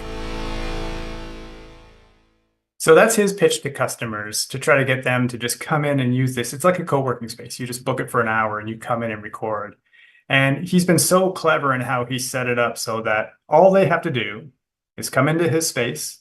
Once they booked it, they'll see a Pearl Mini sitting on the counter or the desk, and it says start. And they come in and they push start, and then that immediately triggers all the recording to happen on here. It could re-trigger a live stream if that's part of their production as well. And then automatically, as soon as that event is done, those files will get pushed to his post-production workflow. And he's done, of course, all of the automation of that post-production as well. So it will do automatic switching and automatic editing to some extent. So he's able to operate this business from 9,000 kilometers away, generating an income based in a studio here in Ottawa, all based around our Pearl systems and some of the other automations like you saw earlier in that presentation today on the post side. So it really gives him a lot of efficiency. So that's from the production point of view, why you might want to be thinking about automation, because usually there's a few things you can do in your workflow to make your life easier. This is like the nth degree of like, can I automate all of the stuff in my workflow? So maybe I'll talk about a couple of other use cases where we're seeing our customers automate. So in the live event and conference space, this has been a strong sector for us for years. And, we think of live events, we think of those keynote speeches where you have a full switcher in the back and you have a team of, 4 to 10 people putting on that show. And that's going to continue as it is, because you're not going to lean too much on automation when the stakes are that high for that keynote speech. But in addition to that keynote speech, there's 20 or 30 or 50 other rooms where people are going in all day long, relentlessly doing sessions, and they usually get recorded. There's quite often a device like ours sitting in that room or some other recording device to capture that content, because those speakers are still working really hard to make great content and they want to have that recording, or the conference wants to put that out on their site to charge for remote viewing or access to the library of content. But those spaces, they don't warrant a full-time producer sitting in there. So they're looking for equipment that can just go in and record. They either want to set it up so they can remotely dial in to record it. So we have some of our customers who use our cloud tools and access that device to record. But in a lot of cases, as we heard earlier in the Speedify content, you don't often get internet access in those rooms. So they're somewhat offline. This is, again, where scheduling comes into place, because if they can load a schedule onto their technology and just have those devices operate as they should and record all those sessions, they can automate the recording of 30 different rooms of content, with 1 or 2 people just managing it. So these are the kind of economies of scale that our customers are thinking about on a regular basis. Another place where we see a lot of automation is in the house of worship space. So this is a bit different. There was somebody here in the chat I saw earlier, John Porterfield, who I want to use as a reference here. So John is a solutions wizard who customers come to him and ask for help setting up live streaming spaces. And he does a lot of work in the house of worship space. And if anybody has worked in a space, they'll know there's a lot of often volunteers involved. So you're dealing with people who, they're not professional AV people, and quite often they're willing to learn and come up to speed on this stuff. But what you really want is a solution that you can put in place that's fairly bulletproof. So in our case, we have customers who will put a Pearl in place because they know they can either set it up to just have a big start button on the front to start streaming and recording. And now with the addition of scheduling, they can come in here and start creating content and know that every Sunday at 10 a.m., it will automatically live stream to their platform. Because quite often the cadence of a house of worship is having these repeating events over and over again. So it's a perfect case for automation for us, and also a perfect case for us to talk about that whole broadcast without barriers idea, like making video production easier for everyone, not just the AV producers, but people who want to just create content and they have great ideas and messages and they want to share that, but they don't want to become AV professionals. They just want it to work, right? They want it to be easy. So that's where our heads are at quite a lot of the time. And you can see here just from some of the B-roll of John's customers here of some of the equipment they've got in place, which includes our Pearl Nano and some network equipment. And then there's probably some PTZ optics cameras in there somewhere as well, I'm sure. And they're off to the races. I will pivot here to talk about, how are we doing for time? We're getting close. Okay. Another customer I'd love for us to talk about, who I think of as leaders in the space of automation, is actually the education customers, where they have for years been running probably more video than anybody on this call, and that they'll have this customer here. I'll share their video just as B-roll in the background. This is NC State University, and they have 300 or 400 rooms where they've outfitted for video. So for obvious reasons, they cannot be in those rooms switching and streaming and controlling all of that equipment. So anything they put in has to be totally bulletproof and cloud configurable, or at least centrally configurable, so they can see all of these different rooms from a centralized dashboard. And scheduling is a big part of them. So they use another scheduling tool from Panopto to drive all of this hardware to work. But it just shows that mentality around, like, what can I automate? How can I make my life easier? And how can I make life easier for the people in those spaces? The people in the education space understand that better than anybody, including us. So they're quite, they help inform us on what trends I see maybe moving into the live event space, where it tends to be a little bit higher touch. I always think about how live event people can maybe learn from the education people on how to automate things. So I'll move it along here just to talk, maybe throw a bow on some of the things we've talked about here. So our Pearl product line, the reason, again, we call it the broadcast without barriers is because it kind of works with everything. There's nothing you can't ingest into a Pro that it won't be able to receive, and you can send your content anywhere as well. And you need this kind of open ecosystem if you want to really automate. Otherwise, you'll end up with a kind of a walled garden scenario. So we work with all of the room automation systems, the content management systems, the CDNs, the video conferencing. So you can ingest Zoom or Teams inputs into our devices as well. And all of that means it's very flexible. And once you layer on automation, it becomes really powerful. We do a lot of that through our cloud services. So we have, if you visit our website, you can check it out and see not only our hardware offerings, but Epiphan Edge, Epiphan Connect, and Epiphan Unify. There are 3 slightly different offerings that allow you to either to control hardware in a space, like we've been talking about today, or bring in Zoom and Teams guests into your productions, or full-based cloud production, which is another whole story, which we'll save for another day. But that's the kind of complementary side of our business. We've got the hardware, and then we've got all the cloud solutions. And collectively, that lets you build these automated workflows like we talked about. And if you want to learn more about who we are, go to our website. We're epiphan.com. And we've got a lot of stuff lined up for early next year too. So stay tuned to that. So that's about all I've got for today. And thanks for having me, Paul and Tess and all the StreamGeeks people. This has been great. It's been so much fun to follow what you guys have done. I was a huge early Pearl user, and the fact that you've gotten it down to a little Pearl. We are about to give away a Pearl Mini. So for everybody out there, I hope that you guys entered the giveaway. Someone's going to win an Epiphan Pearl Mini in just a little bit. Thank you so much, George. Thank you everyone who tuned in.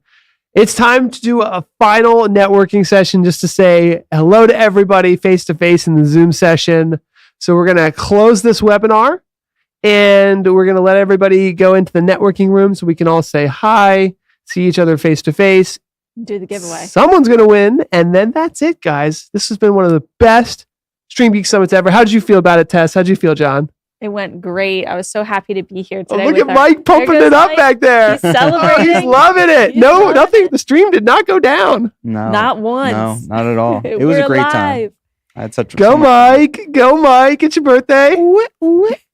We had so many great guests today. Everybody did such a great job with their presentations, and I'm just excited for the next one already. Yeah, thank you to the sponsors. Thank you to everyone who joined. Really, it's been a blast, and it's you know what's fun for me, Tess? What? Giving away $5,000 worth of streaming gear. It's like Christmas. I feel like Santa Claus. Somebody's gonna win big today. Streaming All right. Sandy right here. So are we now in the networking room? No, so we're gonna close this webinar. We're gonna shut down everything except for the networking room, and I'm gonna jump in there from my computer. So you guys are like free to fly and celebrate. Bird. I'm going to set up our company party. All right. Thank you, everybody. Thank you so much. Thanks again, George. Thank you. Bye, everybody. All right. So I'm going to go ahead and end webinar for attendees because it's over. Boom. It's done. We go to debriefing has started. Good. Debrief. Debrief for those needing to debrief. I'm going to turn this off straight up. Off. You're done.